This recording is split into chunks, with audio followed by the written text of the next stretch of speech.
Who knew I would make it this far? They hated, they never believed me. Yeah, I would never duck the ball. I know I make it look easy. Yeah, Mayweather with the defense. I don't care what a critic got to say. I got them picking up the pieces.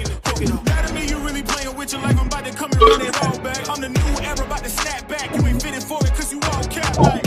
Hold up, I shoot my shot, wait, hold up. I'm really about to run this go up. You know it's all net when it go up. Ain't got no other plans, you don't need to understand, ayy. We on overtime, you don't need to understand, ayy. You just show them how to do it when you don't know what to say. Tell me how you plan to win if you plan to play the same. Moving fast, already gone, yeah, but you bringing me back.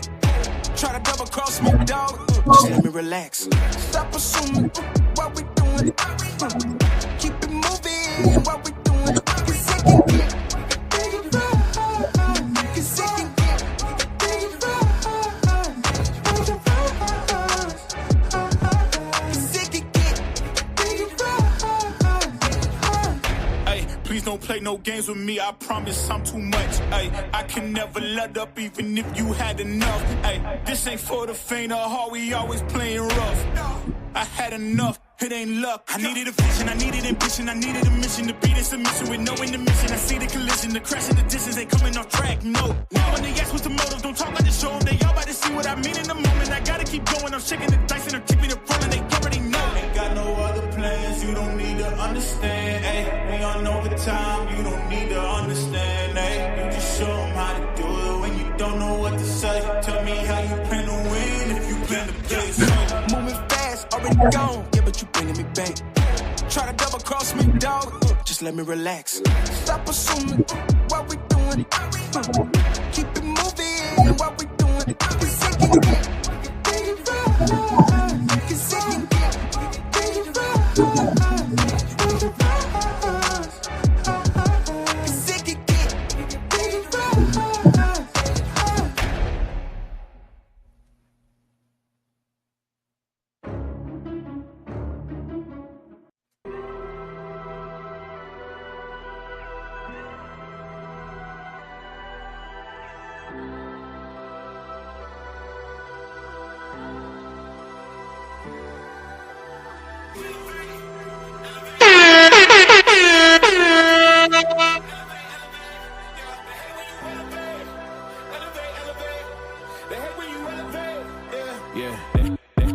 They hate when you elevate.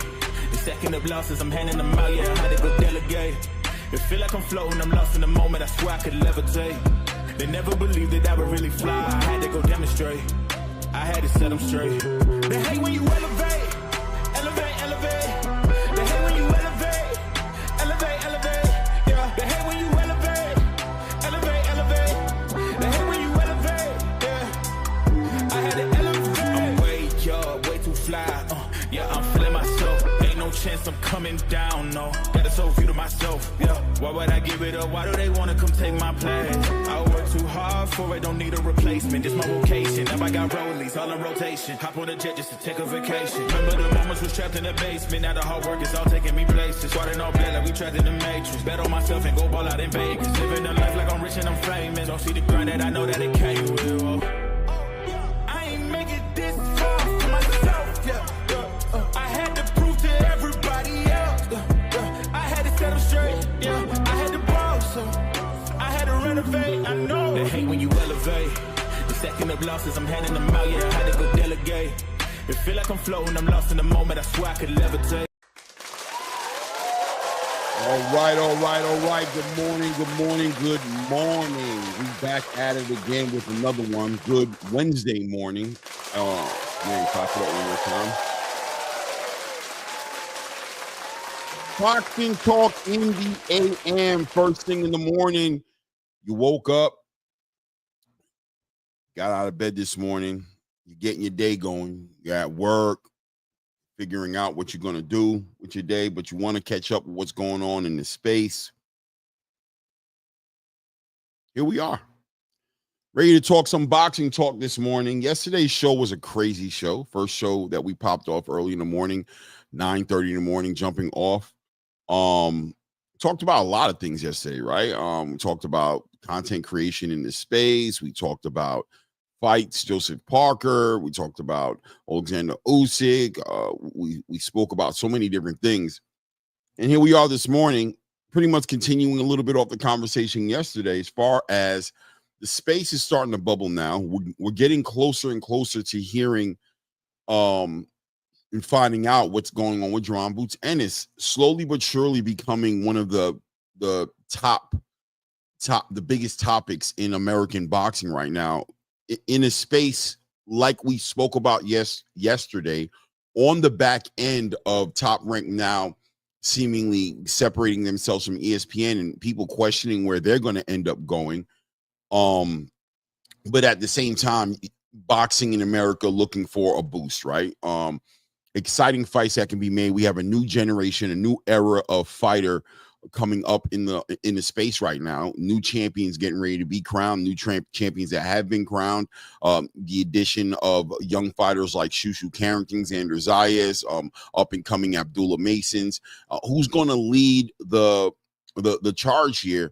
I think a lot of promise in Jaron Boots Ennis and a lot of expectations for Jaron Boots Ennis as he's been taking his time acclimating to this new spot that he's in, right? Which is a legitimate face of a generation of boxing potentially, right? There are other fighters in that argument trying to make it happen, but Jaron Boots Ennis seems to be, he seems to have a lot of potential to lead the pack, and people are really becoming a little anxious, trying to figure out what he's going to do. A lot of managers, right? A lot of people who want to manage Jaron Boots Ennis' career from a fan's point of view. And look, that's part of the game. As boxing fans, we want to see the fighters we support fight certain fighters. But like anything else, great, anything else, just like a good meal, sometimes the slow cook is the best cook, right? Sometimes that's where it's at. And it does seem like Eddie Hearns seems to be stepping back a little bit and allowing everything to settle and trying to take advantage of everything that Jaron Boots Ennis, every bit of potential that Jaron Boots Ennis may be able to achieve. A lot of people aren't co-signing that. And that's part of the game, right? That's naturally part of anything you're trying to grow, right? And right now, we might say Jaron Boots Ennis may be going through some sort of an ugly stage in his career.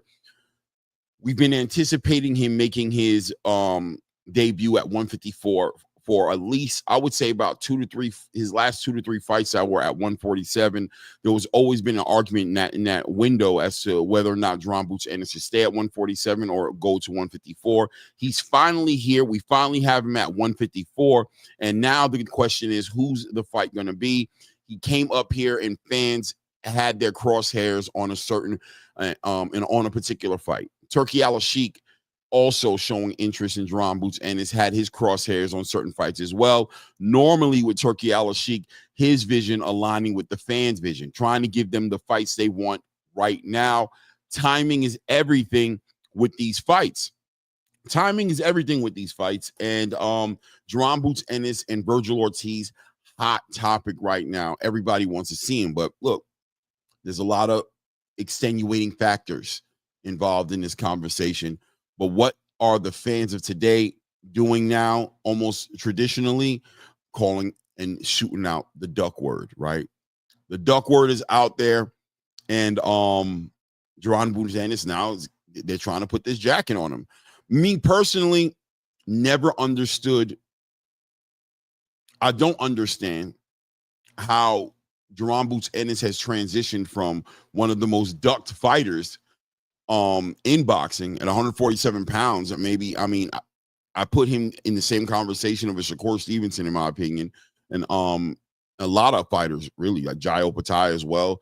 Difficult to get these guys fights, high risk getting in the ring with these guys, and the rewards have to match the risk. And Jaron Boots Ennis has always checked that box when it comes to that conversation. He's always checked the box of being the high risk from day one, right?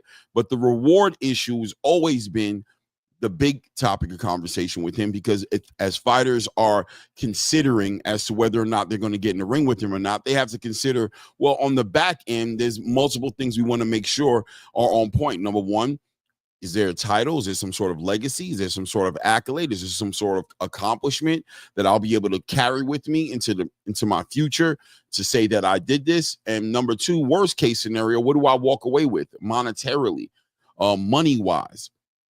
And he's become a very expensive fighter to get fights for.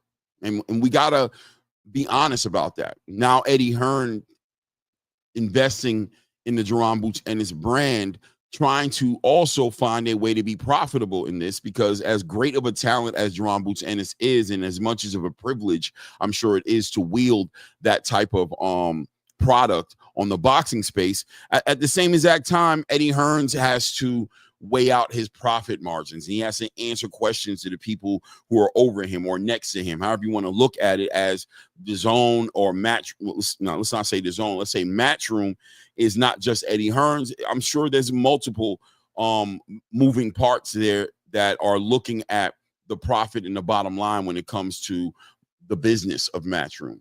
So Eddie Hearn has to make it make sense, right, ladies and gentlemen? He has to make it make sense to himself. He has to make it make sense to his partners. And, of course, he has to make it make sense for Jaron Boots Ennis. Guys, we know Jaron Boots Ennis just recently re-signed with Eddie Hearn. So they're back at it again, back to the drawing board. They've had a run for the past year and a half, and Jaron Boots Ennis, you'd have to speculate, is very pleased with what Eddie Hearn's been able to do with him thus far at this point, and has reinvested in Eddie Hearn and allowed Eddie Hearn to reinvest in him. But how are they, what agreement, and how are they going to move forward now with this new, well, not new, but this rebooted partnership? As Eddie Hearn has communicated in the past, and so has Jaron Boots Ennis, that their relationship is not just promoter to fighter, but there's actually a partnership here. And remember that Jaron Boots Ennis also ambitious and has aspirations of running his own promotional company, as well as he has fighters as well on his roster.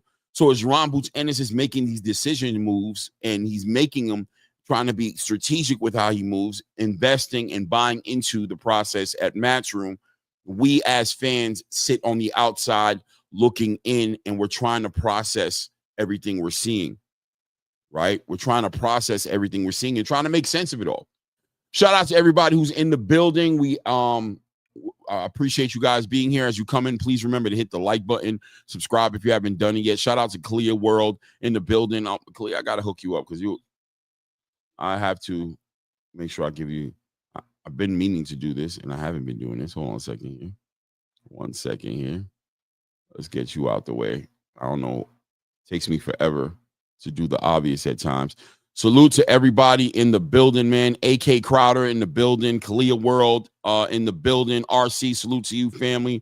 Mr. Big Play Bray, as always, salute to you, family. Big Sergeant in the building says Boots doesn't get the ROI for the promoter and TV companies that garner the money he's asking for, and his opponent. Y'all like it, man.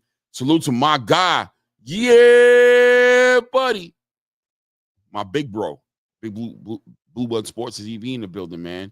Grand rising to you, family. Yeah, we got a lot to talk about. Shout out to my guy, Just Do Boxing, man. Extra shout out to Just Do Boxing. You guys make sure you check out his channel. He's always keeping us up to speed what's going on. Big Sarge in the building. AK Crowder as well. Yeah, we gotta build on this a little bit, right? The boxing fan has become very fickle, very thin, you know. Patience, thin on patience, thin on critical thinking, thin on support, right, for these fighters, right? So 2 years ago, Jaron Boots Ennis was a fighter who was the boogeyman. Everybody was ducking Jaron Boots Ennis.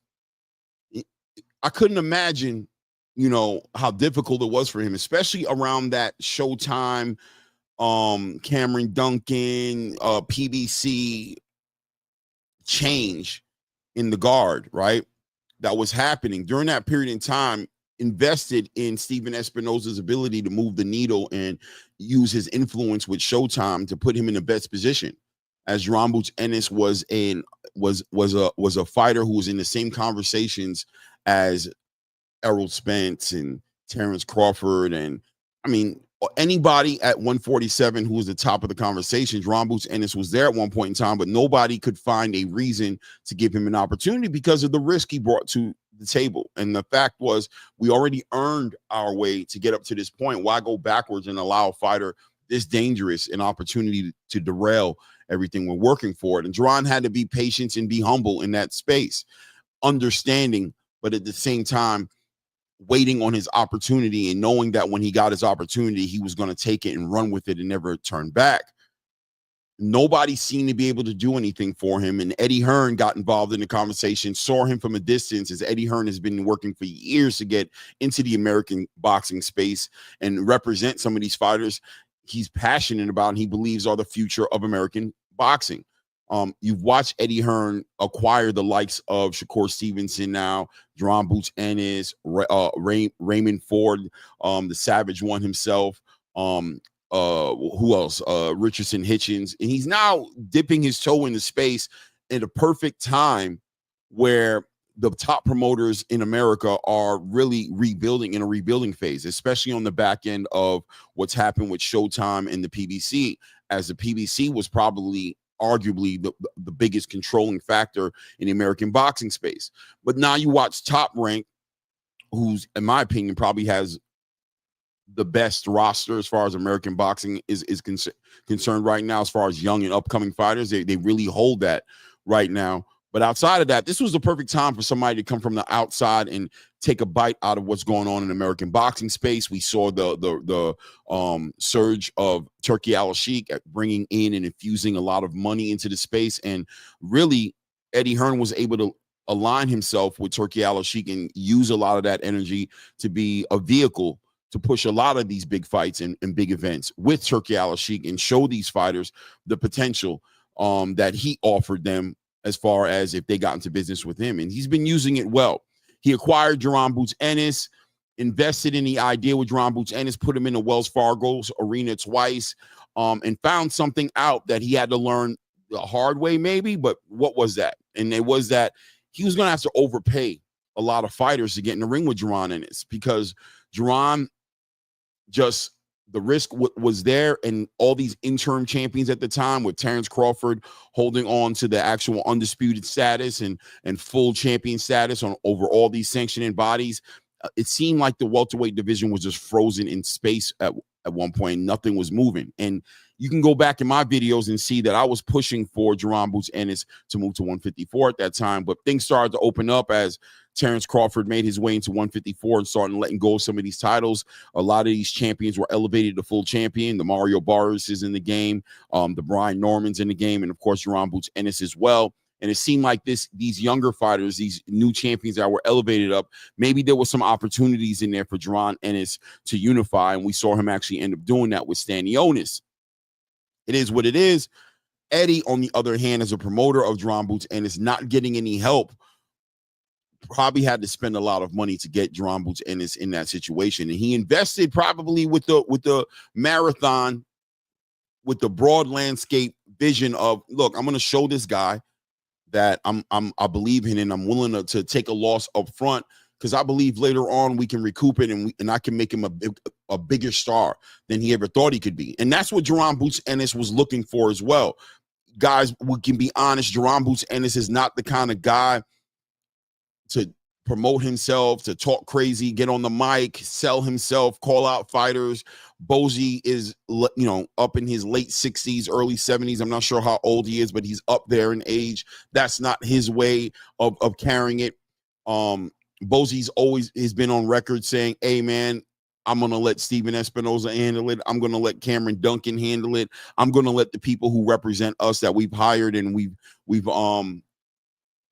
put our trust in to handle those things. We just want to fight.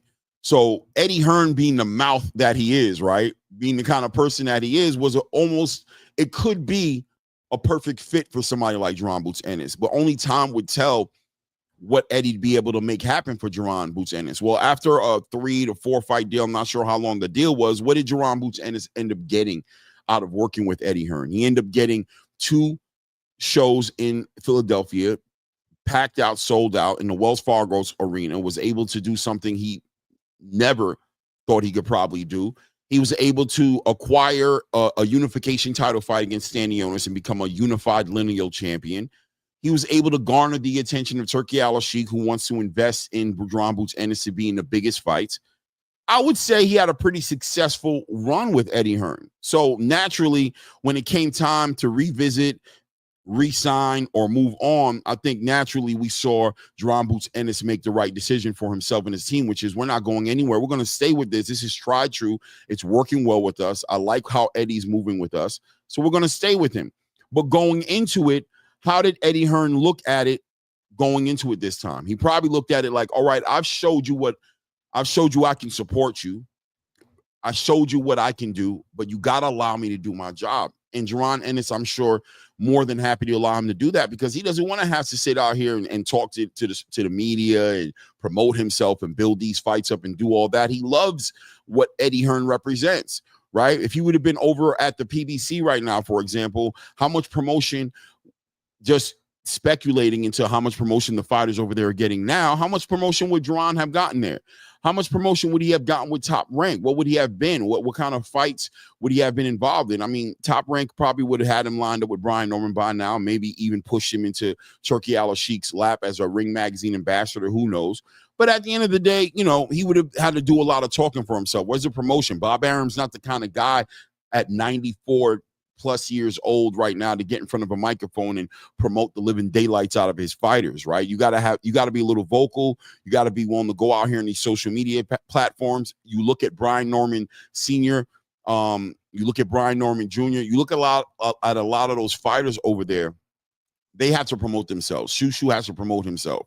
Keyshawn had to be a very vocal guy still, not really getting that promotion, getting that voice over there that would make it to where they could focus more on fighting. So Jaron was able to get that out of Eddie Hearn, and naturally he re-signed with him. Now the question is, now that we've gotten the announcement that Jaron Boots Ennis has left 147 and is going to 154, what's his next move going to be? Who is he going to fight?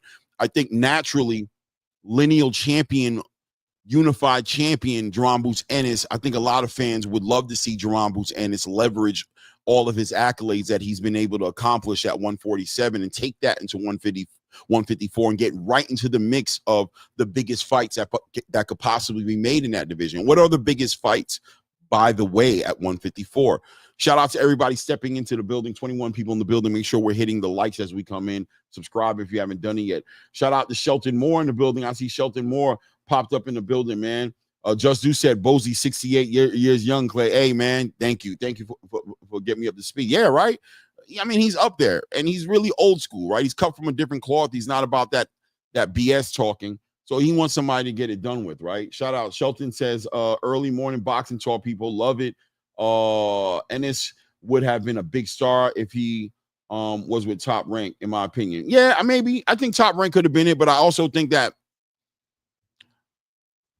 understanding that Top Rank was moving away from ESPN, I think some questions had to be answered. Some boxes had to be checked. I like the way Top Rank is moving right now. I think what we're going to see, I'll speak on that a little bit later because we didn't even talk about that yesterday, what I really think Top Rank is probably going to end up doing. But definitely didn't do a bad move with Eddie Hearn. The Butcher says Eddie Hearn trying to get two low ball fights before he lets Boots get the turkey bag. Boots don't need no tune-up. I like that, Butcher, for sure. Top Rank had the ESPN machine behind him. Yeah, but we knew that ESPN was going their separate ways very early. There was rumors even around the time when PBC was separating for Showtime. Everybody understood that Top Rank and ESPN probably weren't going to renew their relationship. It was already out there. Peace be free. Salute to you, King.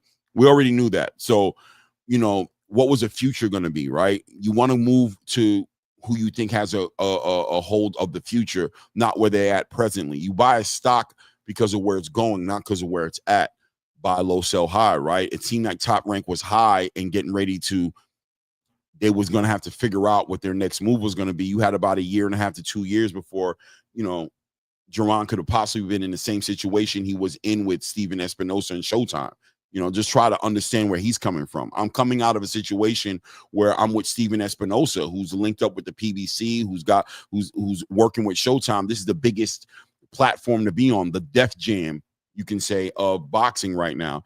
But what ended up happening? He got caught up in some nonsense when it came time for the PBC and Steven Espinosa to move on from Showtime. Where did Jaron Boots Ennis end in that situation? Did he want to get into that again, or was he going to go with somebody who looked like he was coming in with the future, which was Turki Alalshikh, which was the Zone, who seemed to be the future space and home for all these boxing companies? As far as Golden Boy, Queensberry was moving over, obviously Matchroom, and Turki Alalshikh's ability to go ahead and build bridges and destroy these lines in the sand as far as across the street politics were concerned, put Jaron Boots Ennis in a better position to be with, at that time, what it looked like was going to be Turki Alalshikh's right-hand man in Eddie Hearn. Because at the time, Eddie Hearn was really like the face of Turki Alalshikh to a degree. He was the guy who was damn near able to speak on Turki Alalshikh's behalf at the time. Now things have changed a little bit. Turki speaks for himself a little bit more, and we know he has aspirations of doing things bigger than just working with Eddie Hearn. But at that time,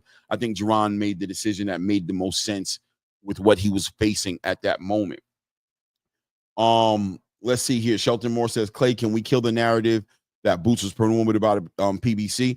No, he wasn't promoted by the PBC. He was promoted by Steven Espinosa and Showtime and managed by Cameron Duncan. But we know that Steven Espinosa had this relationship with the PBC, and we know that the PBC was showcasing their fights on Showtime. So that's where the confusion comes from. And that's why a lot of fights you saw with Jaron Boots Ennis was on PBC undercards, right? That's where you saw it. So although he wasn't being managed and pushed by the PBC per se directly, there was a relationship there, right? Without a doubt.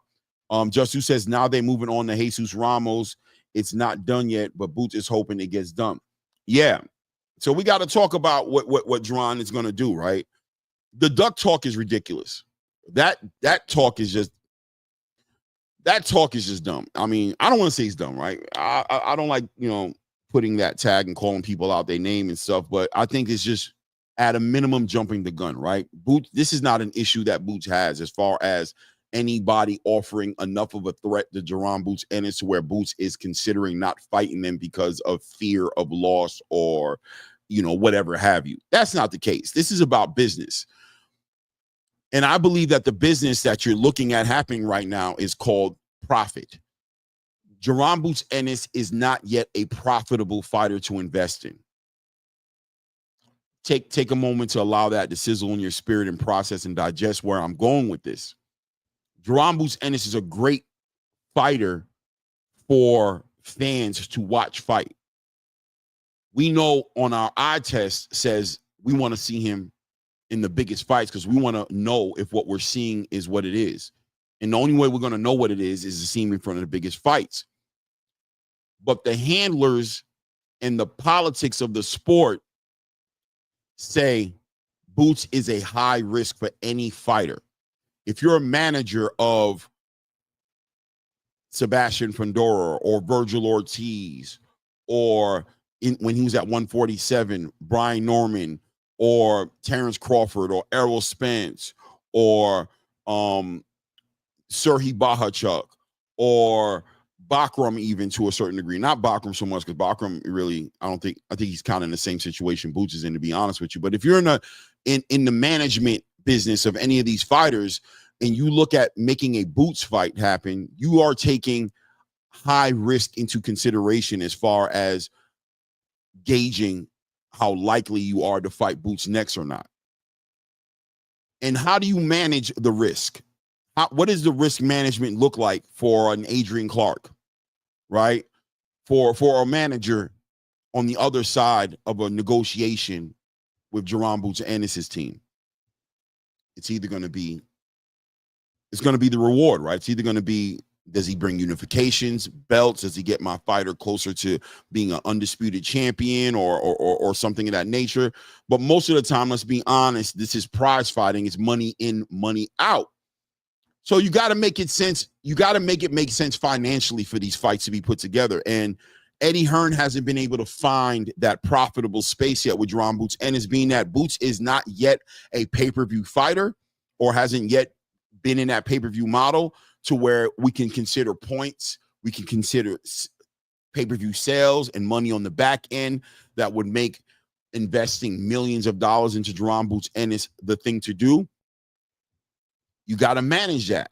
You know, Bob Arum had that relationship with Terrence Crawford the way he was giving Terrence Crawford millions of dollars, investing in Terrence Crawford, who was not a pay-per-view fighter at the time, but aspirations of seeing him get into the biggest fights into the game at the time, getting him into the ring with an Errol Spence, getting him into the ring with a Keith Thurman, a Danny Garcia, some sort of pay-per-view fight that would make sense, a Manny Pacquiao.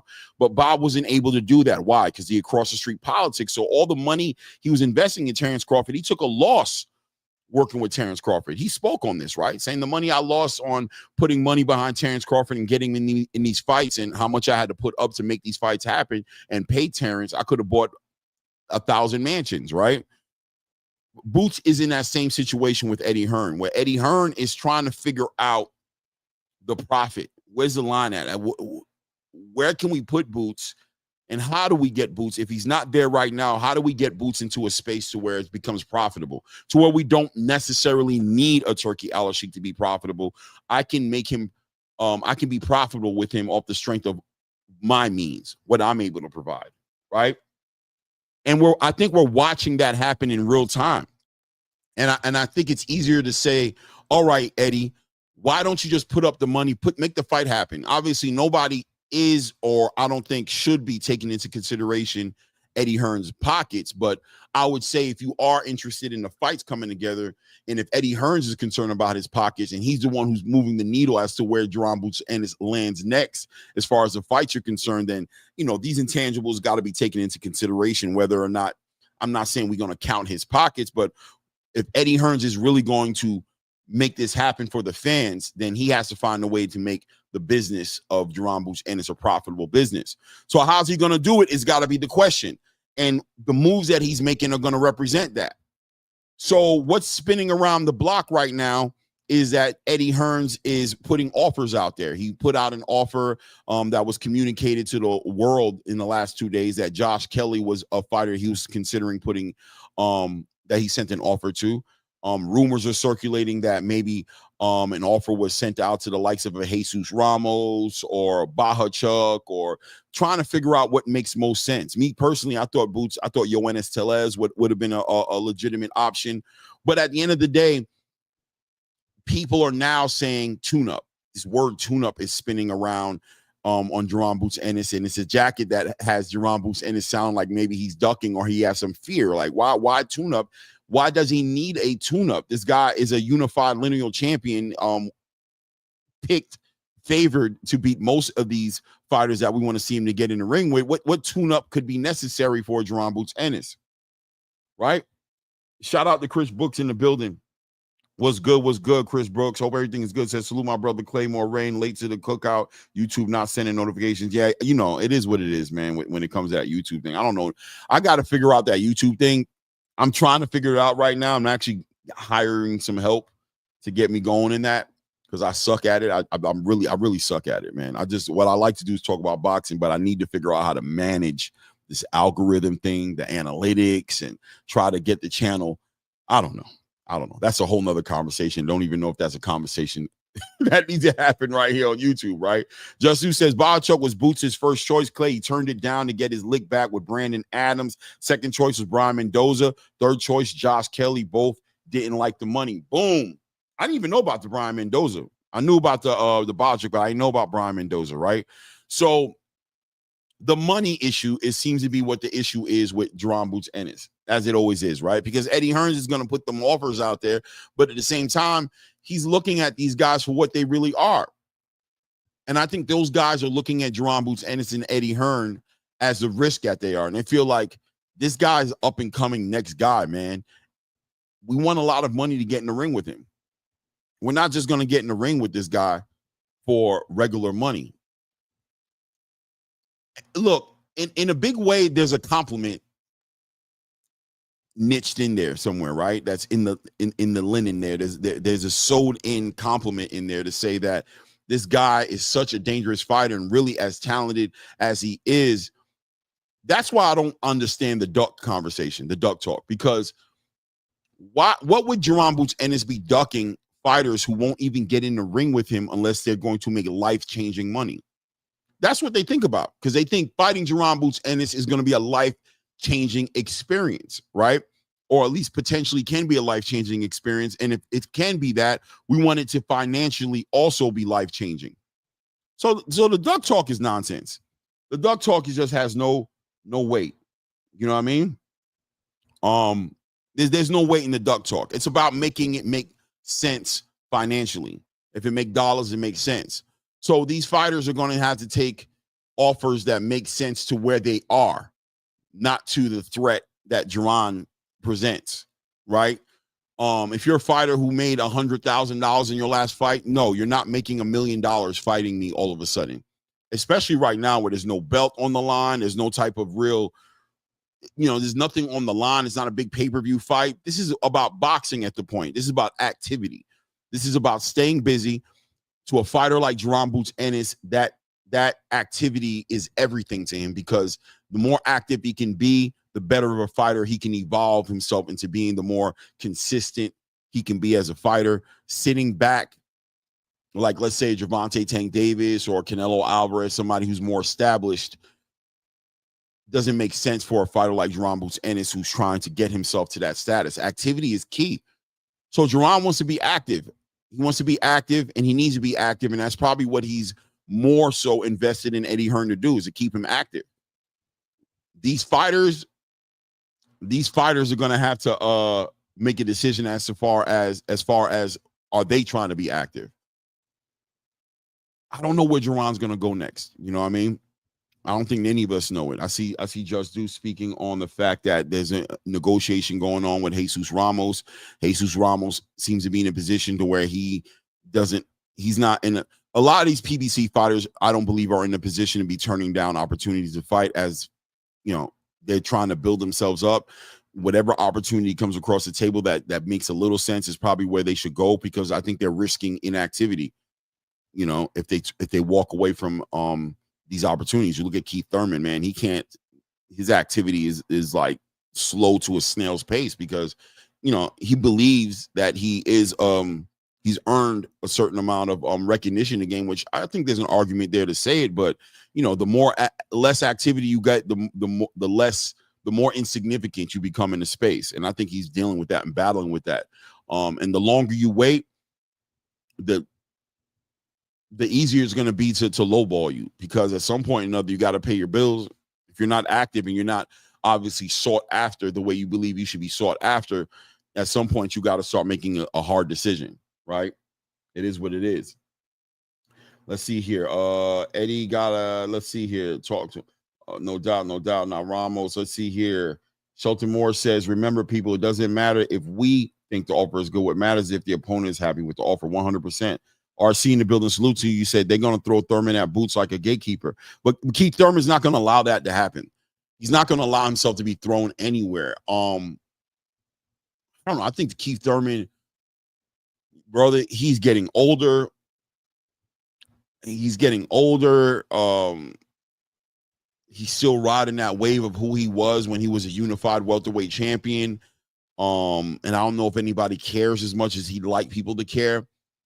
He spoke on an interview about a week ago, speaking on an offer that I guess Turkey did put out there to put him on this big card coming up with Canelo Alvarez and Terrence Crawford. If you guys don't know, there's some sort of 3-day pretty much prelims that are going to be going 20 somewhat fights inside of 2 or 3 days. They wanted to put him on there. He said they offered him some nonsense. I think what they offered him was based on what they think of him, right? When people are offering you things, like you look at Teofimo Lopez and a lot of these Edgar Belangas, a lot of these fighters who believe that they're the biggest superstars, but they're always upset because they're not getting the offers that match that energy they're putting out there. What the reality is you look at yourself in a way that the space doesn't recognize you to be in, right? And Keith Thurman is in that position right now. You're just not who you think you are. You are who you think you are. You look in the mirror, who you say you are is, I respect that. But as far as the money is concerned in the space, clearly the space doesn't recognize you in the same capacity that you recognize yourself. Thurman's going to have to make a decision as far as whether or not he's going to retire or acknowledge the idea that he has to build himself up and he has to get active again. And he has to recognize that he's lost time not being inside that ring. His stock has gone down, and these younger fighters who have earned the position to be in these bigger conversations are not going to just jump in the ring with you. You put yourself in the category of high risk, low reward. Don't have money behind you. The PBC is clearly not willing to finance and make any fighter who fights you their biggest payday. So how are you going to navigate this? You can only filibuster so much on these social media platforms, so much before a reality has to start settling in, which is you're either him or you're not him at this point. And what are you willing to do to get to where you believe you should be? Because you may have to do that work. That may involve paydays that aren't matching the paydays you think you deserve, and it might require matchups that are more difficult than you probably want them to be for the money that you're getting. There's a lot of decisions that are going to have to be made. It is what it is. The Butcher said he's speaking Josh Kelly, UK. He can get 65,000 people to sell out the arena. His offers are disrespectful. Josh Kelly has to make a decision as well, because I'm going to tell you right now, Josh Kelly's not an exciting fighter.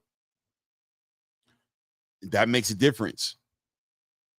Yeah, he might sell out, well, however many number of people that you're talking about, 65,000 people in the arena. I don't know Josh Kelly that well to know whether he can do that or not. But if that is true, what you're saying, the Butcher, well, the reality is he may be a high risk, low reward fighter. Who's willing to put the money? That's what it comes down to. Who's going to finance all these situations and make it make sense for these fighters? You got a fighter like Josh Kelly who's going to move around the ring, box, make it difficult, and I got to cut this ring off. I got to get my IQ on point. There's a risk that I'm going to lose this fight just off the strength that he can outpoint me, and I can't cut the ring off on him. How much money are you, who's financing Josh Kelly? Right? So Josh Kelly may feel like, yo, I'm worth a lot more money because he made like a half a ticket fighting on a Turki Alalshikh card some time ago. But, you know, Turki Alalshikh's pay grade and the rest of the game is two different conversations. What you can get and you should get to fight on a Saudi Arabia card is not going to match what you should get or could get on a Queensberry, Matchroom, Golden Boy, Top Rank, whatever, or the Zone card. That's not the same situation. And these fighters have to understand that. If you're with Turki, okay, the conversation could be different. But outside of Turki, there's a world that's still moving the same way it was moving before you got into negotiations with a Turki Alalshikh. That doesn't change. Turki's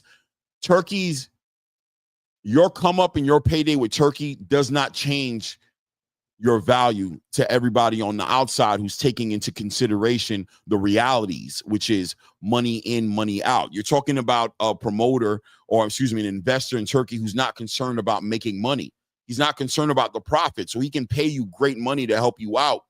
But once you get out into this real world, oh yeah, we back to the numbers. We're back to the numbers. We're back to the table looking at the numbers about profit margins, money in, money out. We got to take that into consideration when we're talking about doing business with you. And is Josh Kelly putting that type of money in a promoter's pocket to ask for over $500,000 to fight a Josh Kelly who brings no belt, no nothing? A lot of people, especially when you're talking about a Jaron Ennis or an American fighter, right? It is what it is. So we got to take all those things in consideration, and there's got to be some humility for a lot of these fighters who are, in my opinion, may have been compromised a little bit mentally as far as what they're worth based on an experience they had on a once or two in a lifetime opportunity to fight on a Riyadh card and make millions of dollars. You know, Josh Padley got that payday working with Turki Alalshikh, and it changed his life. But before that payday, he was a full-time electrician.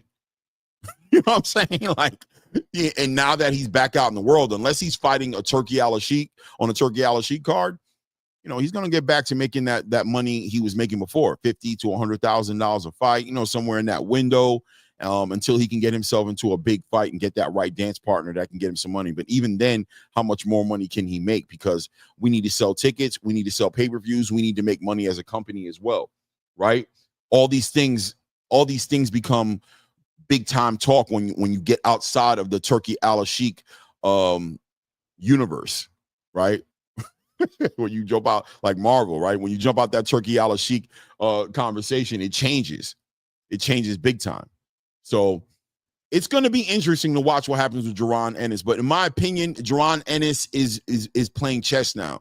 He's in the he's back into he's never gone to the Turkey world. He's been taking his time to go into that because at the end of the day, activity is very important to him. He's not a Turkey fighter. He's not a Ring Magazine ambassador. He's a matchroom fighter. What Eddie Hearns can do for him is very important, and Eddie Hearns has to be able to manage and work the way he can work, and we can't just depend on Turki Alalshikh's bag to make it make sense for us. Salute. Good morning, Tay Bugs in the building. Let's see here. Salute to my guy Robert Channel with the $10, putting some color in the channel here. Appreciate you. King says, I believe Boots is super talented, but Turkey exposed how he's moving in the short term. With that said, based on styles and ability, what are your top 3 toughest fights at 154 for Boots and why? I like that question. Thank you, Robert Chandler. Top 3 fights for Boots right now.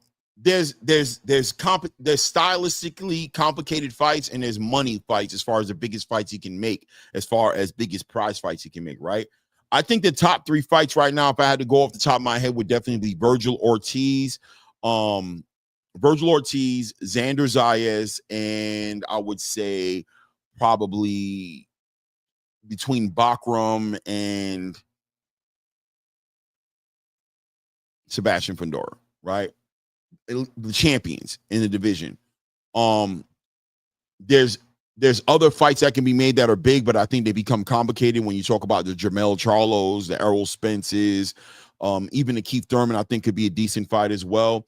I think those fights kind of have a nostalgic energy about them that have their value in their own way. But the top fights I think that fans want to see, which is what Turki Alalshikh is going to be interested in, because that's what it's all about. Turki Alalshikh controls a lot. He's a big part of the conversation because your biggest paydays until somebody shows us different is going to be with Turki Alalshikh. So big fights, big paydays, right? Those things have to get on the same page, and Jaron Boots Ennis happens to be somebody who can be in the Turki Alalshikh conversation, but he has to be involved in the biggest fights that could possibly be made, and those biggest fights are going to be what Turkey thinks they are. I don't know that Jaron Boots Ennis wants to invest in the Turki Alalshikh model so quickly. I think he wants to take his time, get belts unified, and do all these different things, right?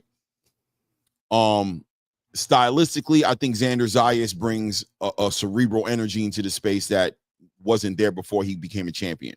I believe most of these fighters at 154 stand in front of each other and beat the dog-ish out of each other, right?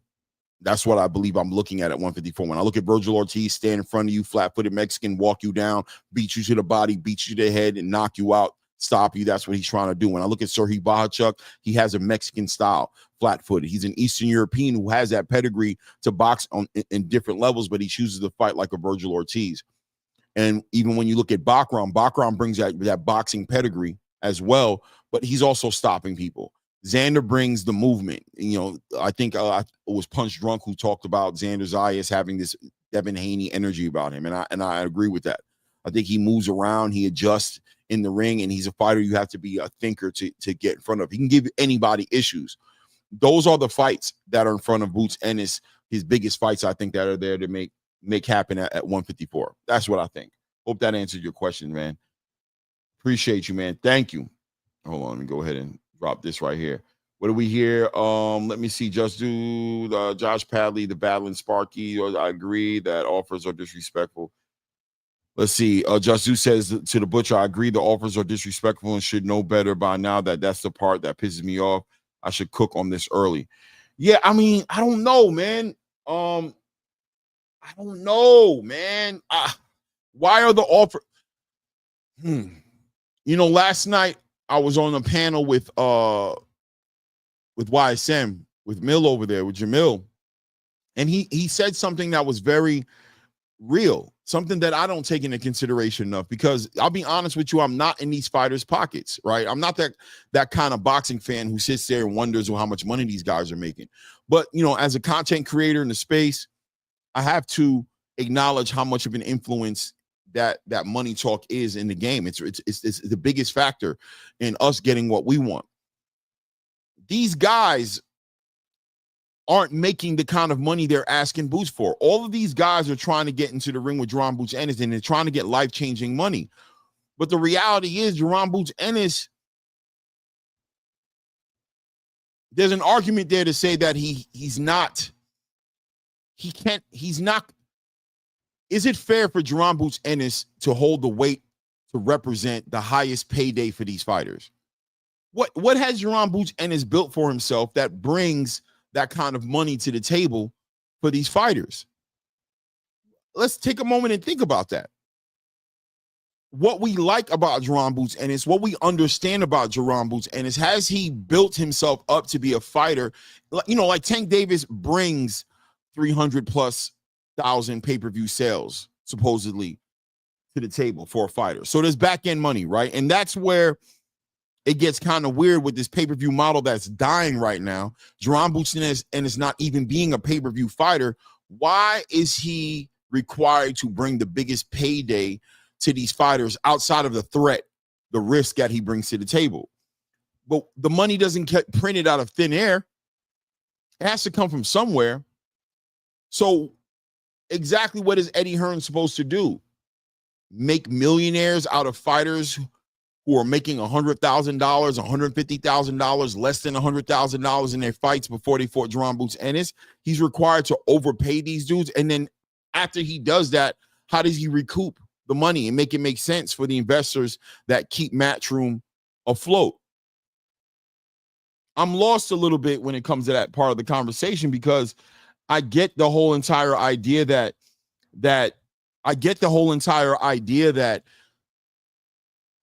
fighters want to get paid, but how is Eddie Hearns offering Josh Kelly $250,000, $300,000 to fight Jaron Boots Ennis a lowball offer? In comparison to what? What is Josh Kelly comparing?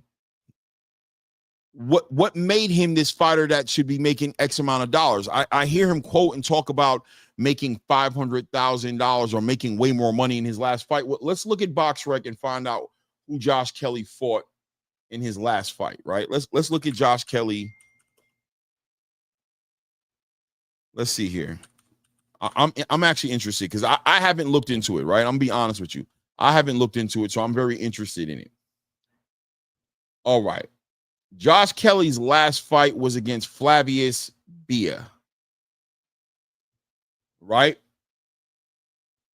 This is who he fought last. Let me go ahead and open this up here. Let's open this up here. Hold on here. Boom, boom, boom. Give me a minute here, guys. Share. All right. All right, let's take a look here. Josh Kelly's fight was against this guy right here. Does anybody know who Flavius Bia is? Well, Josh Kelly was able to stop him, right?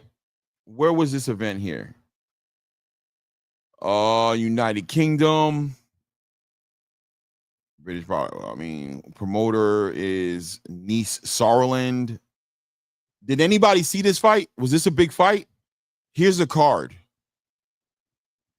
Here's a card he fought on, and he headlined the card, right? He headlined the card, knocked this guy out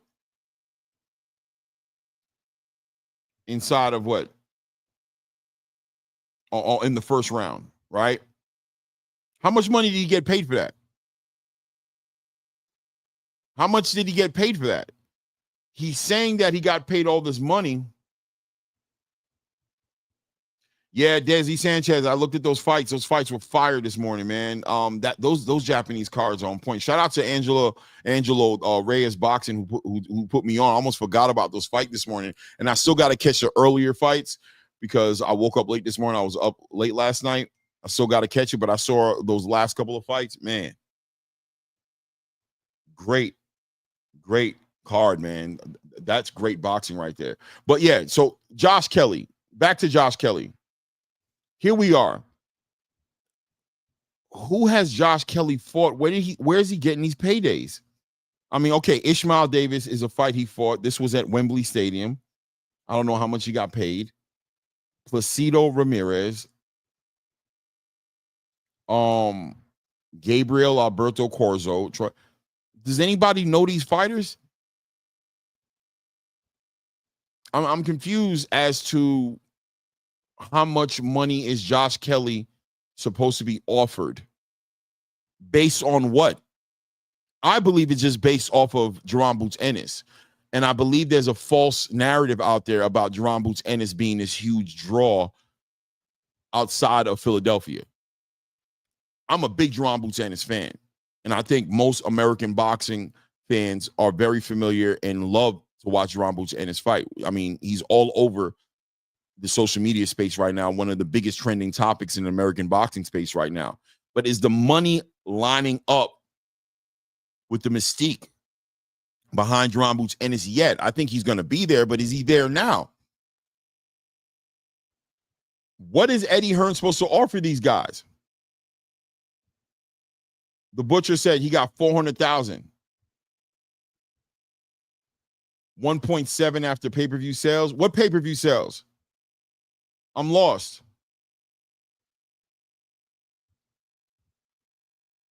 It was a pay-per-view?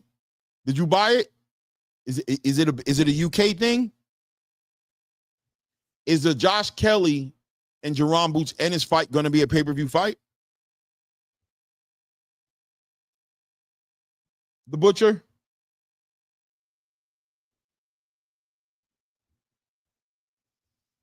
Clay, I ain't going for that. Everybody Boots fighting is ducking and asking for more money. Nah, not going for that. And he's not the biggest star at 154. Not yet, but he will be. Thank you. That's where I'm at with it.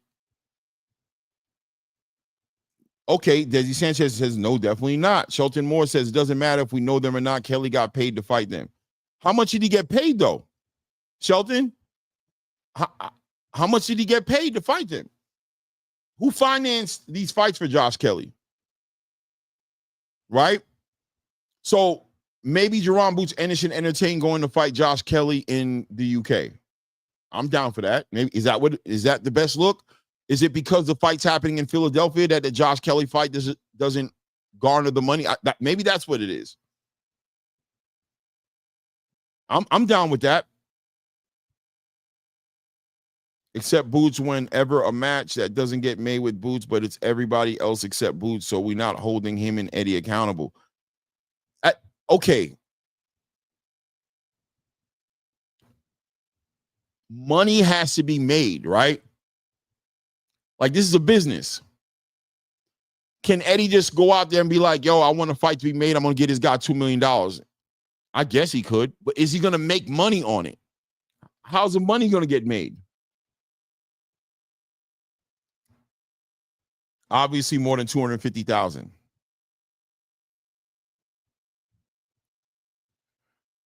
Right, okay. They do pay-per-view in England, but is that what happened? There was a pay-per-view in England? Let me see here. Was that what it was? Was it a pay-per-view event in England? Was this fight event named Fast and Furious? Hold on. It says United Kingdom Channel 5. Is that another name for is Channel 5 a pay-per-view channel? Event named Fast and Furious. Let's look up the event. Let's see what the event was. What was it called? It was called Fast and Furious. All right, let's look up Fast and Furious. Boxing UK. Let's see what comes up.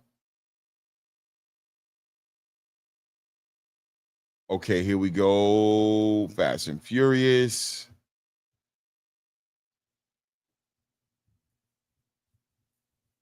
Josh Kelly, Flavius Bia, Fast and Furious. It was in June 6th. I don't think this was pay-per-view. Josh Kelly, Fast and Furious. Let me open this up here. Hey, sorry, there's no Josh Kelly dates. I'm not sure. I'll be honest with you. I'm not sure. I'm not finding anything that's letting me know. So should Boots go and fight Josh Kelly in the UK? Is the issue the fight being in Philadelphia? Is that what it is?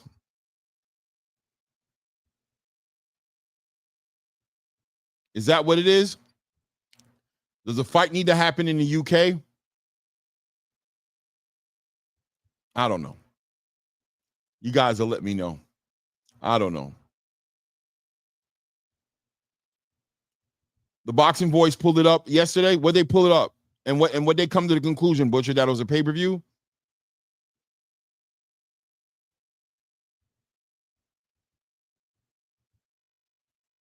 UK PPV. Let's do it like that.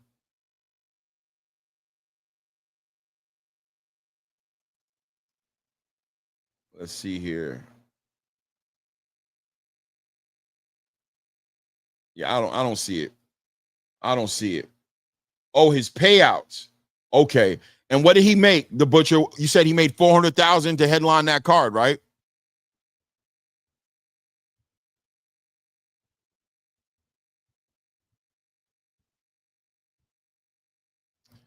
That's interesting. And who paid out that card? Was it so I guess United Kingdom Channel 5 whatever Nice Sorlin? This guy right here.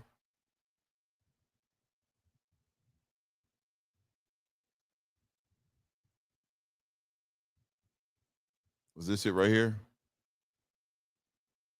Yeah, this was the event.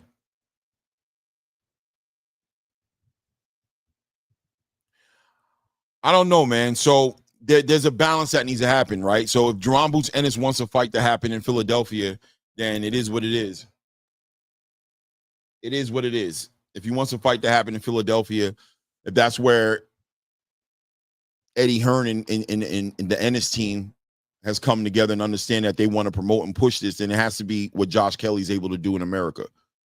And if Josh Kelly can sit there and fight in England, then I guess that's what he'll end up doing, right? That's what he'll end up doing. It is what it is. I just think at a conclusion, just to kind of land this plane and get this all said and done with, Jaron Boots Ennis has to strategically be moved. Eddie Hearn has to move him strategically because he's not an easy fighter to get fights for.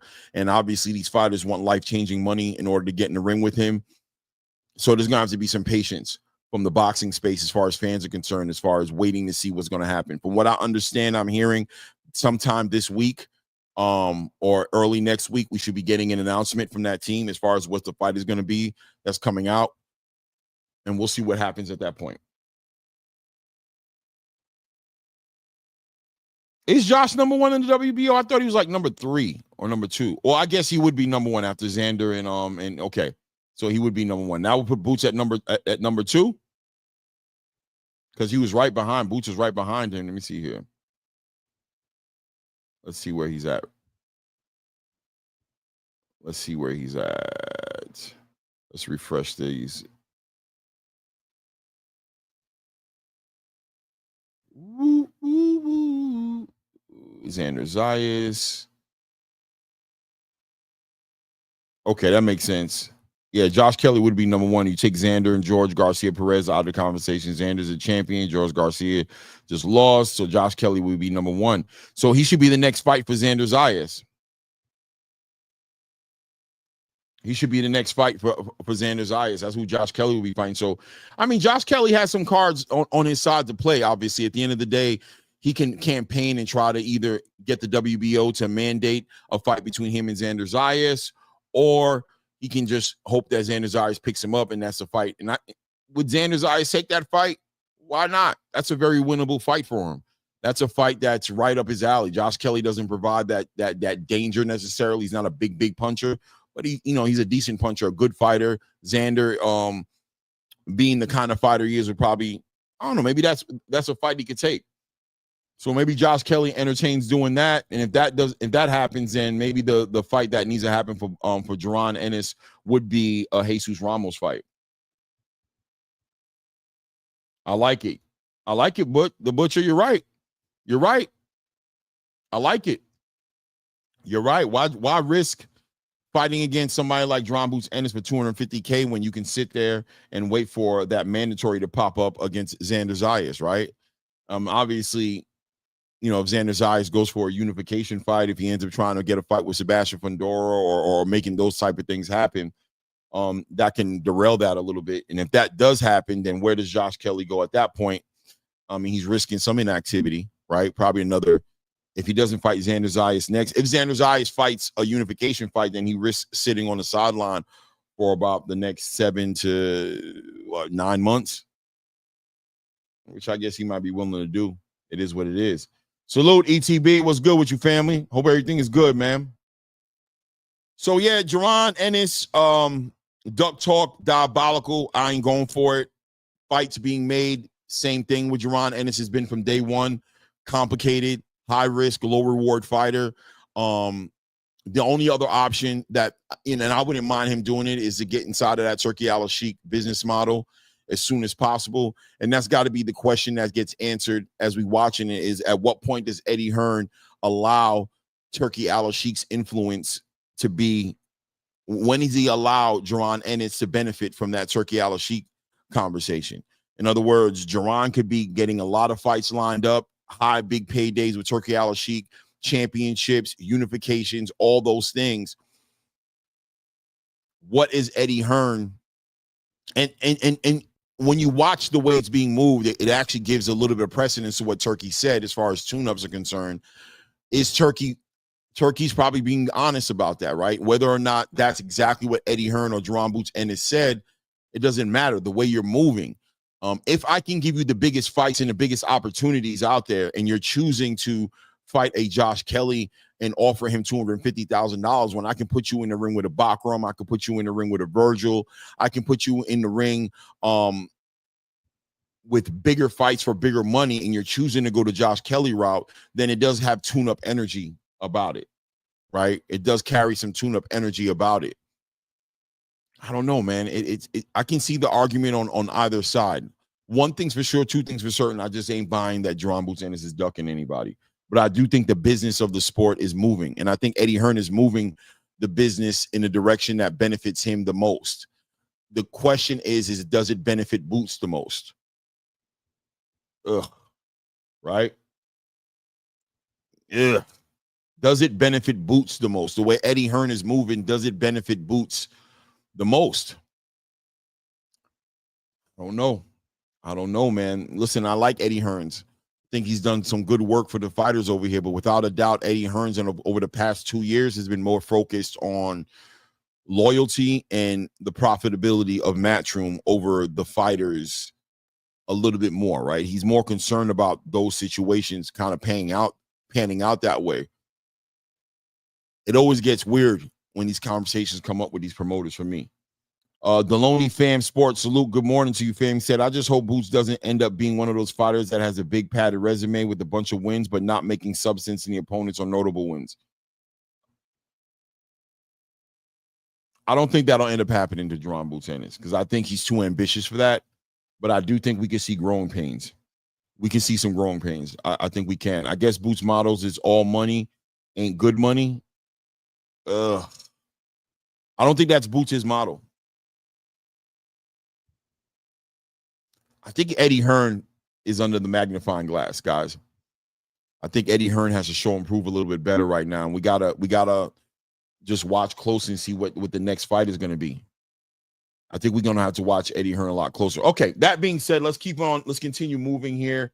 We got a card popping up this weekend. Oscar Duarte versus Kenneth Sims Jr. card popping up this weekend. Big fight for Oscar Duarte and Ken Sims Jr. I believe this will be a welterweight fight. This fight right here, both these guys need a significant fight to get in the conversation about what's going on at 147. 147, obviously wide open. We know who the champions are, but it doesn't have that star yet. If anybody's holding the weight in that division, will probably be Brian Norman Jr. Devin Haney obviously coming and trying to take a shot at Brian Norman Jr., bringing in his accolades and his accomplishments, but it does seem the more accomplished fighter in the division and the biggest threat in the division would be Brian Norman Jr., Ken Simmons, and Oscar Duarte. Both those guys. What is he saying here? Mind your business. Exactly, Clay. That's really my point. Like how none of these fights getting made, but he fighting Kelly. And that just be my view. And that's what I didn't understand on Mills' panel last night. Yeah. These conversations get interesting, right?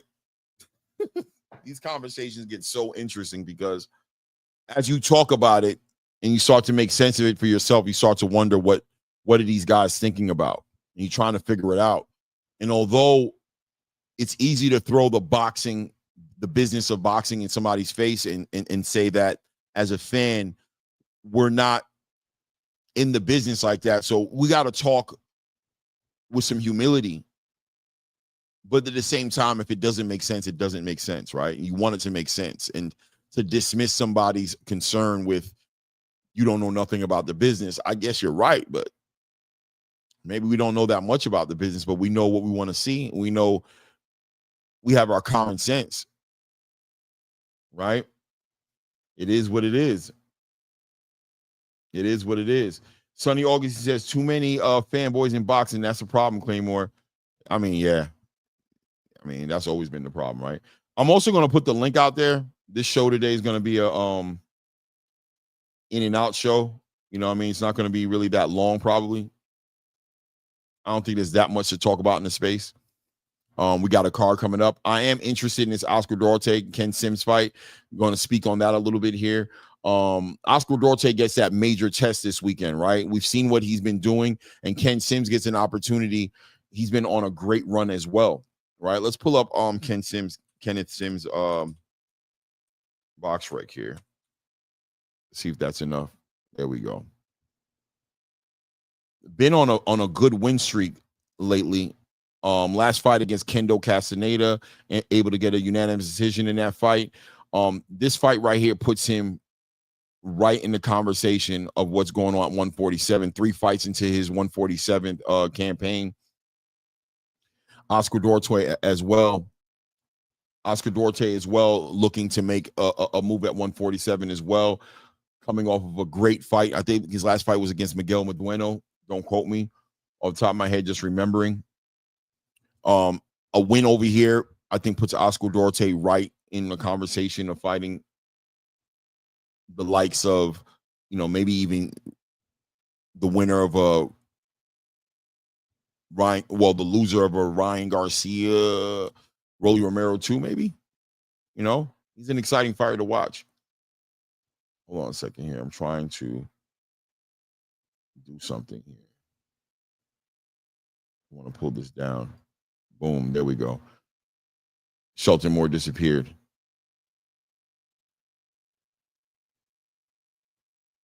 Shelton Moore disappeared. This fight should be a very competitive fight, man. A big test for Oscar Duarte. I think Ken Sims is going to bring that pedigree where Oscar Duarte doesn't get. He's kind of used his last fighter, and Miguel Medueno really stood in front of him and just gave him the fight that he wanted and just became a will, fisticuffs, a fight of will over everything else. This fight right here, Oscar Duarte is going to have to cut that ring off, and he's going to have to put Ken Sims in a compromised situation. He's going to have to be able to cut that ring off and force Ken Sims to get into a fight. And that's what you're going to look at. That's a stylistically great fights, right? The boxer versus the puncher. Is Ken Sims going to get dragged into the fight, or is Oscar Duarte going to be able to, or is he going to is Oscar Duarte going to get dragged into a boxing match? It's going to be interesting to watch that come together. Watch that come together. Hold on one second, ladies and gentlemen. Bear with me.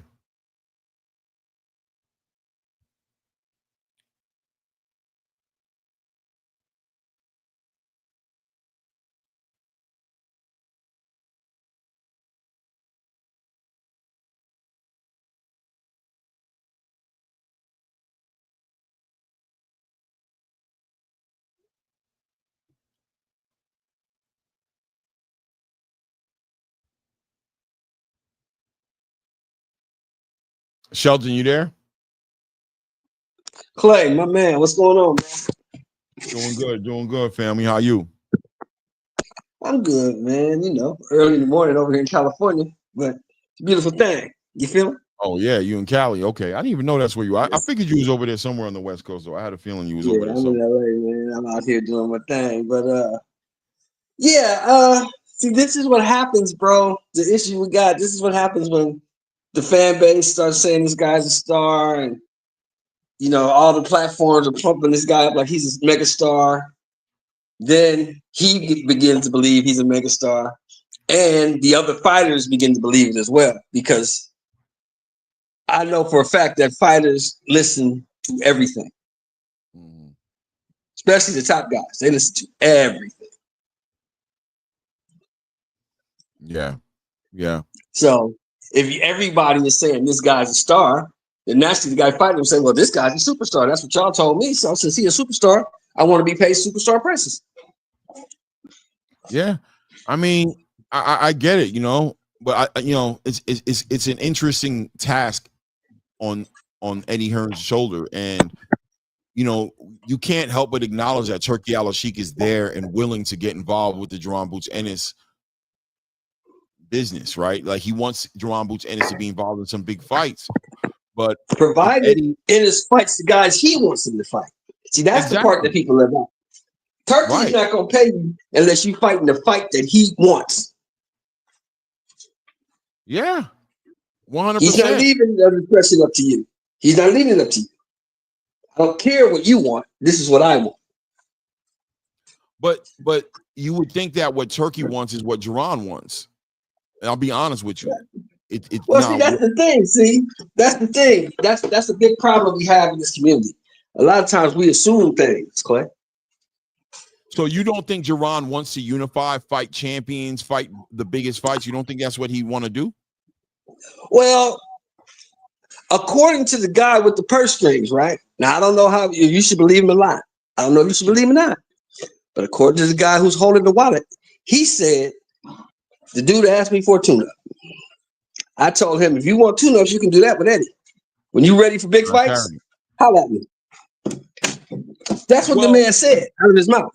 Well, Turki's not talking to Jaron. Jaron not talking to nobody. Turki's talking to Eddie, right? Well, this is my point. This is my point. I'm going to say this. Speaking for myself, if it was me, I wouldn't care who it was. If the man was telling a lie, I would come and say, hold on, I never asked that man for no tune-up. Or my representation, hey, go tell the people that I never asked that man for no tune-up. Have you heard that? No, I haven't heard that, but I wouldn't expect Eddie Hearns to necessarily do that. I'll be honest with you. And Jaron is only going to he's lying. It doesn't matter. That shit has nothing to do with our business relationship. If you lying, you're lying. That's why I tend not to think that the man is lying. So what I'm saying is, I don't think Turki's lying. I think there's a language barrier with Turki Alalshikh, and I think the way he communicates things, I think he sums up things very quickly, right? In other words, if you're telling me you don't want to fight the hardest fights and you want to fight a Josh Kelly, to me, you're telling me you're looking for a tune-up. I can see Turki Alalshikh saying, yeah, he was looking for a tune-up, and a tune-up being a Josh Kelly or a Jesus Ramos or a fight he's not interested in, and he's calling it a tune-up and basically saying that he said he wants tune-up fights. I'm not into those fights. You know what I'm trying to say? Like, yeah. Just, I hear you. Go ahead. I mean? I think there's a language barrier there, and I don't think Turki's lying at all. I think Turki's just speaking his truth based on how he sees it. You know what I'm saying? Mm-hmm. That's how he looks at it. I'm trying to offer this guy. And you're also saying that nobody's going to come out because they don't want to damage the relationship, right? Say it one more time. And you're also saying that nobody's going to say anything. No, that's not true. I didn't say that. They're not going to do that because they don't want to damage the relationship. Correct? Nah, I don't think that's necessarily it, because Turkey's not, as long as you're not talking about Turkey's religion or his country, or you're trying to discredit him, call him a liar, or put some weird jacket on him. Turkey doesn't care about that. I just think at the end of the day, that's not the important thing. It's not okay. as important as a priority for Eddie Hearn or Jaron Ennis from their point of view to debunk something that Turkey's saying. I think what's more important from their point of view is the business of boxing. To work it out. To work it out. In a fight, right? It's like, I don't care to like debunk it. I don't think it's that big of a deal. It's okay for Turkey to look at it that way. I get how Turkey feels, and I don't care what the boxing. And that's another thing that I think people are acknowledging, is that that these guys don't care about what fans are saying no more. Fans don't hold the weight no more. The obligation or the need or feeling like I need to clarify this, and I don't want the fans thinking this about me, and they think this about me. They don't feel the need to explain themselves to fans anymore, because they're more like, yo, when we put the fights on, they're gonna watch it because you're an exciting fighter. So they're not gonna. And they should always feel like that. He can't dictate. He can't let the fans dictate how he moves. You can't. Right. Because that's gonna wind you up like Wilfred Benitez if you do that, or like Devin a little bit. You know what I mean? I mean, to be honest, you stay on his neck. Why you stay on that man's neck like that, man? I'm not on his neck. I like Devin. I support Devin. You know what I'm saying? But I'm being honest to say that the way he fought Ryan Garcia, in my opinion, was driven by algorithm energy. You know what I'm saying? Like he heard. Bill, Bill lives and dies. I truly believe, brother, that Bill lives and dies based on the algorithm. Listen, as a team, right? As a unit, as one team.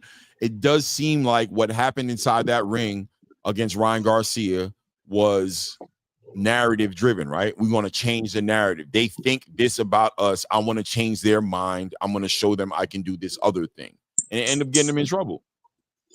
I tell you what, he better not listen. He better not listen to the fans in this one. I think they're past that. I think they're past that. I think a lot of these boxers are starting to realize that, and I think that's because we're so wishy-washy as fans. We'll celebrate you today, but we will destroy you tomorrow if you look bad doing exactly what we ask you to do. You know what I'm saying? We'll carry you right down like, dummy, why'd you do that? That was the dumbest thing you ever did. When did you turn into a puncher? But you said, yeah, all right, bro. I don't care, bro. So at this point, you're gonna probably see a Devin Haney who's not gonna be operating at all based on what the fans said. But just kind of. I got a ton of respect for Devin after that fight because he kept getting up, bro. You got to give it to him. He kept getting up. And once again, the old school boxing fans, the people like us who are gonna sit here and acknowledge these things, we're gonna do that. But the casual fans, these young fans, they're not gonna. Yeah. They're not going to respect it. They're not going to be like, yo, he came up in there. He looked like he had a bad weight cut. He didn't care. He got up, came right back, stepped to Ryan like he said he wasn't going to. Nah, it's going to be he was stupid. He was dumb. That's not the way he fights. Who told him to fight that way? This guy thought he was a puncher all of a sudden. But you guys were clowning him and saying that, you know what I mean? He was pillow fisted and wouldn't fight that way. And he did. And what did it get him? And then he got PEDs involved in it with Ryan Garcia. And y'all shitted on him like he was the one. Y'all blamed him like he used PED. And that's the one thing I don't like when I hear it, on these platforms, right? Mm-hmm. Oh, the PEDs really did. It doesn't matter. If there he is. Was in the system, it was in the system. It doesn't matter if it was little or a lot. It's banned, and it was in the system. Yeah, 100%. I mean, that's when you're dealing with a space like that, you don't listen to them. That's a smart thing to do. If I'm managing a fighter in this space, I'm telling my fighter, F these fans. I ain't gonna lie to you. Yeah. Not to a certain degree. Shout out to YSM in the building. My guy Mill in the building. What's good, family? Clay, I appreciate you hopping on yesterday. Oh no, I appreciate you having me up there, man. I appreciate it. It got a little spicy towards the end, but because there's always a guy that, like, boxing fans treat this shit like it's a game. So they feel like if, I'm a Terrence Crawford fan, if I'm a Gervonta Davis fan, then everybody else is ops, and they carry it like that. And that's, I've been dealing with that guy for a bit. That's how he operates. Yeah, that's how his mind works. That's how he functions. Yeah, it's like for me, bro, I try to put myself in everybody's shoes and okay, what makes sense for them. Like with the Brian Norman and Boots situation, I felt like what made sense for Brian Norman and them is let me get some defenses. Let me make some money. Right. Dudes, we think that fighters be making all this money.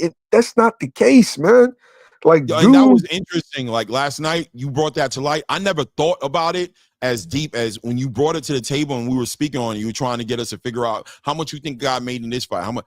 I ain't gonna lie, that took me in a space where, like I said, I was like, it was class in session last night. You were really dropping some jewels last night when it came to that part of the conversation. And I even brought that up this morning to say, what are these guys getting paid to the point to where Boots has to be their life-changing payday? How did that happen? Well, let me say this, Clay. Let me say this. People don't understand that. You know, in America, we have this thing called a luxury tax, right? Yeah. You know that, right? Yeah. So anything you make over $250,000 in one transaction is subject to the luxury tax. You know that too, right? I mean, I didn't know the exact number, but I knew there was a number for the luxury. Anything over 250 in one transaction, and that's 35% off top. Ooh, off top. Yeah, but then, Mills, hold on one second. If you got a state tax, you got to pay that. If your state has federal, you got to pay your federal, and then if your state has state taxes, you got to pay that. That's a lot of money going off that check, bro.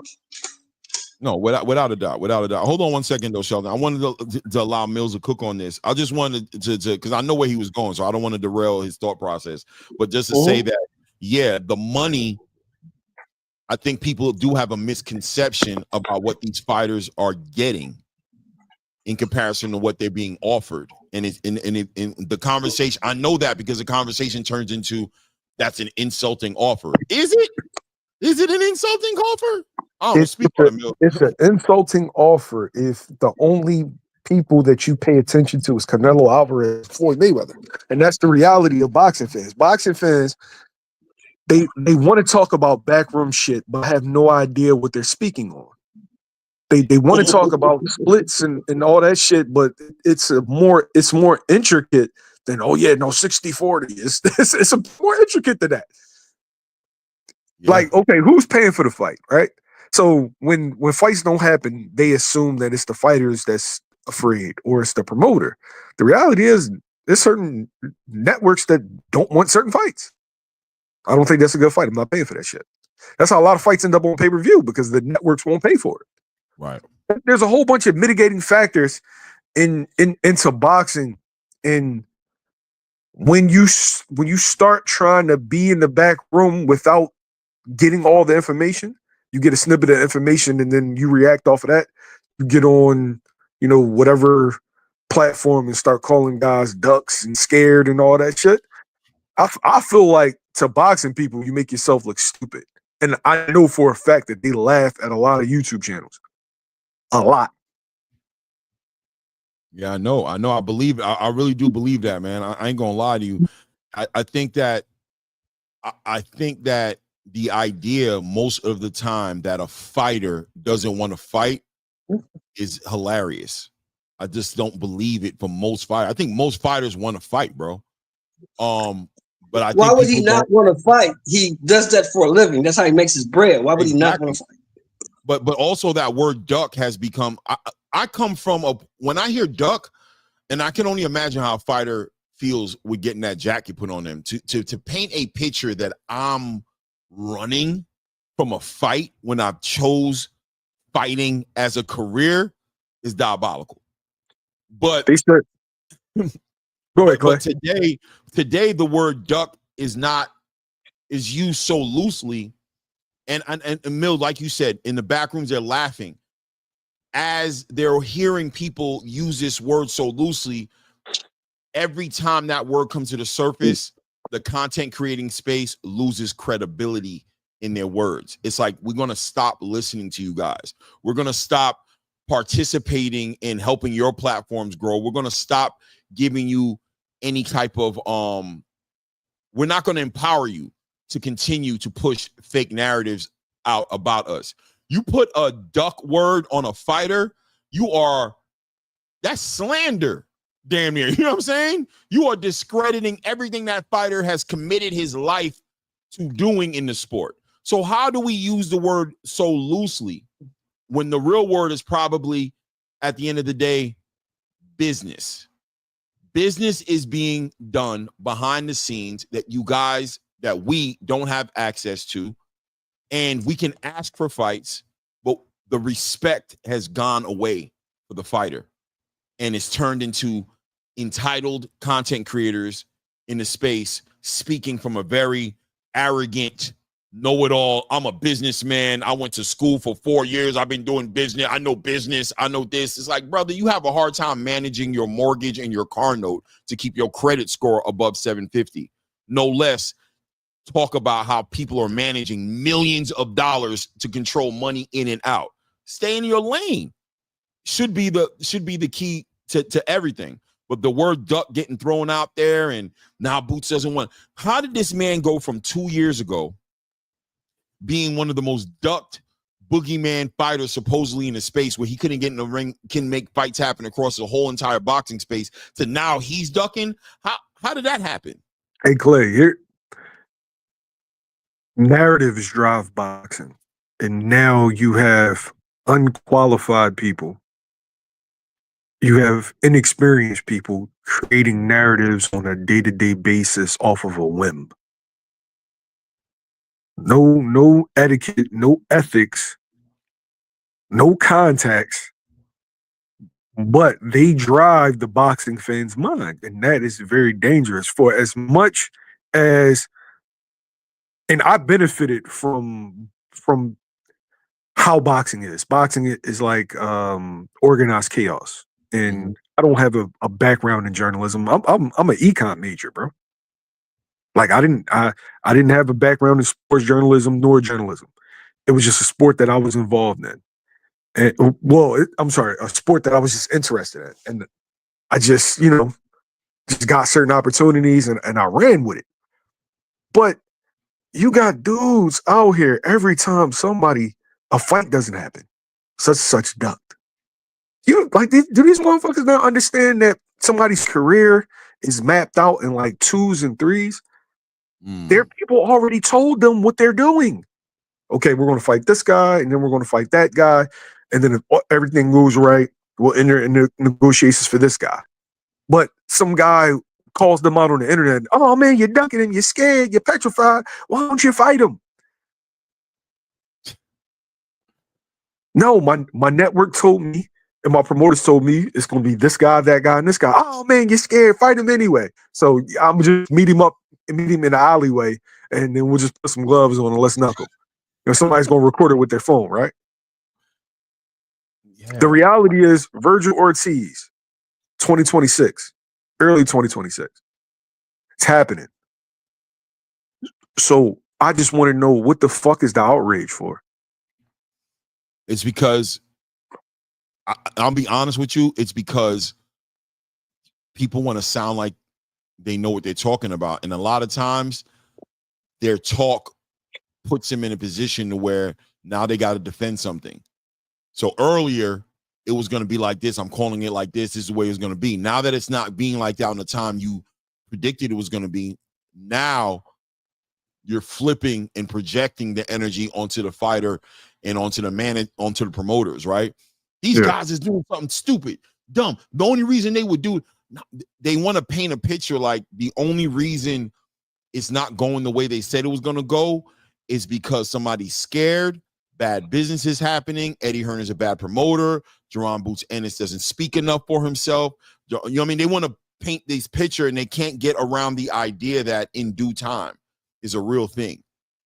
In due time is a real thing. And like I said last night on your show, what Jaron Ennis went through with Cameron Duncan, with Steven Espinosa, with that Showtime PBC split up, that man is excited probably to have an active, passionate promoter like Eddie Hearns, who's going to make him active, who's going to deliver on the things he says he's going to deliver on. I'm going to put you in Wells Fargo Arena. You're going to headline that 2 times, packed arena, everybody screaming your name. I'm going to get you money. I'm going to get you a unification. I'm going to get you a lineal championship. I'm going to get you recognized.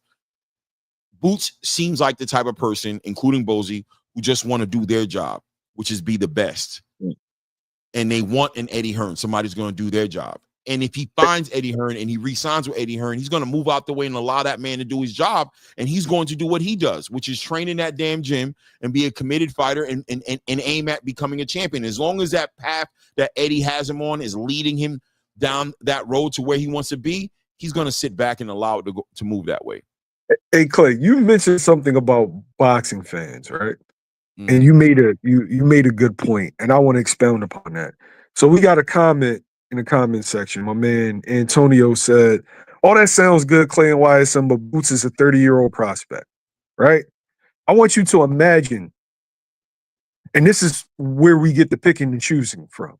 I want you to imagine unifying a division, being a lineal champion, and then a boxing fan call you a prospect. Disrespectful, bro. Once you become a world champion, you are a world champion, right? Once you fight for a world title or once you start fighting 10 rounders, you are no longer a prospect. You are a contender. Like, I don't know, like, what kind of boxing this dude, and I'm not trying to clown dude or nothing. I'm just saying, as fans, y'all have to change our perspective. So a lineal unified champion is a prospect. And then you wonder why boxers say they don't give a fuck about what the fans think. This is why. I say it every day, Mill.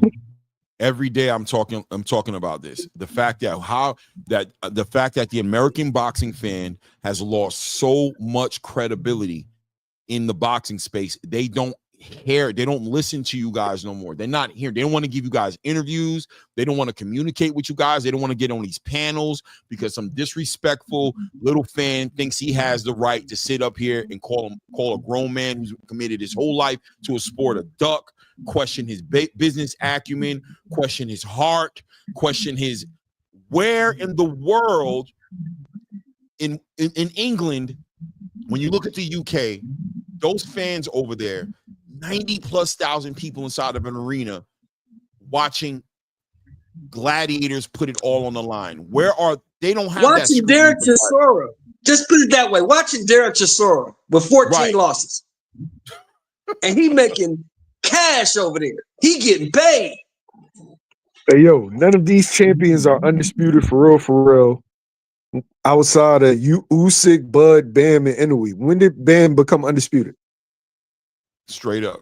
He just got unified the other day. So Bam's not a prospect, but Boots is. And Boots is unified lineal. But, bro, just say you don't watch. Here's the reality. Keith Thurman was one of my favorite fighters, right? Mm-hmm. Jaron Ennis is more accomplished than Keith Thurman. Yeah. That's not opinion. It's not conjecture. That's a fact. Facts. Is Keith Thurman a prospect? See, it's the picking and the choosing, man. Now do you see why they say fuck the fans? That's why they say fuck the fans, because of shit like that. That's why they say it. We don't, and I think right now, and that's why it frustrates me a little bit when the content creators frustrate me a little bit, right? The fans are the fans, right? Like, shout out to Antonio MMA. He's always here. Supporting, and these are the fans of boxing, right? But as the creators, we're supposed to be the ones kind of steering the energy a little bit and educating the space a little bit. Where boxing is right now in the American boxing space, it needs the support of the fan base. It doesn't need the scrutiny. Even with this new thing going on right now with Terrence Crawford and this PED stuff. It's crazy. Don't get me started on that. Hey, Blue, I see you. Blue, I see you in there, right? More accomplished. When I say more accomplished, that's a fact, Blue. That's not it. That's not opinion. I didn't say anything about resumes. I said more accomplished. Keith never was the lineal welterweight champion in the world. He never held the ring belt. Ever. He was unified, but never held the ring belt. That's something that Boots has over him. Is Keith a prospect according to Antonio's logic? Yeah. Shout out KO Boxing in the building. Says they say F the fans while asking the fans to spend their hard-earned money buying tickets for their fights. Let me tell you, my opinion on that. they're moving away. Clearly, they're getting out the way of that. Like, slowly but surely, they're moving away from that. The fans are gonna buy what they want to buy. It's kind of like the Democrat Party in the black community, right? They just know you're gonna vote their way. They're no longer catering. They don't care about catering to you or giving you anything because you become voiceless. They can, they become used to, you guys have become used to just kind of doing what you're supposed to do. They got to say F the fans, because the fans are so toxic. The word duck. The way you celebrate one fighter and downgrade any fighter who's going against that fighter. What are they supposed to say? They're going to close their ears, put their tunnel vision up. They're going to put their blockers on. They're going to move forward. And they're going to get the same result, the same money, the same success that they would have if they were sat here and fed into your energy and allow themselves to be baited into something they shouldn't be into, trying to please somebody who the day after they fall short will just destroy them on the internet. Legitimately destroy them. Legitimately destroy them. Not sustainable role. Fighters need fans to buy tickets and watch their fights, or the sport will die. They need to tighten up. But they're doing well. They can go to the UK and go perform in front of 90,000 people. I understand what my man KO was saying, and I agree to him to a point. But I'm gonna make it a parallel to what we do. I see KO have fans all the time on the planet. He roasts them motherfuckers. There's fans. He gets paid off of them. Yep. He roasts them motherfuckers. Right. Does he care when they come with a bullshit perspective? 100%. He still roasts them motherfuckers the same. Does he care about what they think? Or does he care about what KO thinks? That's my parallel. I love it. That's exactly what that you said it the best way at the end of the day.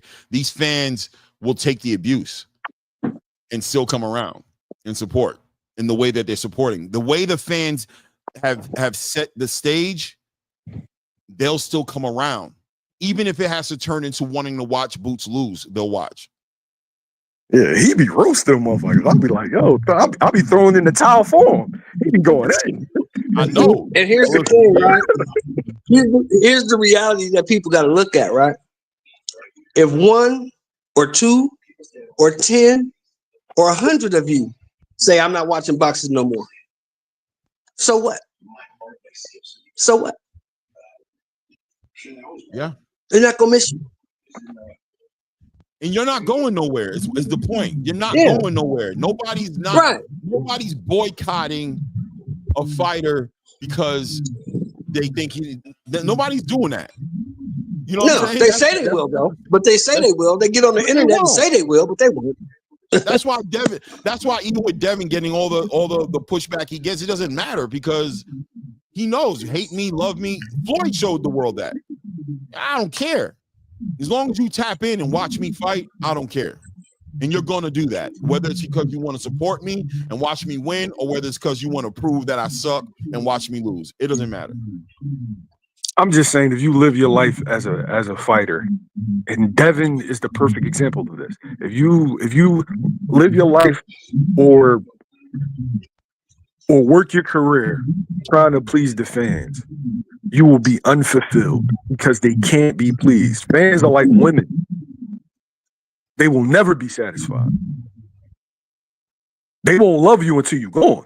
Dev did everything that they said they want their guys to do. Wilder did everything that they said they do, got it back in blood. Then he became a meme, and now everybody's laughing. He's a fucking joke. Yep. He gave him the rematch. I think he even gave him motherfucking 50-50 when he was the fucking champ. He did everything that they said that they want from their guys, only for them to laugh at him. So what are you doing it for? Yeah. Yeah. Yeah. I mean, it comes to that point, I think. Blue, I don't know if you saw, I put the link out there. I seen you asked me to put the link up. I did. It doesn't matter anymore. And even with the pay-per-view streaming thing and the people stealing pay-per-views, Yo, bro, people don't care no more. They're getting around that. Now you seen they're doing the big Netflix deal and you know, they're getting away from the pay-per-view model. That's why Turkey said he's done with the pay-per-view model. He's not doing that. He's trying to push everybody away from that because he sees the trend and where it's heading, the direction it's heading. The reality is most people are sheep, bro. Most people are sheep. Wait, they said they wanted Spencer Crawford. They want the best versus the best. This is the fight that the fans want. I guarantee you had niggas that streamed that shit. Oh, yeah. I know you did. No, bro, the people in America, why pay for something I can get for free? That's always going to be the model. You know what I'm saying? So let me ask you a question, YSM. As far as this situation is concerned with Jaron Boots Ennis in this fight, I know already last night we spoke. You're not going to tell us who the fight is going to be. I already know. I'm not going to be going that direction, right? But I mean, who's the first option? The first option. I hope to God it's this guy, but yeah. Okay. So at the end of the day, do you think that Eddie and the Ennis team, are they focused on getting a belt right now more than making the biggest fights? You know what I'm saying? Is it just too expensive to make these fights without titles and unifications in the conversation? You know what I'm saying? Oh, damn, that's a loaded question, right? He wants all the champions. Mm-hmm. But if I had to give a person that has a target on their back, the biggest target is Virgil Ortiz. 100%. So could he get a belt? So is everything being worked is everything being worked to put him on a collision course with Virgil Ortiz? Is that how we got to look at it? Like every move that's being made right now is being made with Virgil Ortiz in the crosshairs? I can't even say that because it's like you can close your eyes. You don't even have to. There's no reason, no back and forth, no interviews. That fight is happening. Right. That fight is happening in 2026. So, could he get a world title before that? Yeah, he could. Is he going to get world titles after that? Yeah. But 2026, Virgil Ortiz. That's the priority right now. That is the objective. That's the fight before everything else. Okay. So right now, is it fair to say that we're talking about stay busy fight until, because also I'm interested in this hand surgery that Virgil went through, how much that played a factor in that fight happening in 2026 rather than this year. Did that play a factor in it? Virgil's rehabilitation recovery? When they announce their opponent, I'm going to do an interview with Boots, and he's going to speak on that, how he feels in regards to the injury, etc. Okay. So activity is the biggest thing right now as far as Jaron Boots and is fighting right now in Eddie Hearns. They just want him active because the Virgil fight is the big fight, but that's not happening until 2026. That's just what it is. That's not happening until 2026, whether it's coming from Jaron Boots Ennis' side or Virgil Ortiz's side. I don't care about the interviews on the media space that these guys are saying. In all reality, if that fight is looking at 2026, Boots is not going to sit idle until 2026. So activity is important right now, not necessarily making the biggest fight right now. See, I consider the dudes that was offered the fight good fighters. So I can't even say that. Like, it's funny, the Josh Kelly thing went viral, but nobody said anything about Sergey Boyachuk turning down the fight. There wasn't videos made about that. Mm-hmm. And I saw the guy put Keith in the comments. Mm-hmm. Well, I'm going to tell Mill City next time he does an interview with Keith and ask Keith, was he offered the fight? And see what Keith says. Not a wrestling promo, just a simple yes or no. But yeah, I don't consider a lot of the guys that was offered the fight tune-ups or stay busy guys. I look at them as like legit threats. And like especially the guy that I'm hoping. Like to me, he's a tough task for your first night out at 54. To me, he's dangerous. So let me ask you this, right? If Turkey if Turkey's offering Jaron Ennis, according to Turkey, if he's offering Jaron Ennis a fight with a Virgil this year, or any fight, right, but with a Bakrahm, or offering him a big fight, if because according to Turkey, the fights he wants to offer Jaron, whether it's Eddie, the team, whatever the representation is, if it's Eddie's lawyer, whoever it is, seems to feel like what would make them turn away from the biggest fight possible to be made and choose to go this route of trying to make a fight exclusively on Matchroom without Turkey and trying to work inside of a budget, when there's an argument there to be made that there's a huge budget there for him to where big fights can be facilitated for him as far as 154 is concerned. What would make them not take that opportunity? I mean, according to Eddie, they were looking at August 16th bout with Virgil. They said the hand wasn't ready. And so they secured a date. I think the most important thing for people to remember is, I think it was in between Vila and, was it Avanesian that he was out for a year? You talking about Virgil, or you talking about Boots? Yeah, Boots. It was between. It was definitely between Avanesian and I feel like with injuries, you never know, because Brian Norman thought that he would be available for the Boots fight, and then turned out that he had a setback hand-wise and needed more time. And I feel like don't wait. Don't wait. Have your fight at 54. Yeah, have your fight at 54, and right. you can have your fight at 54 and still be negotiating your fight with Virgil Ortiz and get that done. Make sure. I think Virgil's coming back. Virgil might be coming back in October. Yeah, that's what Virgil's looking to make happen. But so basically, they didn't want to put their eggs in the basket of the schedule that Virgil Ortiz's team thought they could do, being that they didn't get the trigger pull, because they're probably waiting on a green light from some sort of doctor or something. They're expecting the green light because they feel like Virgil is rehabilitating well. They feel like he's looking good in the gym. But until that trigger gets pulled and that green light is given to them to actually be able to sign a contract for a fight, Boots doesn't want to bet on them being ready on the schedule they think they're going to be ready on. Is that a fair assessment? I mean, that seemed like it was Eddie Hearns' logic. Right. Like, I never even talked to Boots about that particular thing.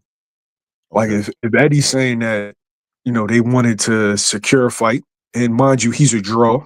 Some guys need Turkey, respectfully. Boots has gotten to a point where he can actually draw and not need a Riyadh season bout.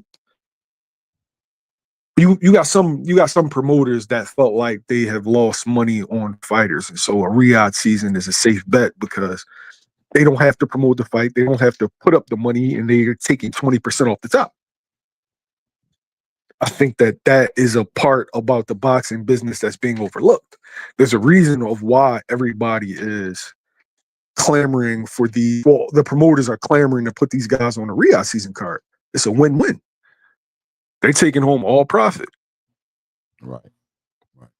Well, let me bring Blue into the conversation. Blue, what's good, family? My brother, he outside working. I already know exactly what he's doing. He got them damn gloves on, so I already know what's going on. What's good, Blue? Yeah, I'm 400 push-ups in, man. I'm getting this working. You know what I'm saying? I'm trying to be like my brother YSM out here, man. Damn, you 400, nigga. You try to be like me. You 400. Yeah. I'll be like 150. Yeah, let me tell y'all, man. YSM in the gym, man. Don't be fooled, man. You know what I'm saying? Hey, y'all be talking crazy, man. I'm telling y'all, man. Y'all listen, man. Y'all don't let these cameras fool y'all, man. I'll be trying to tell y'all, man. Hey, Boo, I saw my man in the joint. He was talking Greek. Before that would bother me, I would crash out. I'm trying to be cool like you, man. These dudes, they say what they want. You won't say it to me outside. Yeah, bro. It gets so crazy that it's just like, bro. I just got to the point where I just realized, like, it just is what it is, man. You know what I'm saying? Like, they can't have boxing conversations, and it just can't just be, you know what I'm saying, a healthy debate, disagreeing. It can't be that. You know what I'm saying? I got, every time I post videos of me and my slingshot, I got motherfuckers in my DM, pardon my French, like, I hope you hit a tree. Like, bro, why you wishing death on me, bro? That's Yo, that's crazy. wild. For Yo. people you don't even know. You know what I'm saying? Like, I've you ain't seen it never too. even It been in gets these space. crazy. Yeah, you Yo. never even been in this space, bro. But why did you? Yo, real fast before you start cooking, Blue, right? You one of the dudes, I'm probably like 5-6 years in, but you've been doing this longer, right? You one of the dudes that we saw cross over. Right. And I know you get a lot of criticism, but I'm proud of you. I appreciate you, brother. Like seeing a guy that come from where we come from and then start really making real money off this YouTube shit. Like you one of the guys that we were looking at like, oh shit, we can do this. Right. And we can make a living. Because like we saw the transition to you doing videos. I think what was you like an ambulance? Or, driving an ambulance in the operating room and on the school bus. And then we see the cashmere like lining with the seats. So we saw the transition. So bro, I'm proud, man. You did your fucking thing, man. I appreciate you, King. I appreciate you, man. Like, yeah, no, just to add to that, hell yeah, bro. If I don't say it enough, which I try to, but Blue knows, but definitely, man. Inspiration and even showbiz, man. Shout out to showbiz as well. All these the big content creators that have shown a lane that can be there for people who could be passionate about a sport and turn that into something tangible in real life that can give you some financial freedom. You always got to celebrate them. Perspective is perspective. Everybody doesn't share the same perspective. We can agree and disagree on whatever topics from time to time, but we should never muddy the waters, man. One of us makes it, it's a lane opened up for all of us to make it. And we don't celebrate each other enough in that way. A lot of toxic energy in the space. But yeah, that moment right now that YSM took to go ahead and acknowledge and recognize Blue for those accomplishments, I think that's needed more in the whole space across the board. Even for you, YSM, I can give you your flowers right now as well to see that you're getting ready to hit 100,000 subscribers at some point in time. It's coming. The recognition is there. You're an inspiration to somebody like me. You know what I mean? Right. To see you grab Greg Hackett up and see where Greg Hackett's going right now. You know what I mean? And I appreciate Blue grabbing me. You know what I'm saying? And helping me get up there, bro. I wish there was more of that happening in this space. It's really powerful. It just bothers me. The whole situation with me bothers me because I mean some people like YSM, he know me personally, right? We spend a lot of time in Philly. You know what I'm saying? They always show me love. You see what I'm wearing right now. You know what I'm saying? Yeah. And you know, my vision is it's enough space. It's cool to disagree. That's what it's supposed to be. It's fight. It's boxing. That's why it's a red corner and a blue corner. You know what I'm saying? It's boxing. It's competition. Somebody got to win. Somebody got to lose. It's no fun if the whole crowd is cheering for one side. It's better when you got it 50-50. When you in the arena and it's 50-50, it's better, right? And for us here in these spaces, I don't get it. Like, it's enough room. YSM up in Philly with the exclusive with Boots and Access all day. That he opened the door for me to be able to come up to Philly and kick it with Bozy and Boots. You know what I'm saying? And Greg. If it ain't for YSM, let's be real, and I'm not slighting anybody, but do the boxing world even see Boots the way we see him? No way. No. If YSM ain't doing what he's doing, of course Boots is a great talent. We can't, obviously, as I call him the phenom and people kill me for it, right? But if YSM don't give us that exposure because he's not a big talker. So if YSM don't have that access and that exposure to let the world know who Boots is and see him training, hitting the head, all those clips, the clips I used to use, YSM. You know what I'm saying? Boots hitting the heavy bag, Boots hitting the speed bag, Boots hitting the pack. That's YSM. Without that, we don't even see that because Boots is not in the care to expose that to the people. Right. As the reality is, none of them are. Right. They don't care, right? Because they doing what they doing. That's their job, right? They don't care if we see them hit the heavy bag or not.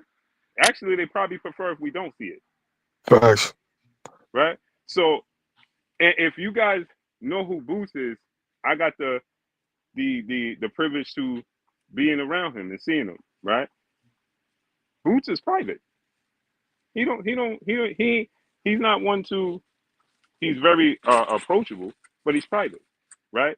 He's not one to give access to this every Tom, Dick, and Harry. It's not allowed. Every Tom, Dick, and Harry can't walk in his gym and just record. That's not allowed. You understand? So because YSM opened that door for myself to be able to come up there and have and introduce this space to them, you know what I'm saying? Where Bosey's watching, Boots is watching, or vice versa. That's because YSM opened the door. You know what I'm saying? Now we know who Greg Hackett is. You know what I'm saying? Greg Hackett been Greg Hackett, but because the YSM opened that door, now the world can see his personality on a different level. You know what I'm saying? So me personally, I just never understand. It's like I never had an issue. My issue with Fight Hype, it came because Ben did some nonsense to me that I just thought was unnecessary. You know what I'm saying? With the whole Joshua Deontay Wilder situation, it was like, bro, really? You know what I'm saying? But if it wasn't for Ben, I know we all have to appreciate them videos he did with Floyd going to McDonald's in the Bentley after the Canelo fight. You know what I'm saying? In Floyd's gym, in his garage, where Floyd like, yeah, I had the Pacquiao fight. These are the boots and the trunks I was gonna wear to fight Pacquiao. Like, it's enough space for all of us to eat. So YSM knows this, like, because I was like, man, when Boots got mad at me, I'm like, bro, I went to YSM. I'm like, why is he mad at me? And I was the only one lobbying to get the Crawford fight. You know what I'm saying? But it is what it is. You know what I'm saying? So the thing is this, right? Is that me, myself, when I got the position, to be in a position to even suggest opportunities and give the people, yo, when they were saying, hey, who should Crawford fight? I'm like, Boots, because I know I'm boots on the ground, no pun intended, where I know what the people want. You know what I'm saying? If you ain't gonna fight Errol Spence, give us Boots. Ain't nobody. That's the only thing that's gonna legitimize Crawford. Nobody else justifies Crawford fighting unless he was going to fight Jermell Charlo or something. You know what I'm saying? That justified it. You know what I mean? So when I was made privy to information, and I'm like, yo, I'm putting this information. I can't lie to the people. I'm gonna tell you what's going on, and then people get mad at me and go at me. It was so bizarre to see content creators that I know personally. People hit me up like, yo, Blue, got borrowed $200, got borrowed $300. No problem. What's your cash app? Oh, I need it for. Yeah, you ain't even got to tell me what you need it for. You ain't got to tell me. Just shoot me the request. I shoot you the bread. I don't even care. You know what I'm saying? Because I feel like we could build Jacob's ladder. You know what I mean? Together. I need YSM. You know what I'm saying? YSM need me. I need Clay. Clay need me. We need each other to get different information. Let's build this ladder together. And we get to the top together because it's enough space, especially in boxing. We are mainstream media. There is no such thing as mainstream media for boxing. We are it. But people don't appreciate us. They rather down us than appreciate us, but don't even realize. When you go look at Dan Raphael or Boxing News 24, you don't read the fine print. It'll say interview done by YSM Sports. Right. You feel me? But they'll ignore that and just say, I got it from Boxing News 24. Well, where they get it from? We are that. You know what I'm saying? We get different information. We get different. Let's share it.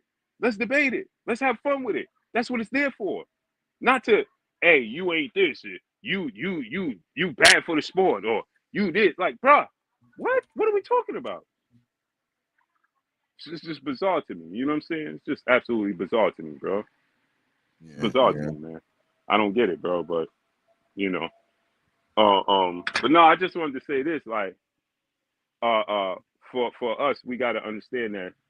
I get what YSM was saying about Boots is actually, as far as accolades go, when he have the lineal championship more accomplished than Keith Thurman. But what we have to do is recognize there's levels of champions as well, and that gets dismissed, right?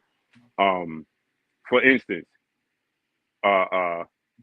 we have undisputed champions, but they'll never supersede Floyd Mayweather, who was never undisputed.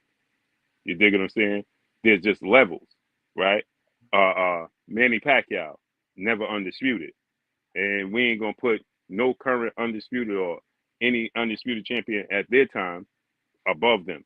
You know what I'm saying? Because some people just exceed that. So yeah, Boots was more as a lineal champ. But Keith Thurman beat Danny Garcia to unify the belts. He beat Sean Porter, you know what I'm saying? To defend his belts. And you know, so Keith Thurman position, yeah, he didn't get the lineal, he was the unified champion, but who he beat and how he beat them to be unified and to get in that position is just a different level, right? So yeah, technically Boots is more accomplished because he's the unified champion, but he beat Stanionis where Boots beat Danny Garcia, who was undefeated. And Danny Garcia, in my opinion, now people could kill me for whatever, you know, they have. I believe Danny Garcia is a Hall of Famer. You know what I'm saying? I think that Danny Garcia, I think that people don't give him his credit for who he was at that time. I mean, out of sight, out of mind.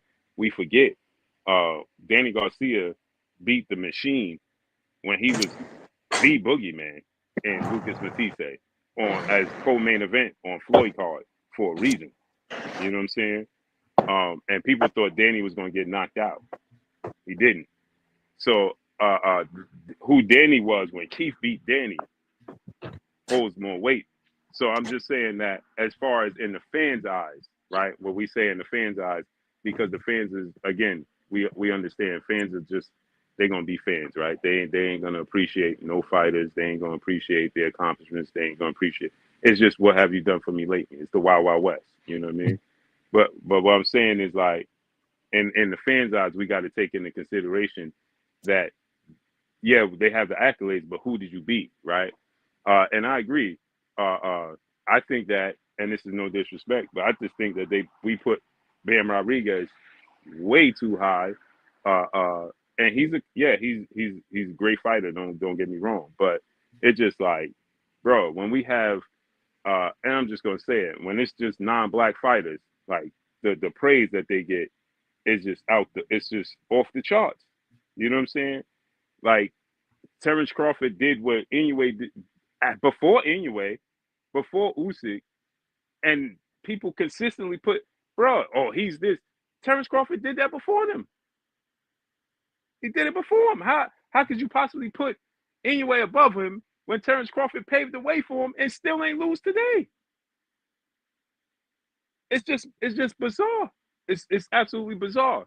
You know what I'm saying? So that's just my stance on that when it comes to saying that Keith Thurman, when we compare the accolades, because in the fans' eyes and in the boxing eyes, it's just levels of champions, right? When you got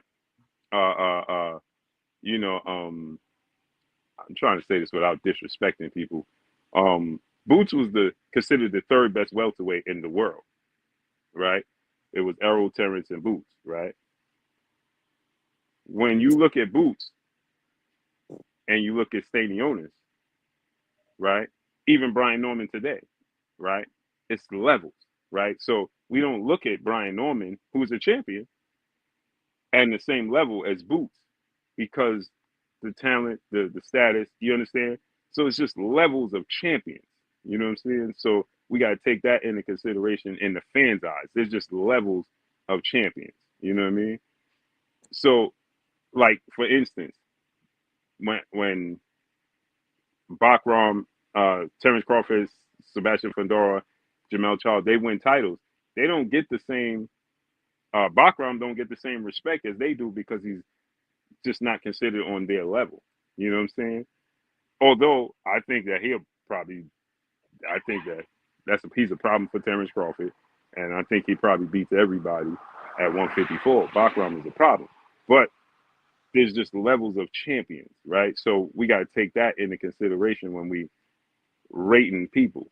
As far as Boots, my frustration with Boots is, and why some knows this, I feel like I want Boots to take more control of knowing what's going on behind the scenes with his career, because there's so many times with the Terrence Crawford situation, and I talked to his team, I told the Bozy, and he wasn't even aware of what Steven Espinosa was doing.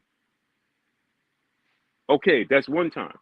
You know that old saying, fool me once, shame on me. Fool me twice, fool me once, shame on you. Fool me twice, shame on me. Right?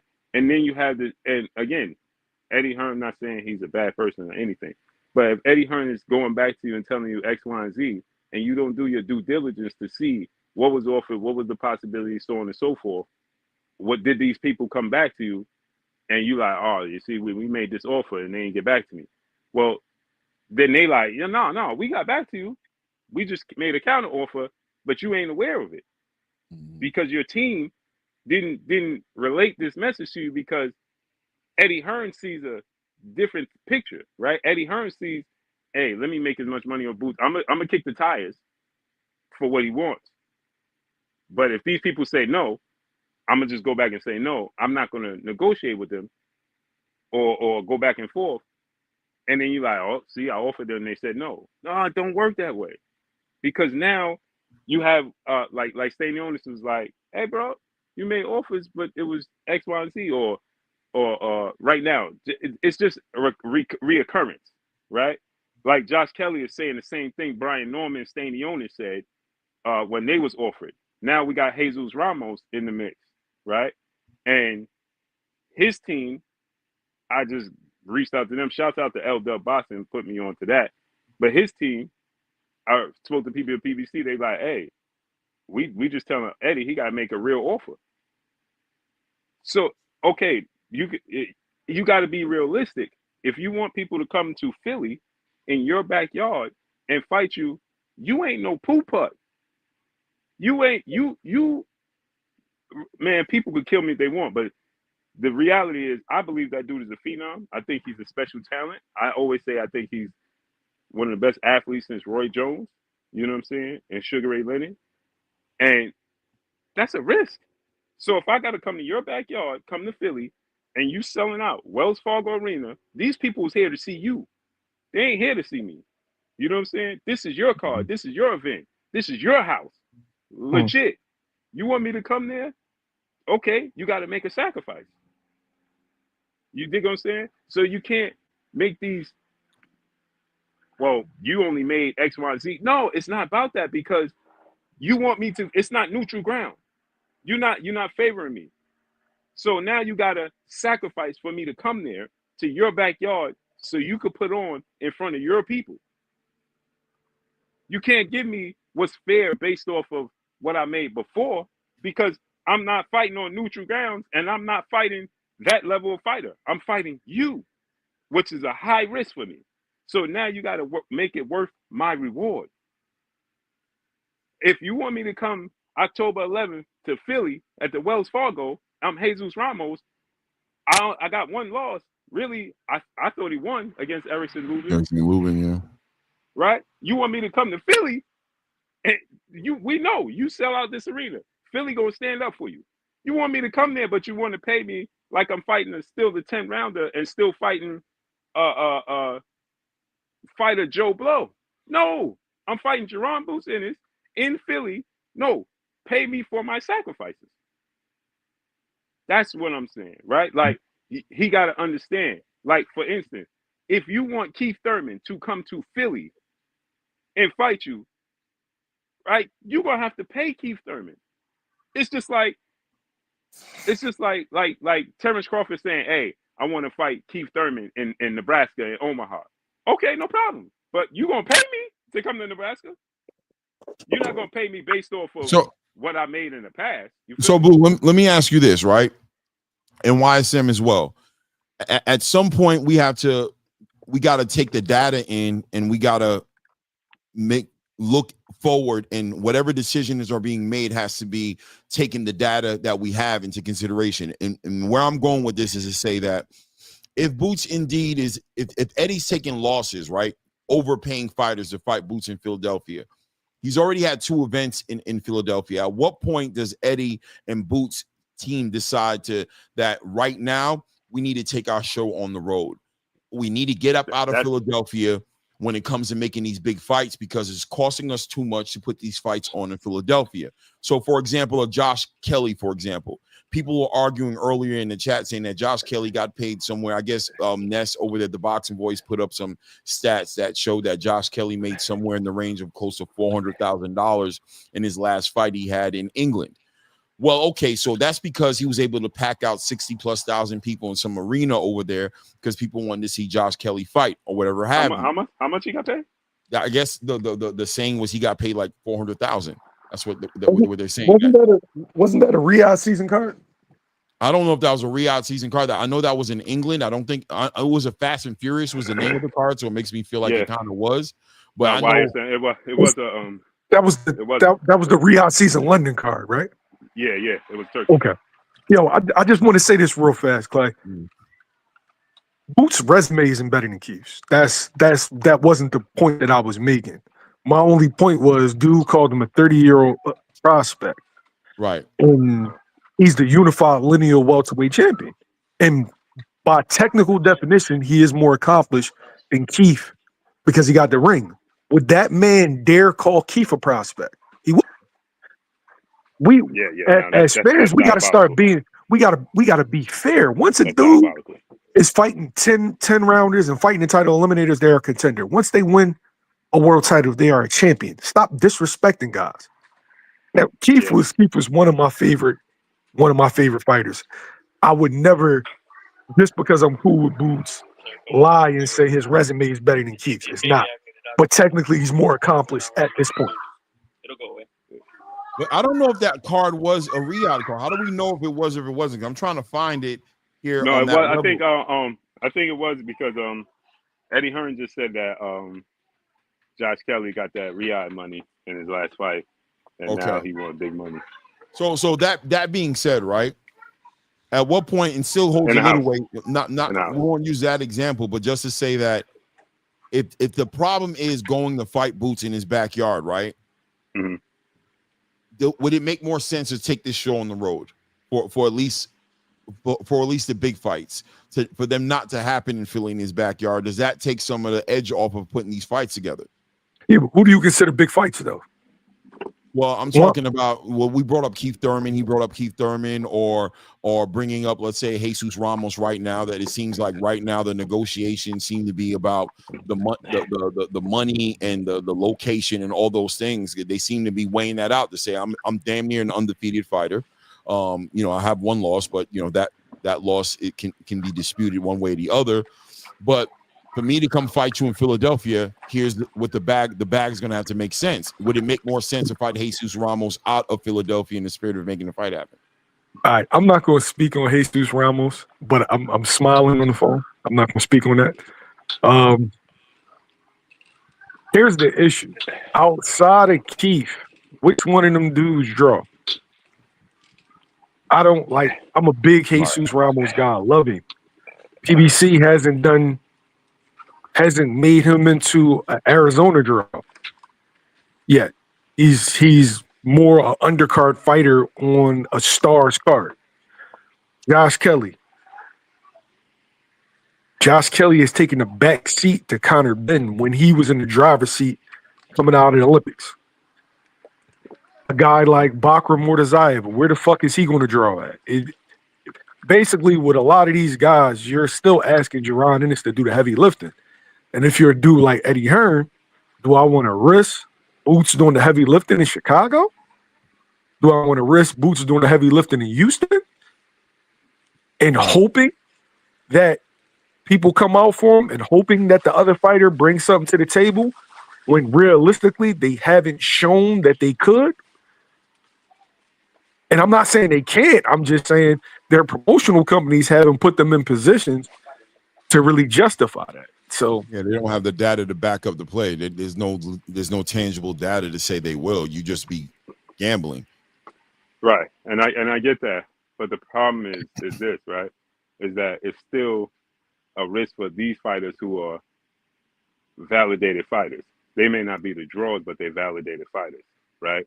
So I get it. Boots is going to do the heavy lifting, but you still gotta. If you want me to come to your backyard, right? You got to sacrifice something for me to come to your backyard. So, yeah, Jesus Ramos and these dudes is not the draws, unless we talk about Keith Thurman, right? But Jesus, yeah, they're not the draws, but they still like, okay, for instance, Jesus Ramos, he's in position to fight Sebastian Fundora. So for that belt. So now you want me to come to Philly, fight Boots for nothing, where I could just wait, fight another tune-up, and put myself in position to fight Fundora, and the PBC would love nothing better than put a Mexican versus Mexican showdown on for that WBC belt, right? Why would I risk it? all right, two things, bro. I understand your perspective, right? But one, is Jesus going to get that fight, right? Because Keith could be in line, and I'm hearing that Keith is also in line for that fight too. That's one. And two, if Jesus and Boots, it may not be for nothing. Well, it would be for still a interim belt. What belt? No, because what's the name got the interim belt? You want to tell us? Virgil and Ennis. Yeah, there's an interim. So Yeah. the WBA is Ennis, WBC is Virgil. So we're talking about either the WBO, which no, but the WBA is Terrence Crawford. Exactly. But the interim title is Ennis's. Yeah, Ennis. But that's what I'm saying. The WBA is Terrence Crawford. It's Terrence Crawford, but Terrence Crawford not vacating the belt. He said he's gonna hold on to it. Right. Okay. So it would be a WBA regular belt. For who? For Boots and I'm about to say Stanionis. For Boots and Jesus Ramos. Yeah. So what about the belt that Ennis is sitting on? He's sitting on the interim. He's fighting August 22nd or 23rd. 23rd. Yeah. He's getting ready to fight. Yeah, because I told the Terrence Crawford team he ain't vacating because I thought he was going to vacate. Wait, so are we position. talking about the possibility of 3 WBA belts? That's what I'm trying to tell you. Bakrahm is the IBF champion. Fundora is the WBC champion, right? They're talking. The PBC is in conversations with a possible Keith Thurman Fundora fight, or because they were still trying to, the politics. But Jesus Ramos was like, listen, I'm in position. So they was talking about Keith versus Jesus, right? But Bakrahm has the IBF. The WBC, we know how the politics work there. The WBO is Van der Zayas just got it. Mm-hmm. And he could put himself in. Boots could be, he's number 4 now, so he could be the mandatory, work his way up for that. The problem is Terrence Crawford ain't vacated. If Terrence Crawford is going to vacate, then, but he's not. I told to his team, they're like, he ain't vacating the belt. I got a question, Blue. How long ago?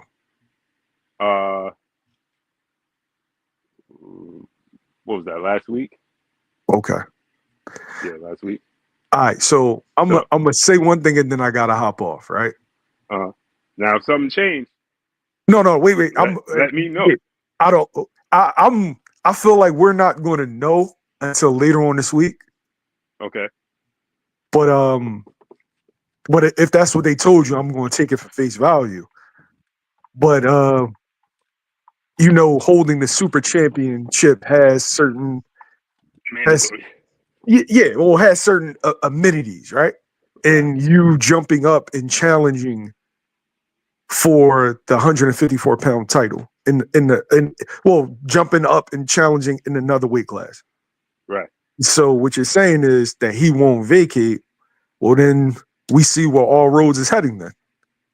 Yep. Yeah, hopefully. Boots and Terrence. I mean, if he doesn't vacate, I mean, it's only My It's only right. confusion, my confusion, Mill, before you leave, right? Before you leave, my confusion, because my game plan for me, the way I thought it could go and probably should go, is I wanted to see Boots and Yoenis Tellez, right? I thought that was a fight that could be made, and I thought that would put him right there in the conversation of dealing with Terrence Crawford on the back end. He had already took that. He had already signed on to fight that kid. Right, in August. Yeah. So now, if he's fighting Jesus Ramos, I'm a little confused as how and that. I love that. And I'm sitting here thinking, like, how does that put him in position as an interim? For everybody watching, I didn't say it was Jesus Ramos, so I can't get in trouble. Okay. Yeah. I blew. It was blue. You're blaming it on blue. It was blue. It was blue. It was blue. Yeah. But I did a video about it already, so. Okay. Yeah, and that was a fight that was legitimately on the table we talked about before as far as Jesus Ramos. So it makes sense, right? But that puts him, if that's putting him on a trajectory towards being able to capitalize off of what Terrence Crawford does one way or the other, right? So if Terrence Crawford vacates, he gets elevated. If Terrence Crawford doesn't vacate, he gets a Terrence Crawford fight, which is a fight I know Turki will sink his teeth into, right? I know Turki will sink his teeth right into that fight, and there'll be big paydays for everybody involved in that. That being said, though,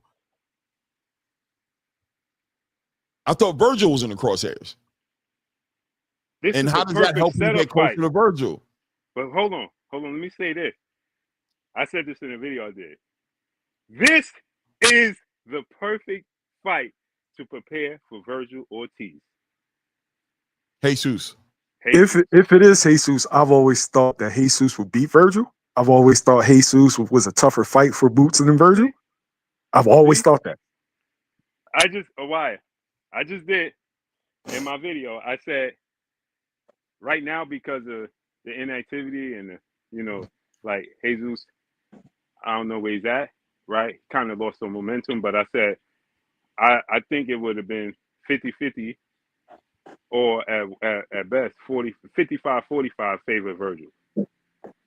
Right? Jesus versus Virgil. Jesus is a dog, bro. No, he is.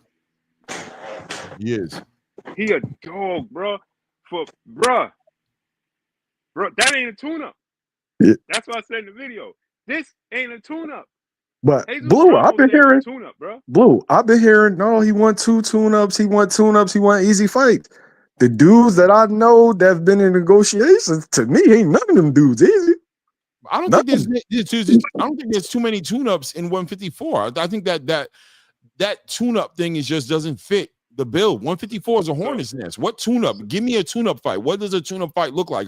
A bottom 20, a ranked 20 fighter or something? Why, you know what I'm saying? Like, I don't understand. Any of these guys in that top 10 is going to be I heard that opponents. Somebody from his team told me that they lowballed him. Eddie Hearns was trying to lowball him. Serhai Boachuk for Boots.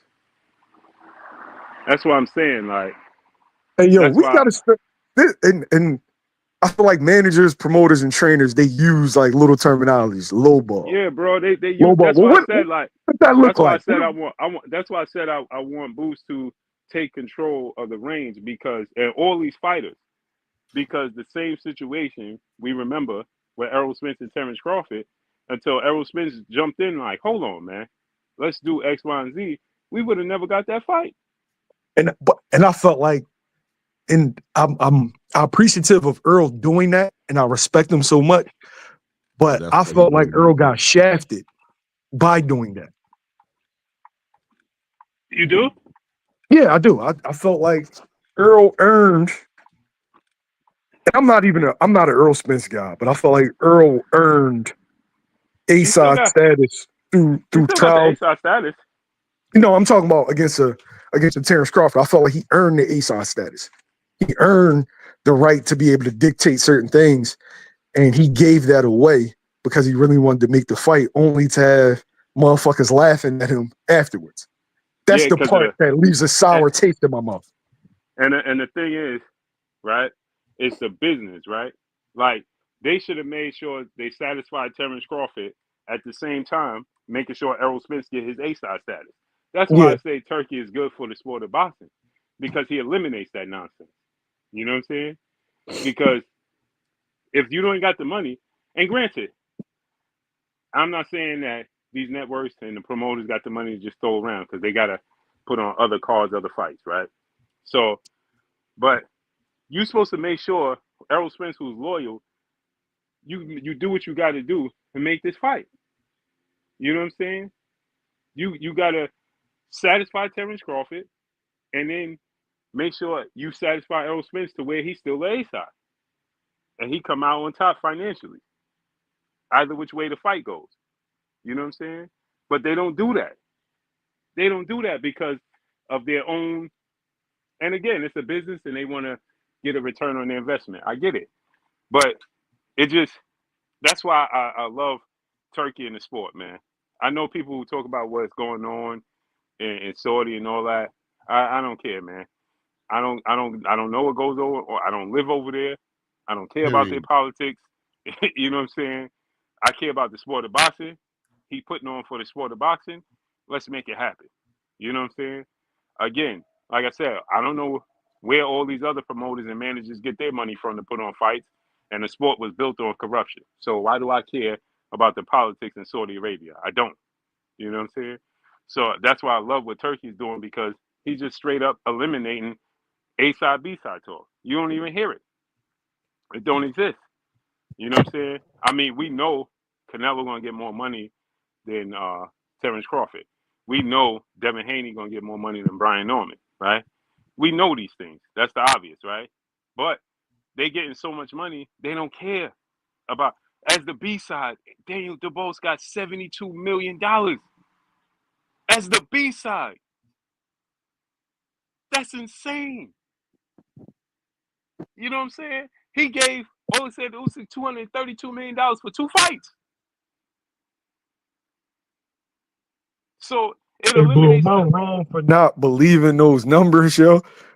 I don't know if it's 1,000% accurate, but That's a it's a crazy lot. ticket, yo. That's a Floyd Mayweather ticket, yo. Remember, they Yeah. gave him $1 trillion budget. I Yo, think. are you lifting? Are you lifting while you talking to us? Oh, he doing push-ups. Yeah. Well, listen, I'm doing my trust me, I pull-ups. told you he had them gloves on. I know exactly what's going on. Love it. No narratives, just Yeah. educated boxing talk. Thank you, My Robert Chandler. I pull-ups. appreciate the support on the channel. I was doing my pull-ups. It's gonna. I think it's gonna play out this week, and it's gonna be real interesting to see how it plays out.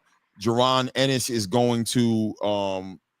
He's on a road right now on a trajectory to be one of the biggest fighters in America right now. It's a perfect time for him to do it. I think Eddie recognizes that, and they're trying to make their next move the best move. I'm in the dark a little bit as far as this Turki Alalshikh situation. For me, the move to 154, part of it was going to be the weight issue as far as the weight cut being complicated at 147. But the other thing that we were all excited to see was the collaboration of Turki Alalshikh and Jaron Boots Ennis, and seeing what kind of big fights we're going to be able to come out on the back end of that. I don't know. It does seem like Eddie's stalling up a little bit, and it seems like Turkey's a little confused as well as far as what the stall up is. I don't get it all the way. But the He got activity is to the go most in his important own thing. pocket. Eddie got what Turkey say? You got to go in your own pocket. You want? Yeah, but why choose that? Why choose to go in your own pockets when you don't got to? And in the big fights, why are you choosing? It seems like Eddie's choosing not to deal with Turkey right now, and it's confusing me a little bit. Well, At this point, it's what that's what goes back to what I was saying with the situation with Boots, right? It's because what Boots wants to fight. Now, I don't know if Boots wants to fight in Philly or it's just suggested or whatever. Eddie knows he sells there. You know what I'm saying? My thing is just that you did it. You did the Wells Fargo thing already twice. mm-hmm. You did the Atlantic City thing, right? Twice, right? Right? Because he fought Roman Villa there, didn't he? Yeah, he fought On the Roman tank Villa. card. Exactly. So you fought there twice. You already proved you could do that. It's a proven commodity, no doubt. But now it's time to expand. You feel me? Now it's time to go. Take it on the road. Yeah, it's time to take. It's time to quote unquote level up, right? It's time to get to to get the other boxing fans and other parts of the you got world. Philadelphia on lock. We know the city has accepted you and crowned you as the prince of the city, the king of the city. They recognize you. They showed up for you twice, packed out the building twice. Now it's time to consider taking the show on the road, even out of the country, maybe even possibly. And I'm just confused as to why there's all of a sudden been a decision made to not yet get in bed with Turkey. I don't know. Pause. Salute, Ray Davis. What's good, family? Chilling, man. I was trying to get up here with Wise and man, ask some questions. So this is true. Ray, what's up, family? Oh, salute, Blue, man. What's going on, big bro? Man, I'm putting this pain in, man. I'm putting this pain in. Yeah, man. I'm just saying that if we looking at this Jesus Ramos fight, and they saying it's more exciting for the fans and things of that nature, I think it's a little bit more. If that's what it's about, and that's what boxing fans want, this explains why they like certain fighters and certain things in the industry, which is okay. Your preference is your preference. But when we're looking at some takes, in my opinion, and I'm looking at the whole landscape of 154, and I'm looking at how Boots can get into the picture of unifications, titles easier, and things of that nature. Looks like taking this Ramos fight, where's it going to put him? Because right now, if he fights Jesus Ramos, I mean, if he's going to the WBO route, lower than him, right? So now he's going to be stagnant where he is. So he's basically risk versus reward, as opposed to for the fan base, which is crazy. If he moves up and he fights Kelly, and if he fights Kelly, I think Kelly's who's now going to probably rank it higher than him, and in the position of the next step from a title shot with the Xander Zayas and a big fight there, which I think is a big money fight, that puts him in a better position for that. That now he's got two instead of one, as he predicted. Even if he fights Virgil next, that's still two more fights as opposed to having one fight. Exactly. That doesn't make sense. That's what's confusing me, Ray. I ain't gonna lie. What you're saying right now is what's confusing me as far as how it makes more sense to fight Ramos when you got Yoenis Tellez there as an interim champion, right? How does it make more sense to go that way than to go the one step Josh Kelly title eliminator, boom, next step mandatory for Xander Zayas and become a WBO champion? Right. And even if he was to go Tellez. Because I think the plan is to force two hands, right? Two for the price of one. The fight for the WBA regular, whatever it'll be. Well, how is that for a regular title when Yoenis Tellez is sitting on an interim title? I'm confused. Regular title. It's in hopes of Terrence Crawford vacating the belt. But again, like I said last week, when it's confusing. I want to be like step by There's step. no regular title there. Yoenis Tellez is holding somewhat of a regular title right now. There's an interim. Or interim champion. So there's a possibility for there to be a super champion in Terrence Crawford, an interim champion in Yoenis Tellez, and a regular champion in a potential Jaron Ennis Jesus Ramos fight. It could happen. They had that in I think they had that in what division currently, or recently somebody had that. They have that ranking system where they had 3 belts. I still think so. In essence, the regular champion would hold precedence over the interim champion to fight the super champion, right? No, because now the regular champion has to fight the mandatory or the interim for the title. That takes away the super belt. The super belt is only by invite or by like you just mentioned also. And the reason why I said no, it's not that you're wrong, is that he has to force his way into the spot for the super title in a big showdown. Right, he has to request it and it has to get approved and all that. The super champion don't have to take that fight. That's not a fight. It's no mandatory, no pressure to take that fight with the WBA regular, the unified. That's where it all gets crazy because it's like you're guaranteed a title here, or a title shot rather. I ain't gonna say guaranteed anything. It's guaranteed a title shot going one direction as opposed to going the other direction. Now you got to fight 2 for the price of 1. You get that position, and you still got to wait and see what happens with Terrence, or you have to wait to be elevated, or whatever the case may be, regardless of what's going on with Terrence. So you're playing a waiting game, and then you're becoming an email champion again. That's another thing that bothers me. No matter how you look at it, it just looks sour. But it's cool. Listen, if that's what they want to do and that's the way they go because they want the excitement or they think that's a better experience, you know what I mean? Then it is what it is. And I everybody's looking at, oh, it's fire, it's fire, it's fire. And it's, you know what I mean? How is it fire? Yeah, it's a good fight, but at what cost? I'm looking forward to seeing and getting a better explanation. And I see ETC Boxing down here basically putting it out there saying, let's just read it real quick. He says Kelly and Boots in the top two on the Kelly and Boots in the top two on the WBO, or I'm going to say Boots and Ramos are the top two in the WBA. Y'all are missing the entire play. What's the entire play? Because at the end of the day, Boots and Ramos. Hold on a second. I'm looking at Box Live right now, right? I'm looking at it right now. Jaron Ennis is not top two. He's not ranked right now in the WBA. He's not. It's Jesus Ramos and Abbas Baru, right? That are 1 and 2 right now. And then you have an interim title holder in Yoenis Siles, and you got, obviously the full champion in Terrence. Over on the WBO rankings, you have Jaron Boots Ennis at the number 4 spot and Josh Kelly's number 3 spot. If we update this should get updated. Xander Zayas now being the champion. George Garcia Perez shouldn't be there anymore. Josh Kelly, in my opinion, should be probably the number 1 guy now. And Jaron Ennis will be the number 2 guy. My confusion is because you're saying I don't see the play. I guess the play would be Jesus Ramos and Jaron Boots Ennis would be a regular title holder on the back end of that, right? That I guess he's the mandatory, that Jesus Ramos will be the mandatory in this situation. And if Boots beats him, he becomes now the mandatory to Terrence Crawford. So I guess they're trying to find a way to a big mega fight with Terrence Crawford right now, is what I would assume. Okay.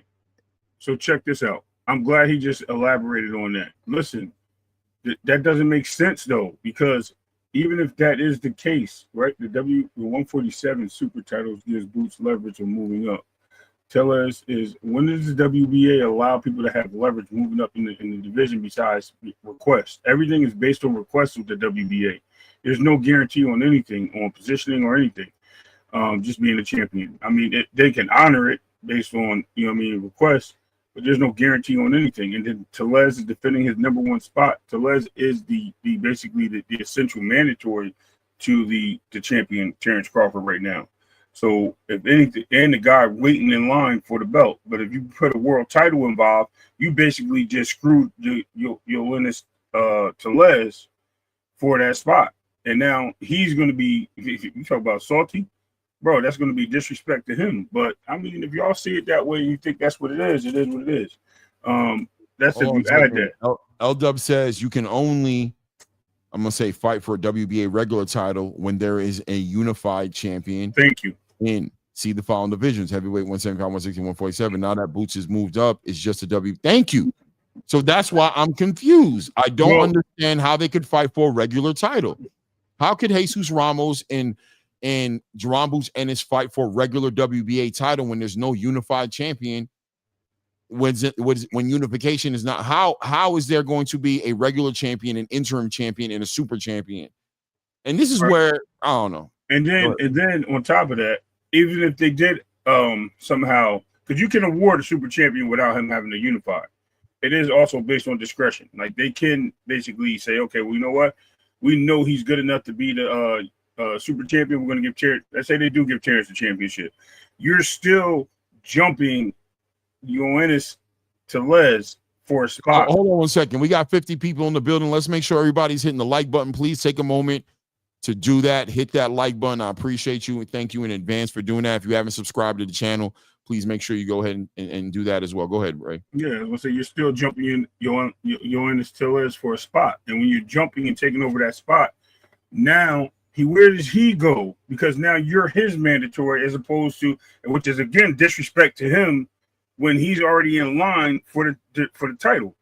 And that's it's still a 2-spot deal. Like you're still waiting 2 fights to get there, right? As opposed to just getting there. It doesn't. I don't think there's a super title involved here. Are going to do that? TC, I get what you're saying. I see what you're saying. Unless Terrence Crawford is going to vacate. That's what I'm saying. But that's what I'm saying. Then that's disrespectful to the guy who's been an interim title holder, right? So now you're taking 2 guys underneath me. You're giving them a title shot before me when I did all the work. I did all the heavy lifting. But remember, Boots is the WBA champion at 147. Exactly. Right. Which Clay is saying that he should be fighting Tellez for that shot. That's right? why I thought that was naturally the fight Why that should would have you happened. fight Ramos for that spot? That doesn't make sense. Right. Oh, I get it. But that's what I'm saying. Like the politics, we know these politics. Yeah. Nasty work. So maybe he fights him. Maybe Terrence Crawford decided I'm gonna vacate. Maybe they waiting for a Terrence Crawford Canelo fight to be over like they did with Jamel Charlo, and he vacated something like that. And then Boots fights for Jesus Ramos, and Terrence Crawford vacates. But it's like you said, it's still 2 for 1, right? Now you got to fight Tellez to officially be the champion, right? I think it makes sense on this sense for me. Yoenis Tellez is already fighting this Abaru guy, who's the #1 guy in the division. That's who he's fighting on August 23rd. That fight clearly was already put together probably before Boots went and made his move to 154. He probably tried to push for that fight, and that fight wasn't available. It would involve Boots waiting to fight this dude, in November or December, which he wants to be active. It's clearly if Boots wants to be in that WBA conversation and he wants to be in that the trajectory of fighting either Terrence Crawford or collecting Terrence Crawford's belt, which is what I also stated when he was at 147 coming up, that I thought would be a logical move for him. If he's looking at it that way, then maybe the next best thing would be Jesus Ramos, being that he want to get in that conversation of the WBA. If he wants to be in that conversation, then the next available fight would make sense, would be Jesus Ramos. And to that point, it makes sense that he would do that.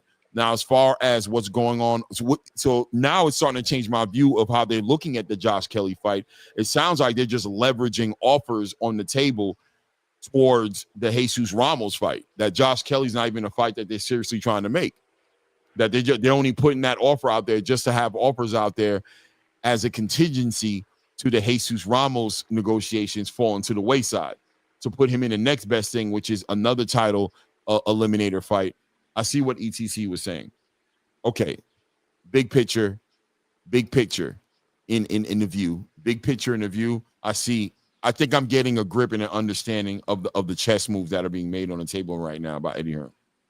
I mean, yeah, in that case, you might be right, but again, look where we're heading, right? If the goal is Terrence, because we thought the goal was Virgil, we know. But from what YSM is saying is Virgil is already signed and sealed and delivered for 2026. Right. That's he not didn't say that. Work for. That's pretty much what he said. He said that he's signed and sealed for 2026. He said that fight is happening early 2026, one way or the other. That fight is happening. That being said, in other words, he doesn't have to work towards Virgil. He doesn't have to make, He doesn't have to make steps and moves towards Virgil. That fight is happening because both those guys want that fight so bad. It's going to happen one way or the other. Which is also too weird, right? Because now Virgil has the WBC interim shot belt. Right. So now if you fight Virgil and you got, so now Virgil is essentially skipping the line and Boots is skipping the line, right? For the WBC interim slot. Not necessarily, right? Because the way I look at that situation is, this is how I look at it, right? This is how I always looked at it. I want to go back to my day one idea of Boots' move to 154 and how it was going to look for me. For me, Virgil Ortiz and Boots is a big fight that ages like wine. There's no amount of, it's just going to be a great fight. When it's a fight that the more Virgil accomplishes and the more Boots accomplishes, the bigger that fight is for them to fight each other, right? So the way I looked at it was Boots was going to have to accomplish getting a title and bringing that to the table, because the biggest fight that could happen between Boots and Virgil, in my opinion, is if you involve titles. You bring that into a unification fight, big deal, big fight, big turkey fight. So I wanted to see Boots go the WBA route. I wanted to see him reach out to Yoenis Tellez, to the PBC, and make that fight happen. But now we see that Yoenis Tellez already had a fight lined up with the mandatory, with the #1 guy in the WBA rankings, who is, I can't say his name. Let me sound it out. It's Baru, right? Yep. So he made that fight happen for August. So what was the next step going to be for Jaron Ennis? Well, I hear Josh Kelly come out of left field for me, and I'm like, I looked at it and I said, okay, well, I kind of see it. That would be a title eliminator. It would put the winner in the conversation to activate a mandatory against Xander Zayas. I guess he wants to go the WBO route, right? I thought maybe the PBC wasn't playing ball over there at the WBA, and he just decided to go ahead and go the WBO route. But now I'm hearing that the Jesus Ramos fight is being negotiated. So I'm like, all right, he's back on what I thought it was, which was the WBA conversation. He's back to heading towards trying to make the biggest fight that could possibly be made in boxing, one of the biggest fights that could be made in boxing outside of Canelo Alvarez and Terrence Crawford, or David Benavidez and Canelo Alvarez, or Shakur Stevenson and Gervonta Tank Davis. I think another one is Terrence Crawford and Jaron Ennis, the fight that's not getting talked about that much, but it's a huge fight that people have been wanting to see. Right. So now he's making a move back in the WBA conversation, because at the end of the day, the big fight is Terrence. The Virgil fight is for the fans. It's to shut people up who think that Virgil is somebody who Boots doesn't even see like that. But he's like, I'm going to just go ahead and close that out just because y'all think Virgil is the big fish. But at the end of the day, what it looks like with Eddie Hearn and Jaron Boots Ennis and maybe even Turki Alalshikh, the understanding might be what the original plan was, is no, the big fish isn't Virgil. The big fish is Terrence. Terrence is the big fish, and we need to work towards Terrence. We can't get Terrence without working towards him. We can get Virgil. We don't got to work towards Virgil. All we got to do is have the availability, and that fight's going to happen. Granted, Devontre says Bud is not going to fight Boots. One way or another, it doesn't matter, because it doesn't hurt Boots to head in that direction. Because worst case scenario is Bud vacates a WBA title, and as a contingency of that, Boots just becomes elevated to become a WBA champion, and that makes, if Virgil does his job as a WBC interim champion and he beats the winner between, let's say, a Sebastian Fundora and a Keith Thurman, then he becomes a WBC champion. Boom, unification, big fight regardless. WBA, WBC unification for the biggest fight that could probably be made in the super welterweight division. Though that sounds really cool, we're forgetting one important piece of the puzzle, why Josh Kelly makes more sense. Josh Kelly is now ranked number 3 in both divisions. He's really number 1. I know. Hold on. Let me just kill. Right. Well, next in line. Let's put it this way: he's next in line in both IBF, number 1 right now, in IBF and WBO. So with Erickson Lubin fighting, right, that eliminates him from being in that number 1 spot unless he wins a championship or whatever the case may be, because Bakrahm would then have to get a rematch if he wins, right? So that puts Josh Kelly in 2 spots where it gives Boots an opportunity. Maybe he's sticking to the IBF route if he was taking that fight, and maybe he just thought about it and doesn't want the rehydration clause on it. But I just think that he had a 2-for-1 going against Josh Kelly to put himself in position to go IBF or WBO, which would have pushed him either way to one of the weight sides of the championship and put him in a great position, making him essentially a great everybody having to come up to him, and him getting the big fights. Now, to me, I think this sets him back, because even though it may be on the tails end or a waiting for Terrence Crawford to vacate, that's waiting. That's time game. That's becoming more of wishful thinking, because why go running around trying to push all these little things for wishful thinking, which we don't even know the outcome of this division yet, when we have true lanes, right? We know where the path goes if we go the other way.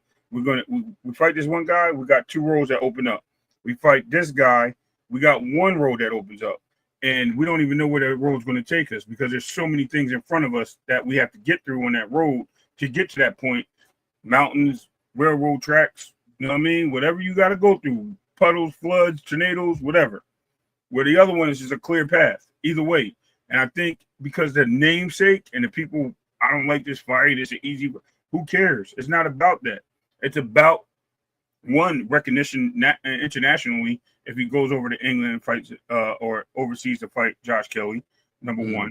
Number 2, it gives him more on the back end of a direction to go to. He can go IBF or he can go WBO. IBF and him already have a relationship. So even if he was to go the IBF route, he probably will get that fight with Bakrahm. He might even be able to maneuver himself to the number 1 position over Josh Kelly, being at that spot is unavailable, and Erickson Lubin is fighting Bakrahm. So if he's going to take that 2-fight sit down, that's a better sit down there at the IBF level with Josh Kelly being in the picture, as opposed to going the route he's going where he's 4 or 5 fighters, 4 or 5 fights, or 3 fights out the picture of a championship in the division. Now, if he's fighting for prize money, I'm all for it. No, I don't. Is he 3? I'm just saying. Listen, he's like 3 fights down. So even him being What, honored, you talking about the WBA route? Yeah. How is he 3 fights down? Clay, if Terrence comes back, right, he's still a champion. You still got your Ennis Tellez, and you got the number 1 guy there with Abbas Barrow, right? He's there. Now you have Jesus Ramos you're going to fight. You got to fight the winner of the next fight, which is one of those guys. Then you got to fight Terrence if he's willing to fight you for the WBA title. Yeah, that's 2 fights. That's 3 fights to get the Terrence. We'll do it again. Jesus Terrence Ramos. Terrence is the 3rd fight. For Right, championship. okay. You're counting Terrence. Okay. Right. If he's there, right?